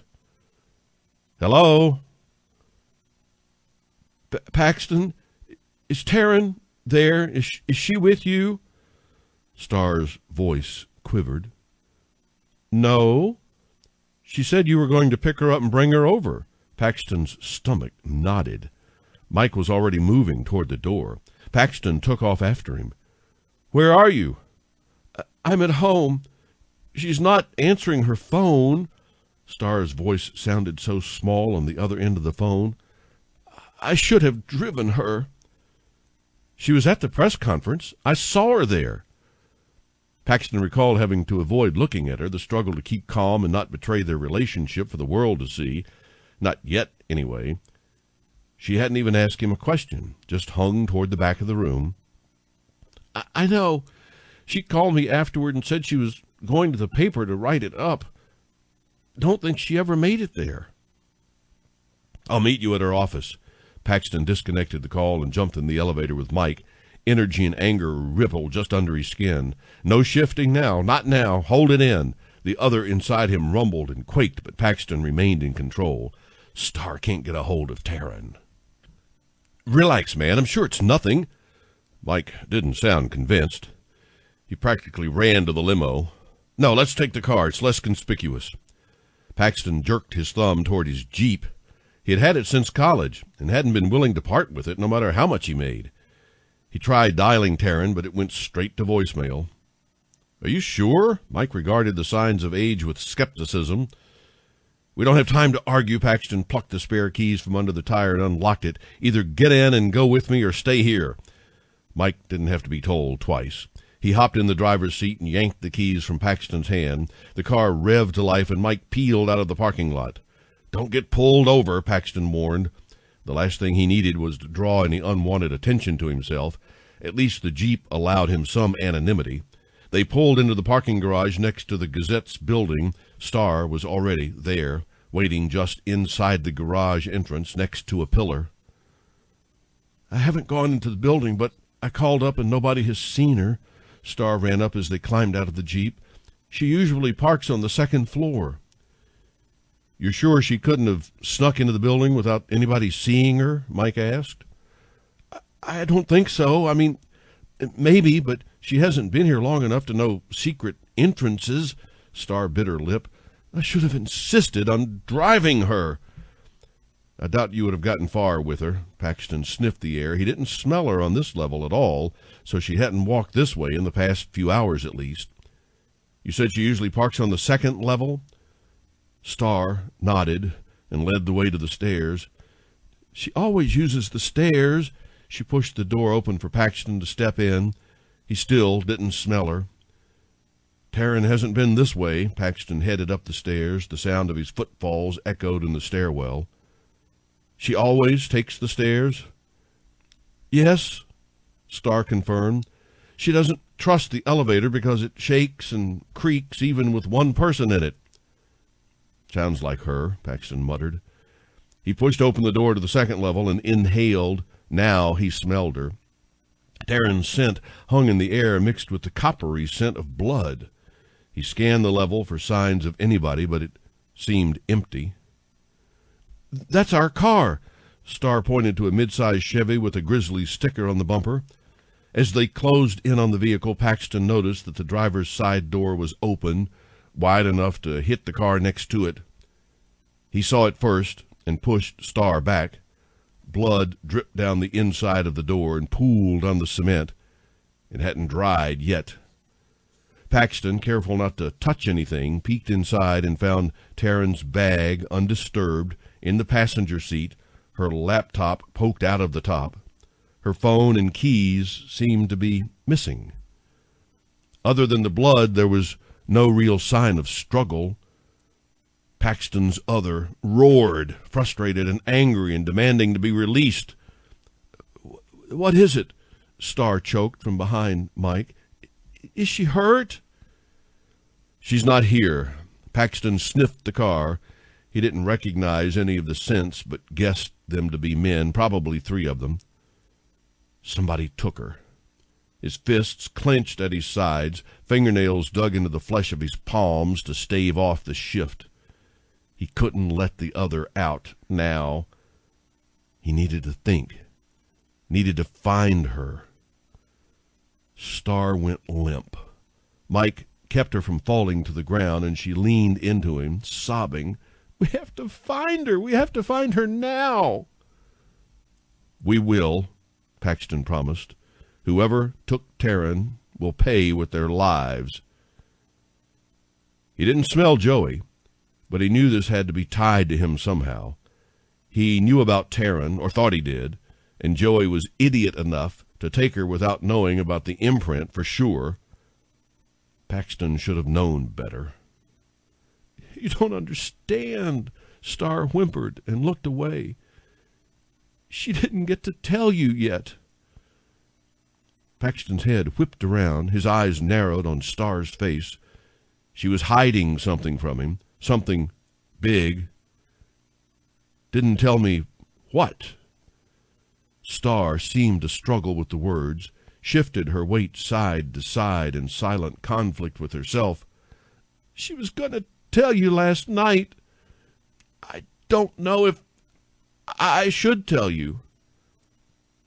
"I think you should tell me." Paxton stepped closer to his lover's sister, trying not to be menacing, but firm enough to convince her to spill the big secret. Star sighed. "Taryn's pregnant." Chapter 15. "That bitch cut me. I'm going to fucking cut her back." "No, you're not going to touch her." "The fuck I'm not. Do you see my face?" "You touch her, and I swear to the gods that I'll make you regret it." Taryn woke to voices arguing. Her head swam from the jolt of the sleep spell that hit her square in the chest. Damn, whatever witch cast that had some serious power. She recognized the voice of the guy she'd sliced with the keys, but the other was a woman. Taryn didn't sense anybody else and wondered where her other two kidnappers had disappeared to. At least it seemed like the woman had no intention of letting anybody hurt her. That was something. "You can't watch her all the time, bitch." The guy stormed off and slammed the door. "I know you're awake," the woman said aloud. Not unkindly, but not friendly either. "It's just us girls, and I swear not to harm you." Why do I feel like there's a "yet" attached to that oath? Taryn rolled over and sat up. Her head felt foggy, and the sudden movement didn't help much. "I swear that I will not harm you, nor will I allow anybody else to harm you so long as I am a part of this." The woman, older than she sounded, sat at a folding table in the center of an otherwise bare room. She was plain, almost perfectly nondescript, in fact, but for her mismatched eyes, one blue and the other green. Interesting. "I am Colette. You are Taryn Jameson. I do regret that we are in this position. I knew your parents. They were good people." Taryn stiffened. The cot beneath her creaked in response. "Ah, you know the truth of their deaths." Colette sat back in her chair and crossed her legs. She gestured toward an empty seat across from her. "Please, join me." "I'm fine here, thanks." Taryn jutted her chin and folded her hands in her lap. She supposed it was a small blessing that she wasn't restrained. Taryn regarded the room, only one door, no windows, peeling wallpaper, likely from the mid-'80s. The carpet showed signs of heavy wear and a number of stains that could only be blood. "There's no way out, I'm afraid." Colette followed her gaze. "You can try to make a run for it, I suppose, but that would be unwise." "What do you want from me?" Taryn cut to the chase. Colette smirked. "I don't want anything from you, child. However, my employers believe you are the key to something they desperately want." "Paxton?" Taryn guessed. "Yes." Colette toyed with a fraying piece of the table. "It is odd, isn't it, that a shifter, an alpha no less, would bond with a witchling, especially one who doesn't practice, one who has shunned the ways of our kind." Taryn feigned ignorance. She didn't know what game this woman was playing, but there was much more to it than just getting at Paxton. "Who says we're bonded?" Colette's eyes narrowed. "Don't be a fool, Taryn. It's not becoming. You and I were just having a nice battle of wits, and you go and ruin it by playing dumb. Don't do it again." "I don't know why you imprinted on me," Taryn admitted. His parents were pissed. I don't even know what's going to happen. Of course not. It's only occurred a few dozen times in history. Colette waved a hand, and a teapot appeared on the table with 2 cups and saucers. Tea? No, thank you. Taryn declined as politely as she could manage. You knew my parents? Colette poured herself a mug of tea and sipped at it. Yes, I did. And you know how they really died? Taryn pressed, curious how much this woman knew. Some of it. Colette regarded her over the rim of her teacup. I would love for you to fill in the blanks, though. Let me guess. Taryn wondered how close she was on this. You work for the authority. Nobody there knows what really happened because no matter how hard you try to piece it together, it doesn't make sense. It's like you read my mind, Colette replied dryly. I don't know why you think I can fill in the blanks. Taryn controlled her voice and held Colette's eye. I was just a kid. They got in over their heads in whatever they were doing, or their coven betrayed them, or some sort of magic backfired. I don't know. I've heard any number of stories, but none of them fit. You could probably tell me something I don't know. Colette set her teacup on the table, smoothed her pants, and faster than Taryn could register her movements, the woman zipped across the room and backhanded her with more force than seemed possible. Taryn's head slammed back against the wall behind her. The room spun and righted itself, and Colette was watching her over the rim of her teacup again. I told you not to lie to me again. Taryn blinked back tears. Her head thrummed from the impact. How did Colette know she had been there? How did you do that? She rubbed the back of her head. Don't stall, or I'll do it again. Colette set her cup down again and leaned forward. I know you were there. How? Taryn braced for another strike, but it never came. Okay, that's fair. Quid pro quo. Colette cocked her head to the side as if listening for something. She had such odd movements, jerky, almost mechanical. I knew your parents well. In fact, I was part of their coven for many years until I was tapped by the authority. The thing they don't tell you about the authority is that you can't turn them down. There's no such thing as a valid reason with the authority. If you are selected, you accept. It's as simple as that. So it wasn't your choice. Taryn had never heard such candidness from a member of the authority, and she had met her fair share. Why are you telling me this? Colette hissed. Come now, I know you have better manners than that. I'm sorry. Good. We must cling to our civility if we hope to be better than the beasts. Colette paused, almost as if she thought Taryn would disrupt and warrant another beating. So I left your parents' coven and joined the authority shortly before you were born, as it were. I regret that I missed your birth. I understand you were a beautiful baby. Still, I followed you closely, and do you know what I found? Taryn sat still, hands in her lap. Why had this woman followed her? Why didn't her parents ever mention Colette? You learn fast, Colette nodded her approval. I found that peculiar things happened around you. Nothing bad, of course, just strange. I think you know what I'm getting at here. Colette sipped at her tea again, waved a hand, and the set disappeared. You were born with innate magic, Taryn. Your parents tried to mask it or take it or something to that effect, and your magic didn't let them. It backfired, didn't it?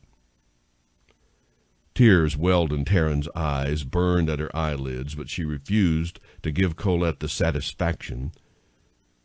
She contemplated how to word it, truth, without revealing everything. Taryn hesitated. They tried to siphon it, to diminish it, so I could control it. Into what? Colette's eyes narrowed. Or who? Taryn shrugged. They blindfolded me so I couldn't even see who was part of the coven. My parents didn't want me to be a part of that world. As I'm sure you know, I've not been a part of the magic world since my parents died. Colette studied her, seeking for a lie. She sniffed at the air and scowled. Truth. That tells me nothing I did not already know. I'm sorry to disappoint you. Taryn smoothed her pants. Colette pushed out of the chair. I suppose that's all there is to say then. I can hand you over to the brutes to do as they will with you. Taryn tried to suppress her shock, but Colette didn't miss it. Oh, what? You thought I was here to watch over you because of the little shifter mob war? She giggled, a cold, horrible sound. Oh, no, dear. I came to put the pieces of a puzzle together. But if you have no more pieces to provide, then I have no reason to be here. I'm sure I can send some other member of the authority to proxy this position. Wait, the entire authority is involved in this? I thought it was just a rogue faction. Taryn perked up. In her frustration, Colette revealed something useful. Colette stilled. Her head swung around, eyes blazed with fury. That was not for your ears. She overturned the folding table and kicked her chair against the wall. That was not for your ears, Colette screamed, several octaves higher and far more intense. Taryn backpedaled against the wall as far as she could and muttered her lullaby over and over until it was all she heard, just like that night. Shh, baby, shh, shh, shh, shh. Colette's arms were around her, rocking her. That's it, Taryn. Calm yourself. Yes, just like that. Taryn pulled away from the woman. What just happened? She shook her head, all foggy and confused. What had she just done? I'm sorry I had to do that. I really am, Colette apologized. I didn't mean to frighten you, but I realized it was the only way to trigger the memory of what happened that night. What? Taryn sifted through her memories to sort what was true and what was not, but found them fused together, a confused mess when it came to Colette. What did you do to me? Just a little paranoia and fear, something like what you must have felt that night. Colette reached for her hand, but Taryn pulled back. Don't touch me. Taryn felt violated in ways she didn't think possible. You messed with my mind. You manipulated me. We aren't friends. You had no right. I had every right, Colette hissed. Just because I left that coven doesn't mean everybody I cared about left with me. Because of you, I lost everything. She pointed one poorly manicured finger in Taryn's face just inches from her nose. My husband, the love of my life, died that night. He never should have been there. They never should have messed with innate magic. But they didn't listen because poor Taryn couldn't contain it. Poor Taryn couldn't have a life if they didn't help her. Poor Taryn. Colette raised a hand to slap her, but lowered it and smoothed her pants. Forgive me. Sometimes my emotions get the better of me. It's silly, really. The authority branded me unstable. I think I prefer your term. What was it again? Rogue? Yes, rogue. I like that. You're mad, Taryn whispered, loud enough that Colette heard her. We're all mad here, isn't that right? Somewhere along the line, the magic drives us all mad. Colette cocked her head to the side in that strange way she had. Just wait. You may not use it, but your magic will get the better of you, too. Oh, yes, the innates are far worse about it. Far worse indeed. You're insane, Taryn said, louder this time, bolder. You have no idea what you're talking about. I think I'd rather take my chances with the men. Let them try and hurt me. If not for your sleep spell, they would have never taken me." "I really don't think you'd like them better than me," Colette cackled. Her crazy showed through every crack now, the way her eyes moved just a bit too much and not in sync, the odd speech patterns and movements. Taryn had heard that magic could do that to somebody. She knew that two of her parents' coven who had survived that night ended up much the same, but far less able to blend. The authority had put them down to be humane. Now that she thought back, she'd only heard they did so. How many stories had Taryn been fed over the years about what happened that night? Would she ever be able to fill in the blanks? "Colette, were you there that night?" Taryn took a chance.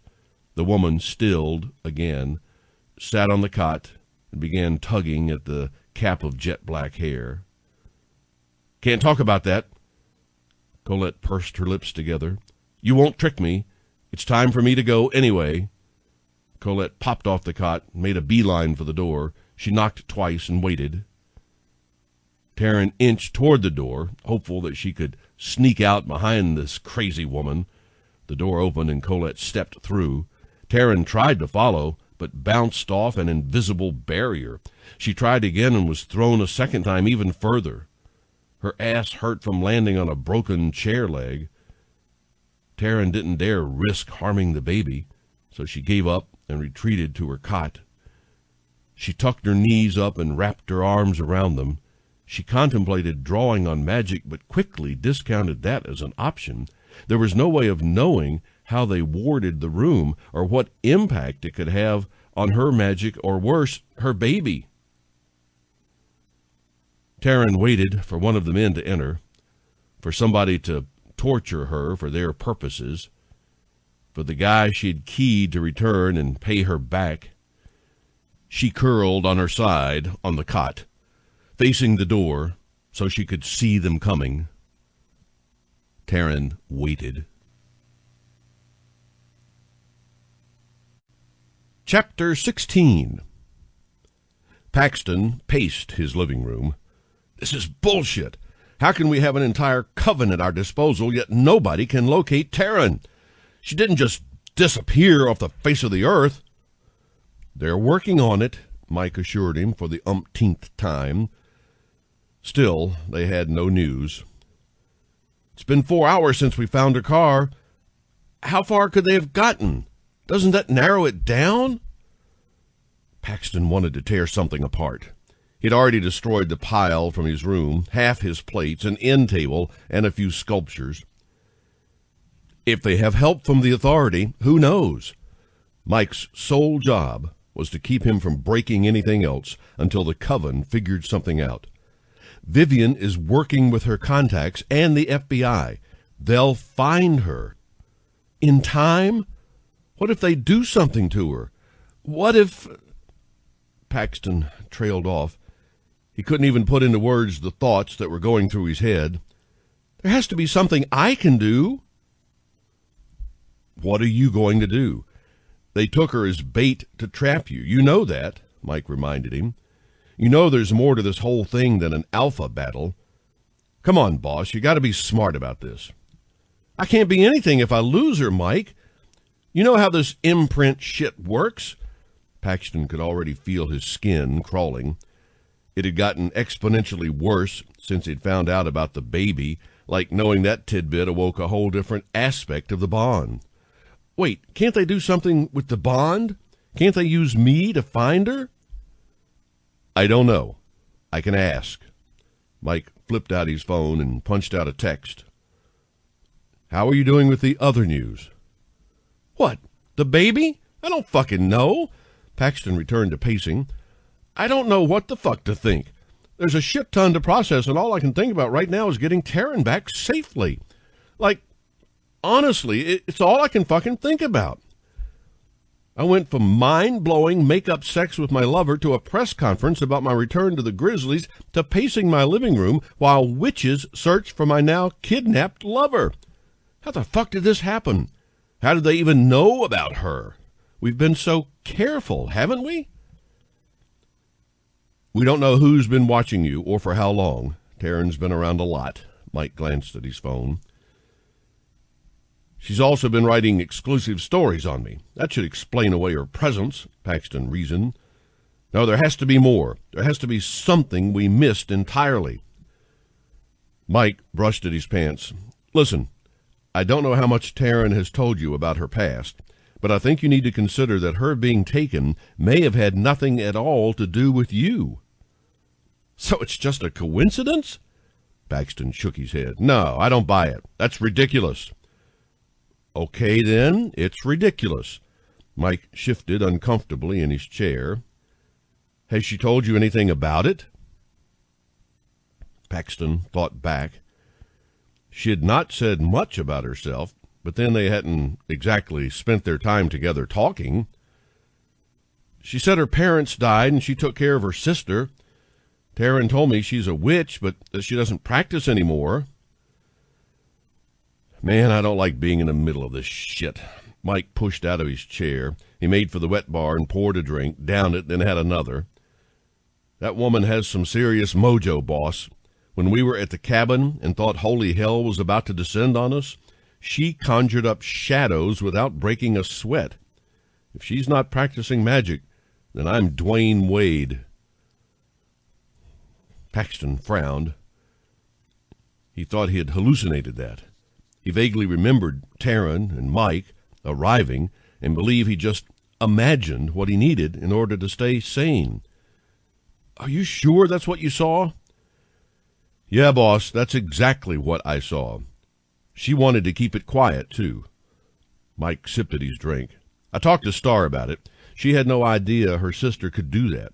Star said she's never seen her sister practice magic other than very basic spells, and even then not for long. We've been looking into it since that night. It's very possible that somebody else realized what Taryn could do and took her because of it. I just can't imagine she could have kept that from everybody, even her sister, Paxton argued. He knew Taryn had been taken to get to him. He knew how his cousin operated, and this was a textbook move. I'm just playing devil's advocate. Mike held a hand up in peace. I'm not trying to piss you off or make you question Taryn. I just don't want you sitting here blaming yourself for her being taken. You do that and you won't be much use, will you? Touché, Paxton grunted. What'd they say about using me to tap into Taryn? Mike checked his phone again. Nothing yet. Give him some time. I don't have time, Mike. I'm going crazy here. Paxton couldn't sit still. His skin crawled and thrummed in response to Taryn's absence. It wasn't just that their imprint was new and he needed to be near her as much as possible. It was more than that. It was the knowledge that he couldn't get to her, didn't know if or how or when he would see and touch her again. That thought was maddening, beyond maddening. You could always make that call, Mike suggested, but Paxton shut him down with a glare. Man, I get you're mad at them, but they might have ideas or they might know how to help. No, Paxton snarled. The other side of him rose up for a moment. I'm sorry. No, I'm not calling my family. They know about this stuff. They know your cousin and what he's been up to. I know you didn't leave things on the best of terms, but maybe if they knew about... Mike trailed off at Paxton's look. Okay. Sorry, I suggested it. I'm going to exhaust every other option first. Even then, I don't think I can do it. They've made their stance clear when it comes to Taryn. Paxton wished it were different, but they weren't making an effort to see it his way, not even a little. They'd snuck out without so much as a goodbye or a note. I'm afraid we're approaching the bottom of the barrel, boss. Mike poured a drink and handed it to him. Here, take the edge off before you shift and destroy your television. No, I'm not drinking now. Too much on my mind. Paxton shrugged him off. That's precisely why you need a drink. Take the edge off and look at things a different way. Mike pushed the drink toward him again. It's not even a full drink, just a few gulps. Paxton accepted the glass and chugged it, the familiar burn a welcome sensation. The pit of his stomach relaxed and settled, warm with the effects of liquor. The feeling spread like fingers around his core and stretched outward until his muscles relented. Well, that helped. Paxton's words slurred. He looked to Mike. Realization dawned on him. You drugged me. The room spun and Paxton lost control. He fell forward to the sound of footfalls entering his home and blacked out. I think you gave him too much. I gave him what you told me to. He's going to be pissed when he wakes up. What if he shifts? He's not going to shift. He'll listen to us. He'll see what we did was to help him get Taryn back. Won't you, Paxton? A slap across his face ended Paxton's lay-in-wait plan. He blocked the second slap with his forearm and sat up. Don't hit me again, he warned. Paxton recognized everybody in the room, Olivia, Star, Vivian, and Mike. What the fuck did you do to me? Boss, I swear to you, we're on your side, Mike started. Paxton noticed they were all standing back except Vivian, whose hand rested on the gun at her waist. Just give me 5 minutes to explain, okay? You have 2 minutes. Paxton figured that's how long it would take to clear his head and regain enough feeling in his limbs to shift and take them all down. He would have to take Vivian first, then Mike. The only door seemed to be on the other end of the room, a table and chairs between them, and no windows to speak of. Just great. So much for trusting people. We didn't have a choice. We had to figure out a way to get you out of your apartment, and this is what we came up with. Mike pushed past Vivian, obviously to show he wasn't afraid of Paxton doing something to him. Boss, I swear to you, I'm just trying to keep you safe and get you back to Taryn. I'm your guardian, and I have been for 3 years. If I wanted to do anything to you, wouldn't I have done it before now? Paxton considered this. It was a fair point. But why drug me? Why not just tell me? Mike's eyes flicked toward Olivia and then back to him. We might have faked a story. What kind of story? Paxton's heart sank. Well, Mike hesitated. Maybe people think you're in the hospital being worked up for a stroke. What? Paxton jumped up and nearly hit his head on the low ceiling. How can I go back from that? That will ruin my career. No, it won't, Vivian spoke in a low, clear voice. We'll put out later that it was all planned to draw out your kidnappers. You've worked closely with the FBI to apprehend your kidnappers who have a long history of such acts. Joey has a history of kidnapping people? Paxton choked on his amusement. He's a moron. The people he's working with are not morons, and we think we've got their location. If we bring in this faction of the mob and the rogue authority members, you're going to be a hero, Vivian explained. But we had to make them think you were out of play first. Right now, you're under heavy guard at Memphis General. By the time they manage to break into your room and discover one of our agents is posing as you, well, we should already have the rest of their crew in custody. You could have told me before you drugged me, Paxton muttered. We are pretty sure everything is bugged, Olivia interjected. There's no other way they could have known about your relationship with Taryn. But Mike said he thought it had something to do with her past. Now you all believe me? Paxton ground his teeth, annoyed and pissed and still nursing a headache from the drugs. Man, I did everything I could to throw them off. We don't know exactly who's listening, but you were yammering on about everything you thought. I had to do something. Mike strode across the room and grabbed a water bottle from a small fridge in the corner. Here, you're probably thirsty from the effect of the drugs. We need you at full speed for this. You're not going to drug me again, are you? Paxton eyed the bottle warily. No, of course not. Mike handed over the water. I'm sorry. I just thought you'd want to do anything in your power to get Taryn back. I do. But getting knocked out by a spiked bourbon was not necessary, Paxton countered. While you were out, we were able to tap into you to get a read on Taryn. If you'd been awake, your emotions would have affected our magic, so it really was necessary. Star had been quiet the entire time. Obviously, we considered using your bond to track Taryn, but we didn't really want the world to know about it. It was best to shut you up and beg forgiveness later. Way to bury the lead there, assholes, Paxton grunted. Silly me. I was just hoping you'd trust your friend. At the very least, you should believe that I would do anything to get my sister back, asshole. Star leveled a glare that would have rivaled any of her sisters. She had a point. Fair enough. Paxton straddled a chair at the table.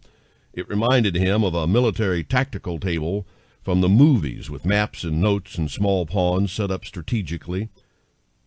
So what's the plan? Well, Vivian and the others gathered around the table. We know where they're holding Taryn, but not exactly who or how many they are. Obviously, they have witches at their disposal because there are wards all over that building. We think that's why Taryn hasn't tried to use magic. She's smart enough to know that some spells don't react well to each other and wouldn't have risked her life.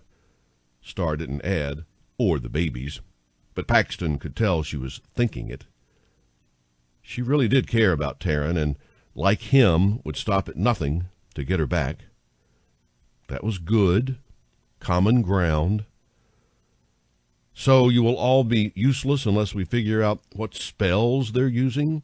Paxton asked, then quickly backtracked. I mean, not you being useless, but your magic.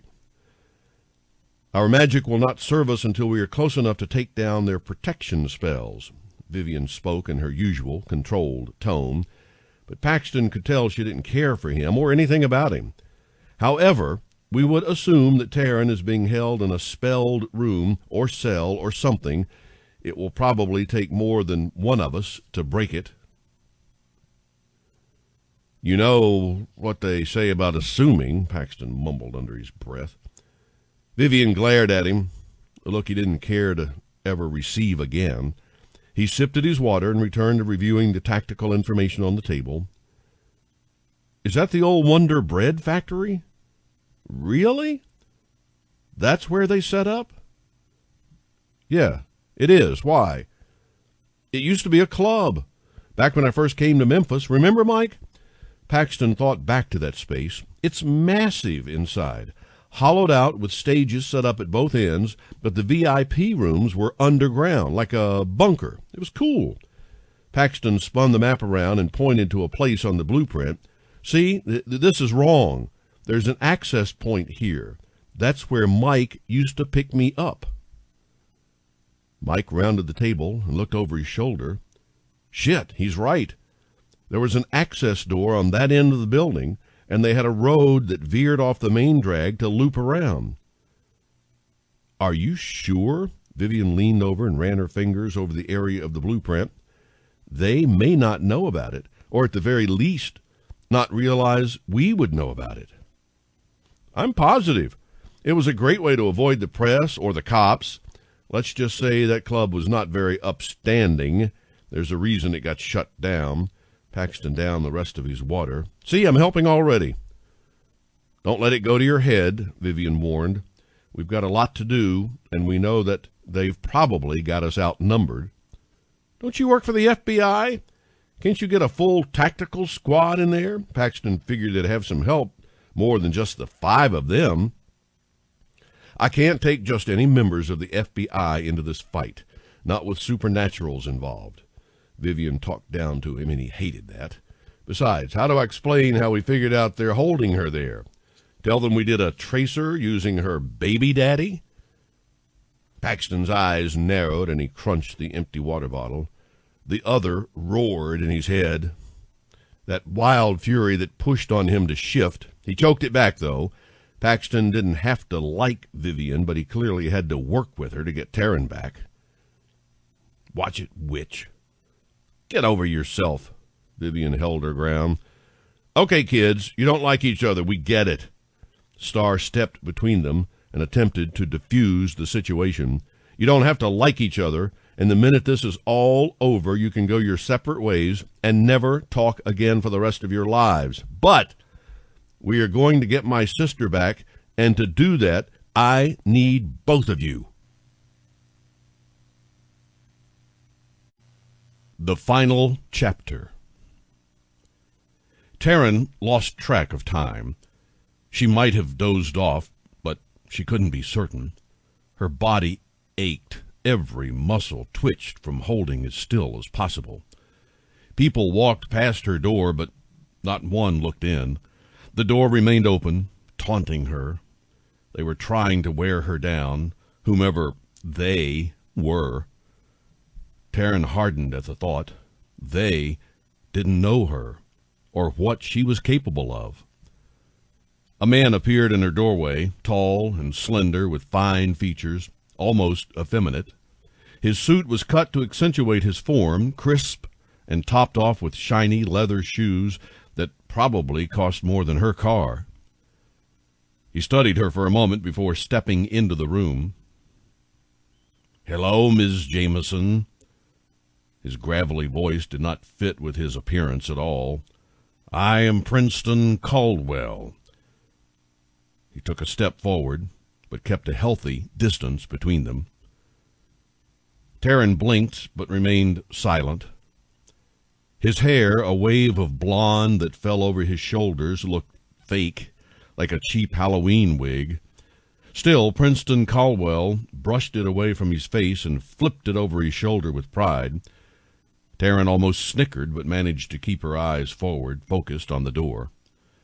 The man seemed odd, but didn't set off any of her internal alarms. "Don't feel like talking? That's fine." Princeton Caldwell reached over and righted one of the chairs Colette had overturned in her rage. He settled on the folding chair, smoothed his pants, and leaned forward, elbows on his knees, and finely manicured hands clasped in front of him. "I'll talk. First, please allow me to apologize for Colette's outburst. She should not have been allowed to speak with you. She's not been quite the same since your parents died. But I'm sure you figured that out." Caldwell paused, as if expecting her to respond. When he realized Taryn wasn't going to, he continued, "I'm a very reasonable man, and from what I've gathered, you are a reasonable woman. I believe we can sit here, have a civil conversation, and come to an agreement that would allow you to walk out of here without any further misfortune. Of course, if you are unwilling to cooperate, things could go the other way altogether." Caldwell eased back in his chair and waited. Taryn blinked. She felt a subtle push of magic against her mind and realized Caldwell was less patient than he pretended to be. Taryn sat up to face him. She crossed her legs like a schoolchild prepared for story time, hands light on her knees and back straight. Her body protested, but she did not waver. Unassuming, non-threatening. "Mr. Caldwell, it is bad form to try probing around my head like that." Taryn chastised him politely. "Surely you understand my reservations about speaking with you, especially under these circumstances." Caldwell's mouth twitched, but he did not smile.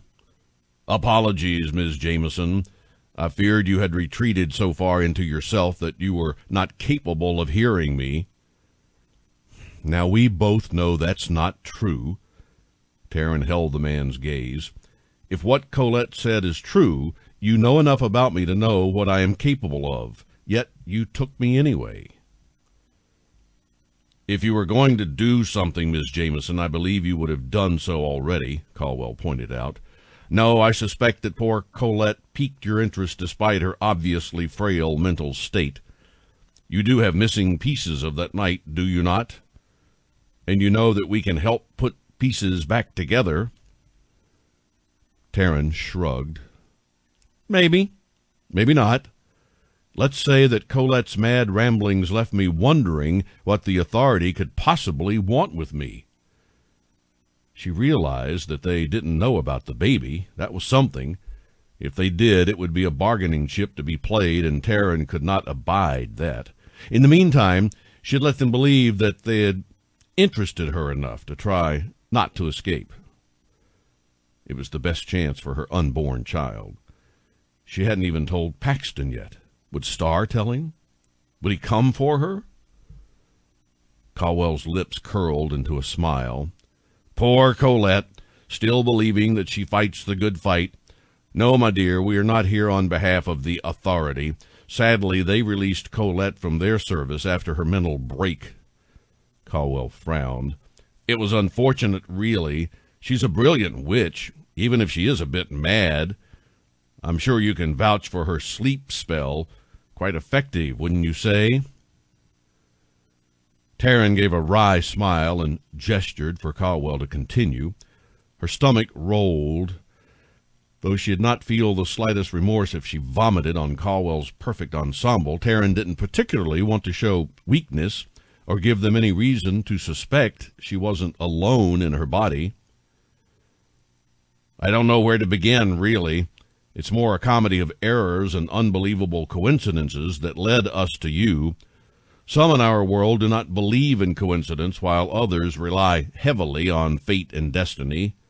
Odd, wouldn't you say? Caldwell expected an answer this time. Yeah, I guess. People believe in what they believe. God, Allah, Zeus, Taryn sighed. It's all the same in the end, isn't it? Caldwell's eyes narrowed, his lips barely parted. No! His calm exterior slipped for a moment to expose the radical beneath, but then it was gone. Cool, calm, and collected. Caldwell regarded her. No, Miss Jameson, it is not all the same. That's the point. Some people are born with magic in their blood. It manifests in different ways, of course, but to be born with magic chosen by it means you are special. Taryn fought the urge to roll her eyes. So you think that supernaturals should rule the world because we are somehow better than the non-magical humans? Of course, but it's more than that. Caldwell's eyes tightened, but that was the only outward sign of his frustration with her. You are one of very few born with innate magic, and somehow you managed to attract one of the most powerful shifters in the world. The two of you never should have met, yet you did. Not only did you meet, you connected to the point that the shifter imprinted on you. Hold on, Taryn shook her head. You know his family hates me. They have spent the past few weeks looking for a way to sever our bond, and I'm pretty sure they aren't even talking to him now. Caldwell waved her off. Paul and Cecile Stevens are ignorant backwater prats. The magic in their blood is so diminished they couldn't recognize the innate magic in you. It's amazing they could conceive and rear a viable offspring. Taryn hadn't considered that. But didn't they know she was a witch? They should have, given that her sister was in the coven that Cecile called on for help. That doesn't make sense. Cecile would have known about me being a witch. They still didn't want me to have anything to do with Paxton. Again, they are not the brightest specimens. Too much inbreeding, if you ask me. Do you ever wonder how Paxton was able to convince his pack to allow him to go to college and join the NBA? Caldwell raised an eyebrow as if sharing a secret with her. He told me he offered them a portion of his earnings. Taryn somehow felt she was about to learn that wasn't the whole truth. And that's likely what he was told and what he chooses to believe, Caldwell agreed. But the Stevens were persuaded to allow their son to go. Taryn contemplated Caldwell's expression, the airs of confidence and pride as he waited for her to put the pieces together. Her reporter's mind clicked through the revelations until she realized why. The idea sickened her. You wanted him there, placed him so people would get to know, respect him, even love him. You want to out him as a supernatural, thinking that people will accept him and, by proxy, the rest of the magic world. Caldwell clapped his hands. See, I knew you were bright. I knew we could reason with you and bring you to our side. We've been maneuvering the best and brightest into key positions for years. It's going to be a whole new world.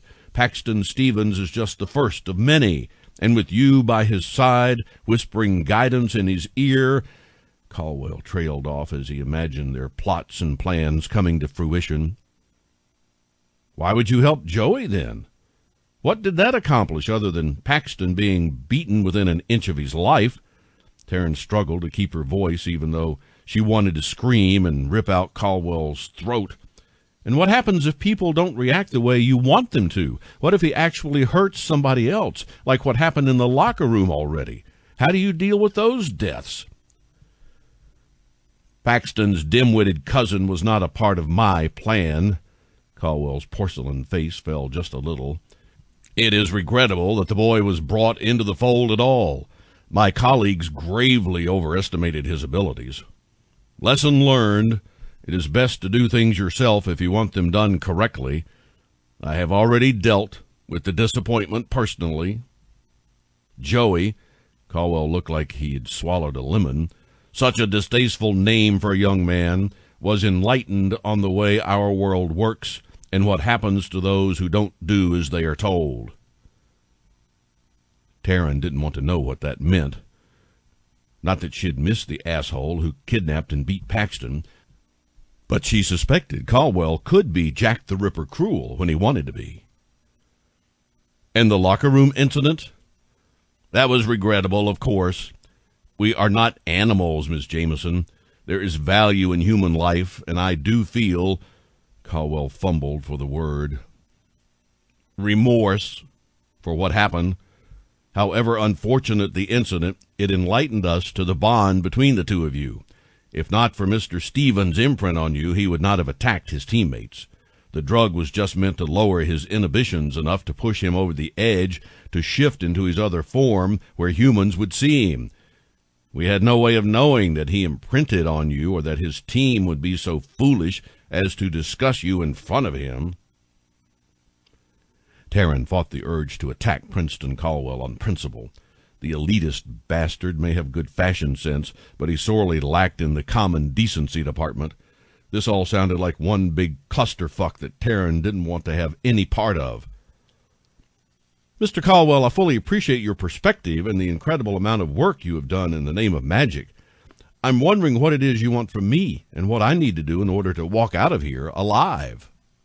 Caldwell's eyebrows shot up. You are not what I expected, Ms. Jameson. I believe that you were severely underestimated, and I wonder if I will come to regret not killing you when I had the opportunity. I'm sure there's a compliment in there somewhere, Taryn muttered. She just wanted to go home. For the first time in her life, Taryn wished she'd never come to Memphis. She should have talked Star into going to Stanford or USC instead. Nothing like this would have happened on the West Coast. They were too chill, too accepting to be this elitist. The walls shook. Dust and bits of plaster fell from the ceiling. Caldwell cocked his head to the side. Taryn flattened her back against the wall, trying to appear unconcerned. Sounds like you've got some trouble up there. More of your minions misbehaving, perhaps? Caldwell shushed her and held still, listening. He shifted his head side to side, as if not sure which way he could hear better. Caldwell's eyes narrowed to slits, and he whispered a few words Taryn didn't quite catch. She didn't need to. Caldwell was working a spell. Those bloody idiots, Caldwell grunted and stood. He bowed to her. Miss Jameson, I fear we will have to continue our conversation later. Caldwell turned on his heel and stalked out of the room. Don't hurry, Taryn called after him. She didn't know if he heard or not, but she really didn't care. Taryn suspected she might have to risk using her magic to get out of this mess. Going in blind didn't seem like the best plan, but on the other hand, staying here and waiting to be tortured by crazy Colette or creepy Caldwell seemed worse. The walls shook again, and more plaster fell. Taryn thought she heard a scream. Whatever was happening upstairs seemed bigger than a skirmish between underlings. On some level, Taryn hoped it might be a rescue team. The walls shifted and moaned around her. The magic barrier over her door rippled. She saw it clear as day. Maybe Taryn wouldn't have to use her own magic at all. She braced against the cot as another tremor rippled through the room. Perhaps if she flexed her magic against the barrier over her door, in the middle of a ripple it would shatter instead of explode. Taryn drew on her magic, felt it pool in her chest, and pushed it out to her hands. She waited for the next shudder and directed all her magic toward the doorway. The barrier solidified into a crystalline wall. Taryn smiled to herself and sent another jolt of magic into the doorway. A whoosh of air like the release of a massive suction cup reverberated through the room. The crystalline wall cracked and fell into a pile of dust and broken magic. The wall shook again, and a chunk of plaster fell and crumbled a few feet in front of her. Taryn stepped over it and rushed the door. She sucked the magic from the remnants of the barrier and held it in her hands to test the exit. Her hand passed through. Taryn stepped over the threshold into an empty, dimly lit hall. Chunks of stone littered the hallway in both directions. She could hear fighting somewhere above her. Which way do I go? Taryn looked up and down both sides. Left or right? Which way is out? Reaching out with her magic, Taryn sent shadow of herself in both directions and waited for them to return. The shadow from her right returned quickly, with word that there was no way out in that direction, just more cells, most of them empty. Taryn contemplated releasing the other captives. The whole enemy of my enemy is my friend concept toyed at the back of her mind. Taryn's other shadow self decided the matter. Though her way out lay to the left, she'd have to make her way through a battle first. Taryn crept down the hall to the first occupied cell. No magic barrier on the door, though it was closed and locked with silver. Didn't take much to break the lock and open the door. She moved on to the next and the next until she freed all of Caldwell's captives. Taryn addressed them. "They're fighting upstairs. I don't know who and I don't know why, but I know I'm getting out of here tonight, and I'm giving each of you the opportunity to do the same. We owe each other nothing. But if you get in my way, you will regret it." She issued the warning as politely as she could. "Good luck." Taryn dipped her head and brushed past the disoriented prisoners. She heard shuffling behind her and knew that at least some of them followed. Hopefully it would be enough. Paxton hated waiting. He could feel Taryn. Every cell in his body wanted to break down the door and storm the old farmhouse until he found her. But that wasn't the plan. It was made very clear to Paxton that the plan needed to be followed so they could capture or preferably kill all of the people involved in Taryn's kidnapping. "Hey, boss, you doing okay?" Mike occupied the driver's seat, though he'd swapped his usual attire for simple black slacks, shirt, and jacket. Paxton knew full well that his friend had a veritable arsenal hidden in those clothes. He'd still not reconciled Mike the driver with Mike the guardian in his mind, though he respected both sides of the man. No, Paxton didn't feel the need to lie. "She's here, Mike. She's in there waiting for me to rescue her, but I'm sitting out here waiting for the chance to go in there. This is insane." "This is what we agreed to," Mike reminded him. "Do you think I wanted to send Olivia in there without me?" "No," Paxton admitted grudgingly. "I don't think I can sit here much longer, though." Flashes of light ripped around behind the windows, magic building and then breaking spell by spell. "They weren't far off with those Harry Potter films, huh?" Mike shifted gears, his go-to method of coping. The flashes of light and shadows were definitely reminiscent of the wizarding movies, but Paxton wasn't really in the mood for pop culture references. "How long are we really going to give them?" Paxton's fist clenched and unclenched at his knees, scrunched against the dash of the crappy sedan that got them there. "Until they signal us," Mike replied firmly. But Paxton didn't miss his fidget. "So, 5 more minutes?" Paxton suggested hopefully. The front door blew off its hinges and flew 30 yards to land a few feet from their car. Mike and Paxton exchanged one look and threw their doors open. They sprinted toward the house. Paxton hit the porch a heartbeat ahead of Mike and skidded to a stop just outside the front door. He held out a hand to stop Mike from bursting past him. Something felt wrong. The magic battle had stopped. Silence spread like death through the house, and Paxton could smell the thick, coppery scent of blood. Paxton peered inside. Most of the lights were out, but a few bulbs remained, enough to cast a ghostly haze over the whole place. It felt wrong. "It's a spell," Mike observed, "an illusion. We have no way of knowing what we're walking into." "So, Olivia is in there." Paxton's words had the desired effect. Mike pushed past him and crossed over the threshold with a pop. Paxton jumped after him just in time to knock his friend down. They tumbled to the ground and missed being hit by a stray spell. A battle raged around them. The smell of burnt wood and metal hung in the air. Somewhere, somebody was sobbing. Paxton rolled off Mike and rocked up against the wall beside a coat rack. Mike shifted up to the opposite wall and pulled up his pant leg to pull a dagger free. He slid it across the floor to Paxton. "You can't shift in here," Mike mouthed. He opened his jacket and withdrew another dagger that flashed blue in the low light, obviously enchanted. "Nice." Mike nodded down the hall toward a staircase at the end. Paxton blinked. He couldn't believe what he was seeing. The stairs seemed grossly out of place. They were too new. But more than that, each step and spindle was laced with magic, visible to the naked eye. What in the hell was this place? Mike scrambled down the hall on his hands and knees. Paxton took off after him, fighting the urge to shift. He could feel Taryn. She was here, somewhere. They reached the staircase. Mike pantomimed his question, up or down. Paxton sniffed the air for Taryn's scent. He caught it and pointed down. Mike butted up against the wall and crept down to the landing, back against the wall. Paxton followed suit. Admittedly, Mike had a lot more experience and training for this sort of thing. They hit the landing and looked down the next half-flight.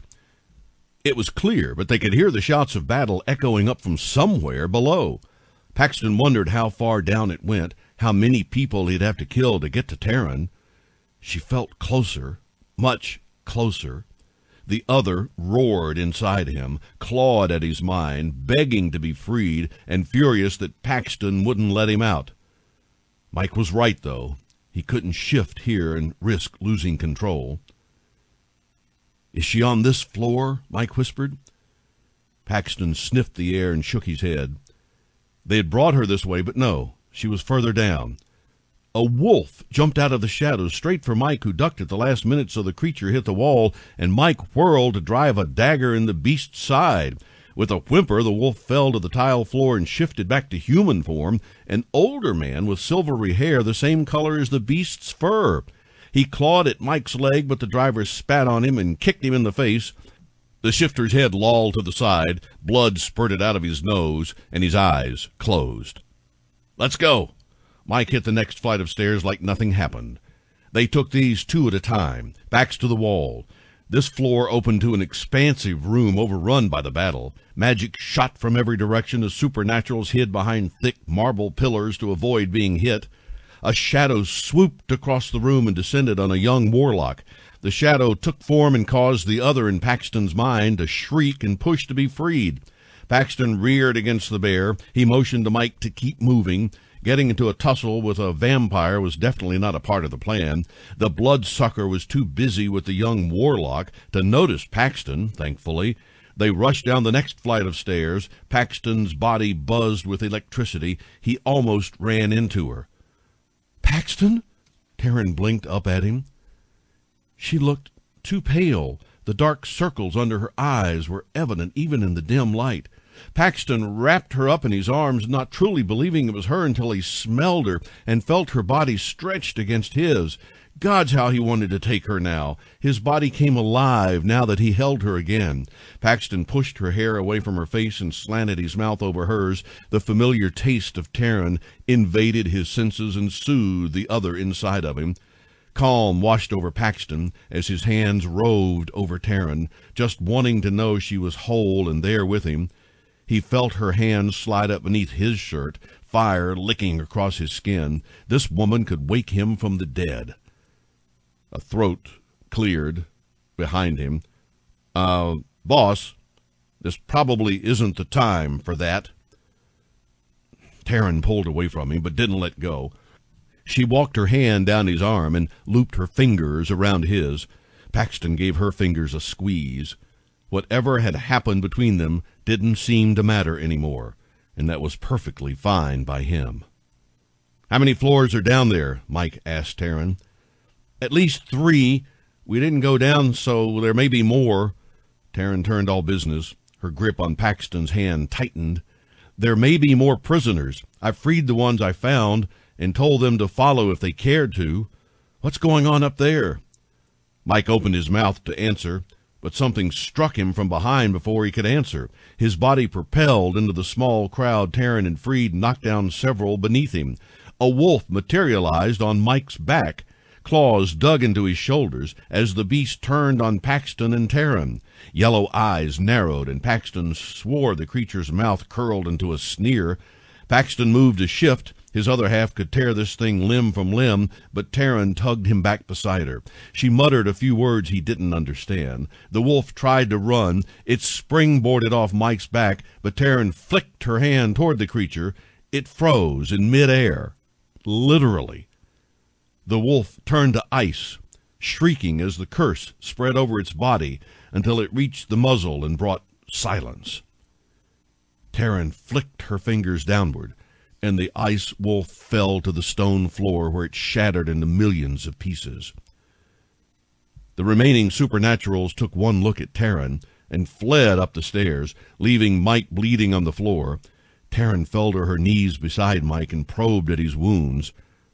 "They're mostly superficial. He'll be okay, but we have to get him out of here."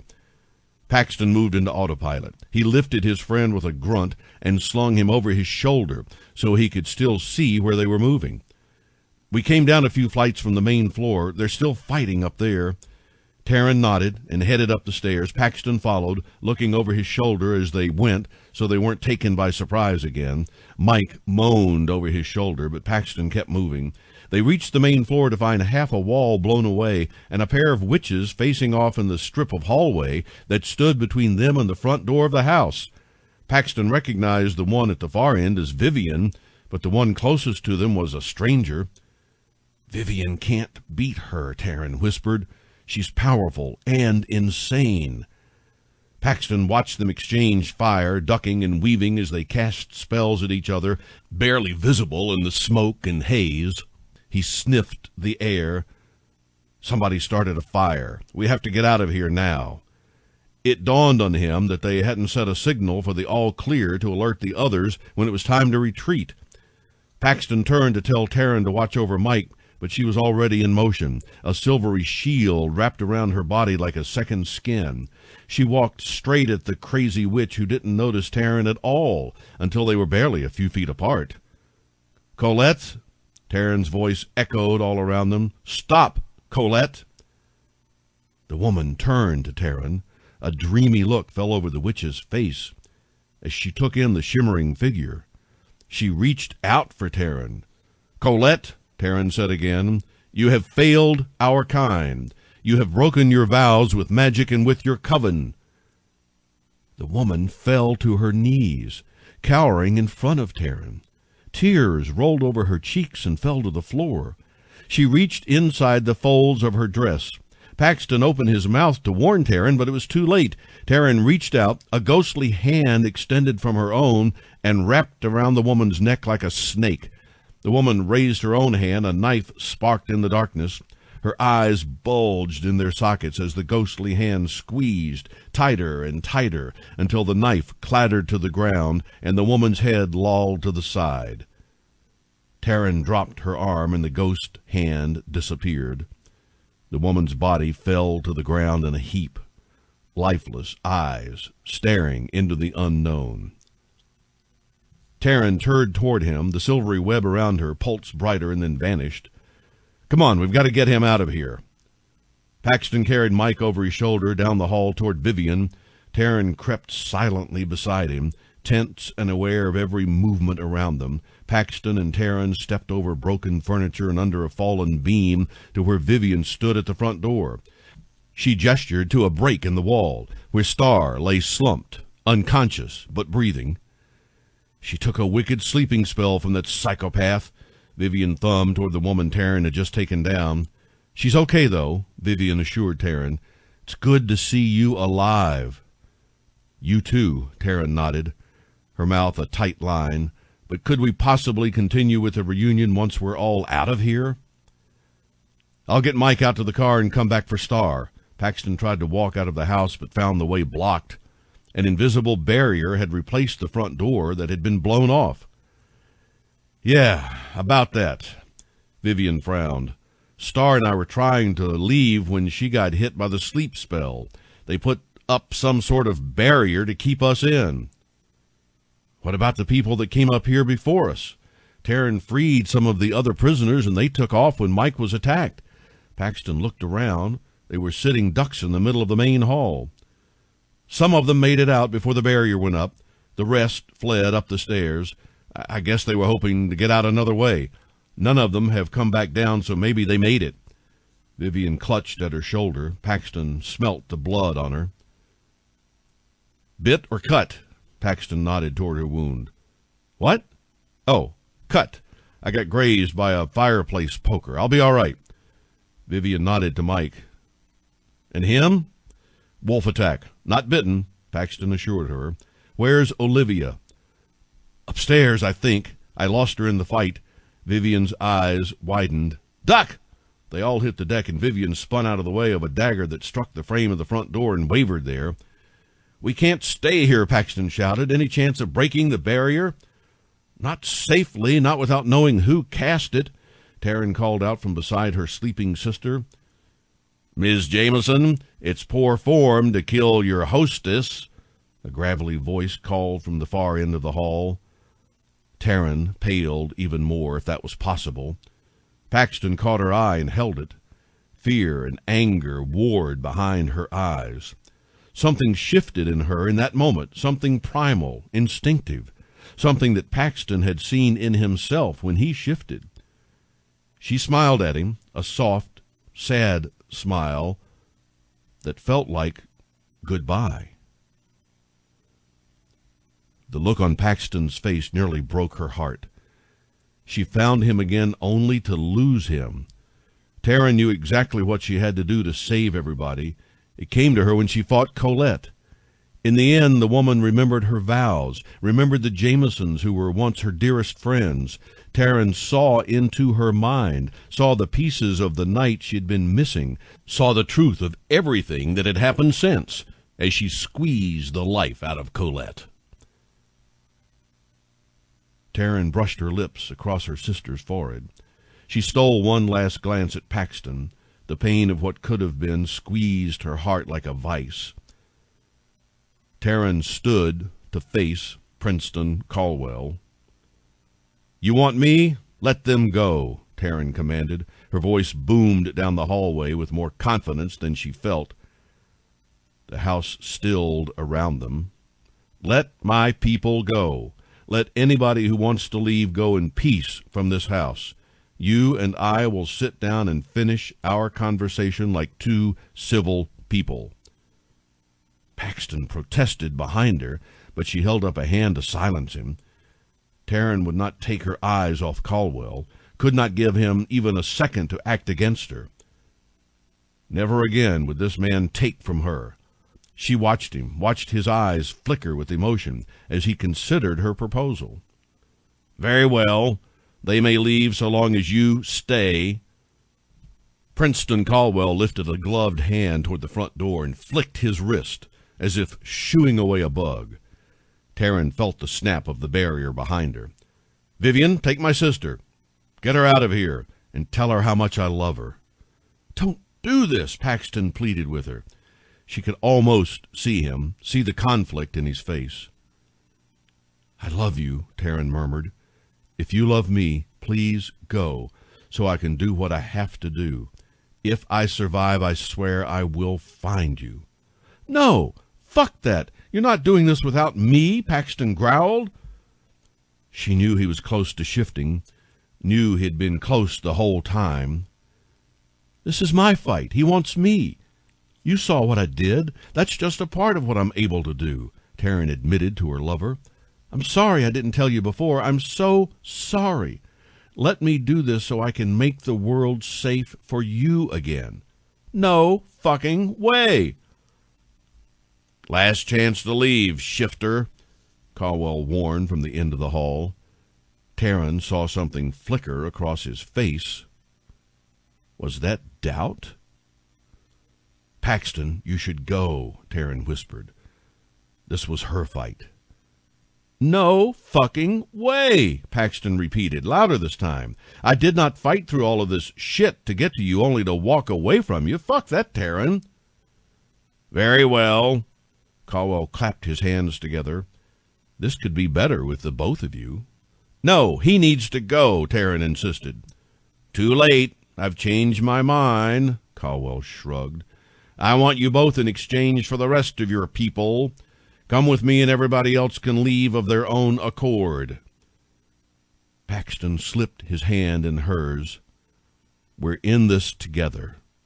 Deal with it." "You didn't need to be here," Taryn snapped. "Stop being so stubborn." Paxton rubbed his thumb over the top of hers. "You're stuck with me." "Not for long if this goes badly." Taryn tried to tug her hand away, but he held tight. "Now we're both stuck here." "Please come this way. It's rude to linger in the foyer." Caldwell gestured for them to follow him up the stairs at the end of the hall. Hand in hand, Taryn and Paxton followed Caldwell up the flight of stairs to a pair of double doors. They were surprisingly untouched, though there were scorch marks all around them. Paxton squeezed her hand lightly. Taryn knew he wanted her to look at him, but she didn't want to take her eyes off Caldwell. "I think you'll find this room quite interesting and the perfect place to discuss our business." Caldwell waved his hand over the doors and pushed them open. Magic crackled and broke as the doors swung inward. Caldwell gestured for them to enter and glared when Taryn hesitated. "I'm not going to harm you, Ms. Jameson. We have an accord." "Indeed." Taryn stepped into the room, Paxton on her heels. There was no light in the room, and her eyes were not adjusting to the dark. She heard muffled sounds around her but couldn't place them. Taryn clung to Paxton, his warmth a beacon in the darkness. "Oh, dear, it seems the candles burned down while I was otherwise engaged." Caldwell's voice echoed slightly. The room had good acoustics. He muttered a series of words, some of which Taryn recognized, and little by little, candles flickered to life around the room. Fully lit, the room brought Taryn to the verge of a scream. Paxton pulled her into him, but she insisted on looking at everything. Magic made the room taller and broader than it should have been. Even Paxton looked like a dwarf in the middle of this room as they turned about looking at the spectacles Caldwell had cultivated over the years. One full wall was filled with floor-to-ceiling shelves bearing not books, but jars of specimens, each carefully labeled. Another looked to be the world's largest blackboard covered with Caldwell's ramblings, varying from the mad to the brilliant and everything in between. A rickety ladder was propped against it, and you could see where he had been writing something about 2/3 of the way up. Books littered the desks and tables in half the room, while the other half, the half closest to the biggest fireplace Taryn had ever seen, boasted half a dozen medical tables. All but one was occupied with a sheet-covered body. Taryn didn't want to know what lay beneath those sheets, some of which bore signs of blood and gore. Her stomach flip-flopped, but she bit back the vomit. She didn't dare look at anything else. She didn't want to know what else this man had done. As crazy as she thought Colette was, Caldwell may be further gone. "This is my laboratory." Caldwell's eyes glittered with excitement. He surveyed the room like a proud parent. "I've made it my life's work to study the supernatural, to know everything there is to know about magic and how it functions. I thought I had mastered everything there was to know about our world until you two came along." "What's he talking about?" Paxton whispered. "Not now, Mr. Stevens. What would your mother say about telling secrets?" Caldwell turned his steely eyes on them. "You must have better manners than that if you want to remain with your lady love." Taryn felt Paxton tense beside her. She leaned into him. "So, you lied to me before when you said we shouldn't have found each other, right? The truth is, you brought us together to see what would happen. We were anomalies in your worldview, and you wanted to see what would happen." "Very good, Miss Jameson." Caldwell's expression softened. "You have a bright woman there, Mr. Stevens. You should follow her lead. Anyway, yes, I manipulated things to bring you together. I wondered about both of you. How could such amazing specimens come from average, or in your case, Mr. Stevens, below average supernaturals?"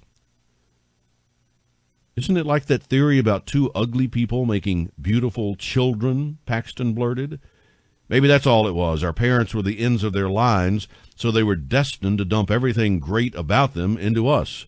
"Wrong!" Caldwell screamed and pounded his fist on the nearest table. "You may be strong, but you are stupid, Mr. Stevens. I mean, truly, it's a miracle you've accomplished what you have in your human form." Taryn elbowed Paxton in the ribs, hoping he would get the hint to let her handle it. "Something happened to both of us, right? Something interfered with us that led to us being special, and you know what it is, right?" Taryn shifted her weight to move in front of Paxton, keeping in contact with him to keep him calm. "Closer, Miss Jameson." Caldwell moved with purpose. He kept a fair distance between them. "I think something happened, but I haven't been able to prove it definitely. I was just about to begin the final stages of my research when you were brought in. The timing is fortuitous, to say the least. To have just one of you here would be incredible, but to have you both, I feel unbelievably lucky that the gods have smiled on me." He walked over to the tables and began pulling away sheets. Taryn gasped. The muffled sounds had been coming from the people on the tables. "No, that's not possible." Taryn tried to back away, but she fell over Paxton's foot. He caught her and steadied her. Taryn blinked at the people strapped to the tables. Joey, mutilated almost beyond recognition, was not a surprise. But the other two, she didn't think it possible. Her parents, older and slightly disheveled, looked at her with tears in their eyes. "Anything is possible, Miss Jameson, I assure you." Princeton Caldwell removed the last two sheets with a flourish. On seeing the remaining two people, Paxton lunged toward them, but Taryn threw herself in front of him. "Don't do it," she hissed. "He cannot control the beast, Miss Jameson," Caldwell taunted. "It's the failing of their kind. But with help from somebody like you, well, that could change everything, couldn't it?" Paxton looked from his parents to her and back again.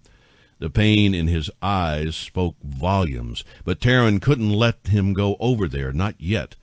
She was missing something. Caldwell would not have let them come up here together only to leave himself open to be slaughtered by Paxton. Taryn looked into Cecile Stevens' eyes. Something was different about her, wrong in a fundamental way. She followed Cecile's eyes up to Paxton's, where the other inside him threatened to break free. Taryn looked back to Cecile, then to her husband, strapped to the next table over. He also looked different, almost empty. Taryn realized he had no concept of what was happening around him, alive but not present. Understanding crept toward the front of her mind, the realization that Caldwell was dangerous, just not to her, because he needed her. "Caldwell, what did you do?" Taryn pressed back against Paxton. She had to get him out of here and as far away from Caldwell as possible. "You see it, don't you?" Caldwell leaned against the empty table. "You see what I accomplished." He was proud of what he had done. His eyes danced, manic and fevered. "Dude, you're crazy is showing," Paxton muttered. Taryn nudged him in the gut. "Can you undo it? Can you put it back the way it was?" Caldwell blinked at her, confused. "Why would I do that?" "Because it's the right thing to do," Taryn said evenly. "Just because you can do something, no matter how incredible, doesn't mean you should do it. Look at them, Princeton. Look at their faces." Caldwell's face fell. "Why would I do that?" he repeated, softer this time, as if he really didn't understand the gravity of what he had done. "You took away a piece of them. Look in their eyes. There's something missing. And you took it." "Please, I'm begging you," Taryn pleaded. "I see what you've done, and I will help you do it again if you want, but please put his parents back the way they were.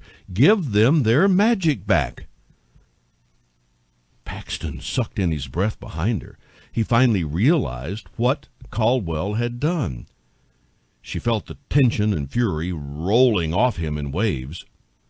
"I can't put it back," Caldwell admitted finally. "I used it. I used their magic. Why do you think I took it to begin with? Don't you see? I can take magic from those who don't use it properly and give it to people who will." Taryn gave up on the idea of getting out alive. She no longer had a choice. Caldwell was a danger to everybody she cared about. Taryn stepped away from Paxton, putting just a foot or so between them. In that moment, Taryn did the only thing she could. She pulled on the magic around her, sucking up everything she could get.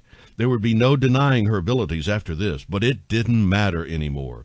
She drew from the magic Caldwell had cast on the room, reeling in the lines of spells strewn like a cobweb covering the floors, creeping up the walls and hanging from the ceiling. Taryn siphoned it all until her body overflowed with magic. She took it all, and nobody even noticed. "You aren't a god, Caldwell." Taryn shifted her weight, knowing she only had one shot and no real way to convey her plan to Paxton beforehand. She had to pray that he figured it out. "You took their magic, the pieces of them that made the Stevens special, and you took it into yourself, didn't you?" "They weren't using it. They were a disgrace to their kind. Look what they tried to do to you and their own son. What kind of people do such a thing?" Caldwell shook his head, disgusted. "Do you know they came to me asking for a way to break your imprint? His dad said they didn't care if either of you died because they'd rather one of you died than allow you to be together. They didn't care, not even a little." Paxton stepped up beside her, looked down at her with so many emotions swirling in his eyes. He knew. He understood what had happened and what could happen. Paxton's hands drifted toward her abdomen, but he seemed to think better of it and wrapped his arms around her waist instead. He leaned in and kissed her. Taryn shuddered from the shock of it and almost lost hold of the magic. She wrapped her arms around his neck and pushed up on her tiptoes to deepen the kiss. Taryn could have lost herself in that moment. "See," Caldwell exclaimed, "this is what I'm talking about. Look at the two of you. A perfect match in every way. Look how you respond to each other." Taryn pulled back from the kiss, winked at Paxton, and turned toward Caldwell. "You're right. We are perfect together in every way. But what you've done is wrong, and I cannot allow you to do this to anybody else." Caldwell blinked at her. A smile stretched across his face. "And how do you expect to stop me? I have the magic of 3 shifters and 2 witches to bolster my own. How could you hope to stop me? You may be special, Ms. Jameson, but you gave up a lot of your power the night you thought you killed your parents." Taryn strode forward, hands at her sides, palms forward, so the magic pooled in her fingertips. "Mr. Caldwell, you have done incredible things, but you made one serious miscalculation." She held up her hands, shimmering gloves of magic up to her elbows. "I didn't give up any of my magic that night. What you managed to do is replicate a painful way of doing what I do naturally without the dire side effects. So tell me, Mr. Caldwell, what do you think happens when I drain you of all magic?" Princeton Caldwell's eyes widened and bulged as her words settled in. He raised his arms in defense, but it was far too late. Taryn threw everything she had at the man, directing all of her magic into a thin beam of silvery light that attached to Caldwell's core. The stream pulsed and wriggled as Taryn drained every bit of his magic. She didn't care what effect it had on him. She wanted him to suffer. Satisfied that she'd taken everything, Taryn released Caldwell, or rather the husk of a man formerly known as Princeton Caldwell. She wasn't done. Taryn moved from table to table, siphoning magic back into the parents. She paused at Joey's table and frowned. There was no life left in him, not even a flicker. Taryn turned to Paxton. His smile broke into a look of horror. "That's it. We're over," Taryn thought. Paxton lunged for her, but she fell right through his fingers. Why did her back hurt? The room spun away from her. Paxton cried out, but she couldn't answer. Her mouth wouldn't work. Why wouldn't her mouth work?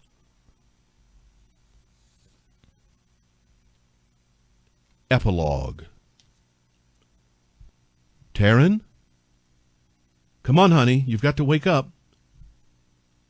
Taryn, come back to me." The voices swirled together. Some were not possible.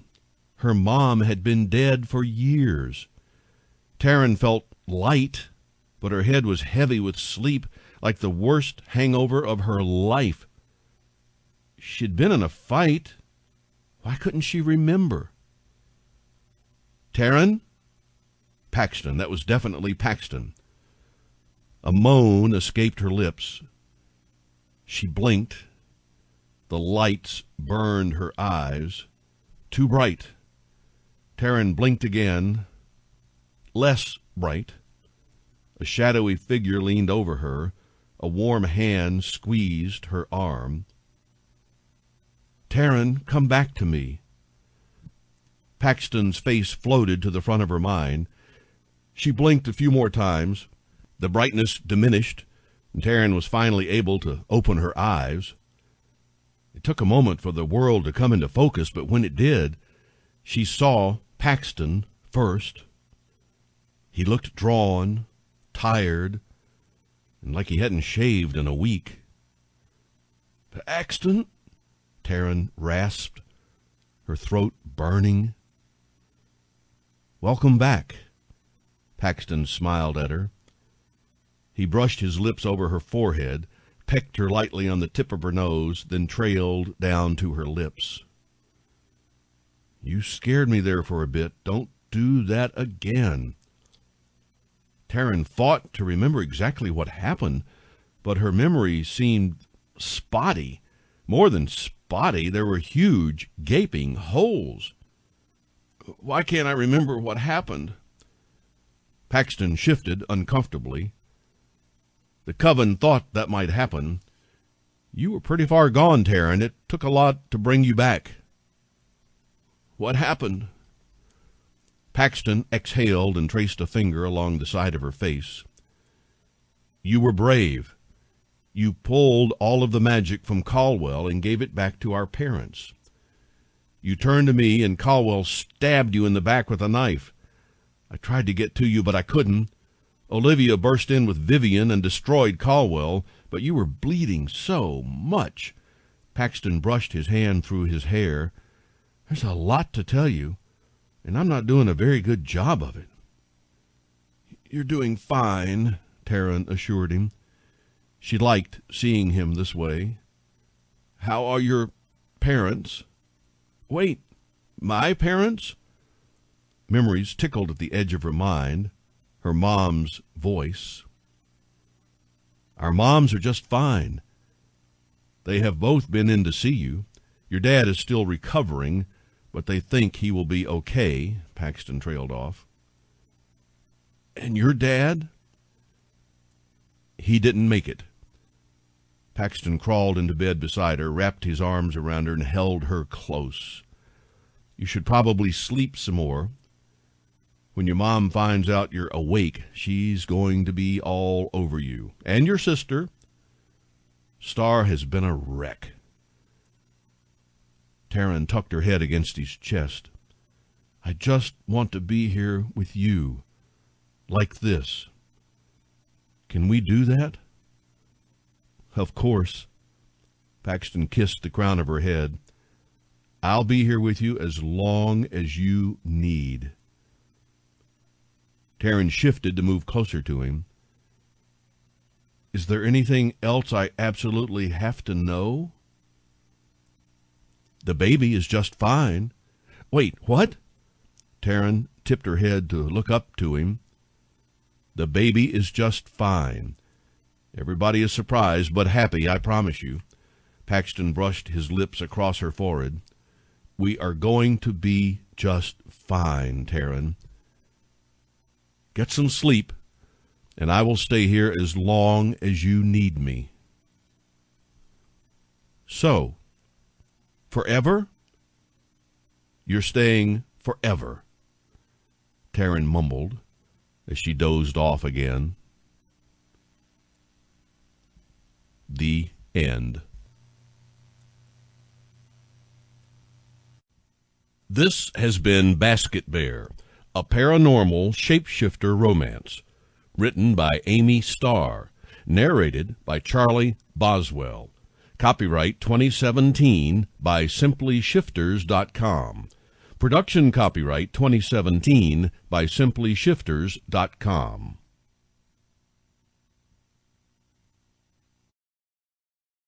Audible hopes you have enjoyed this program.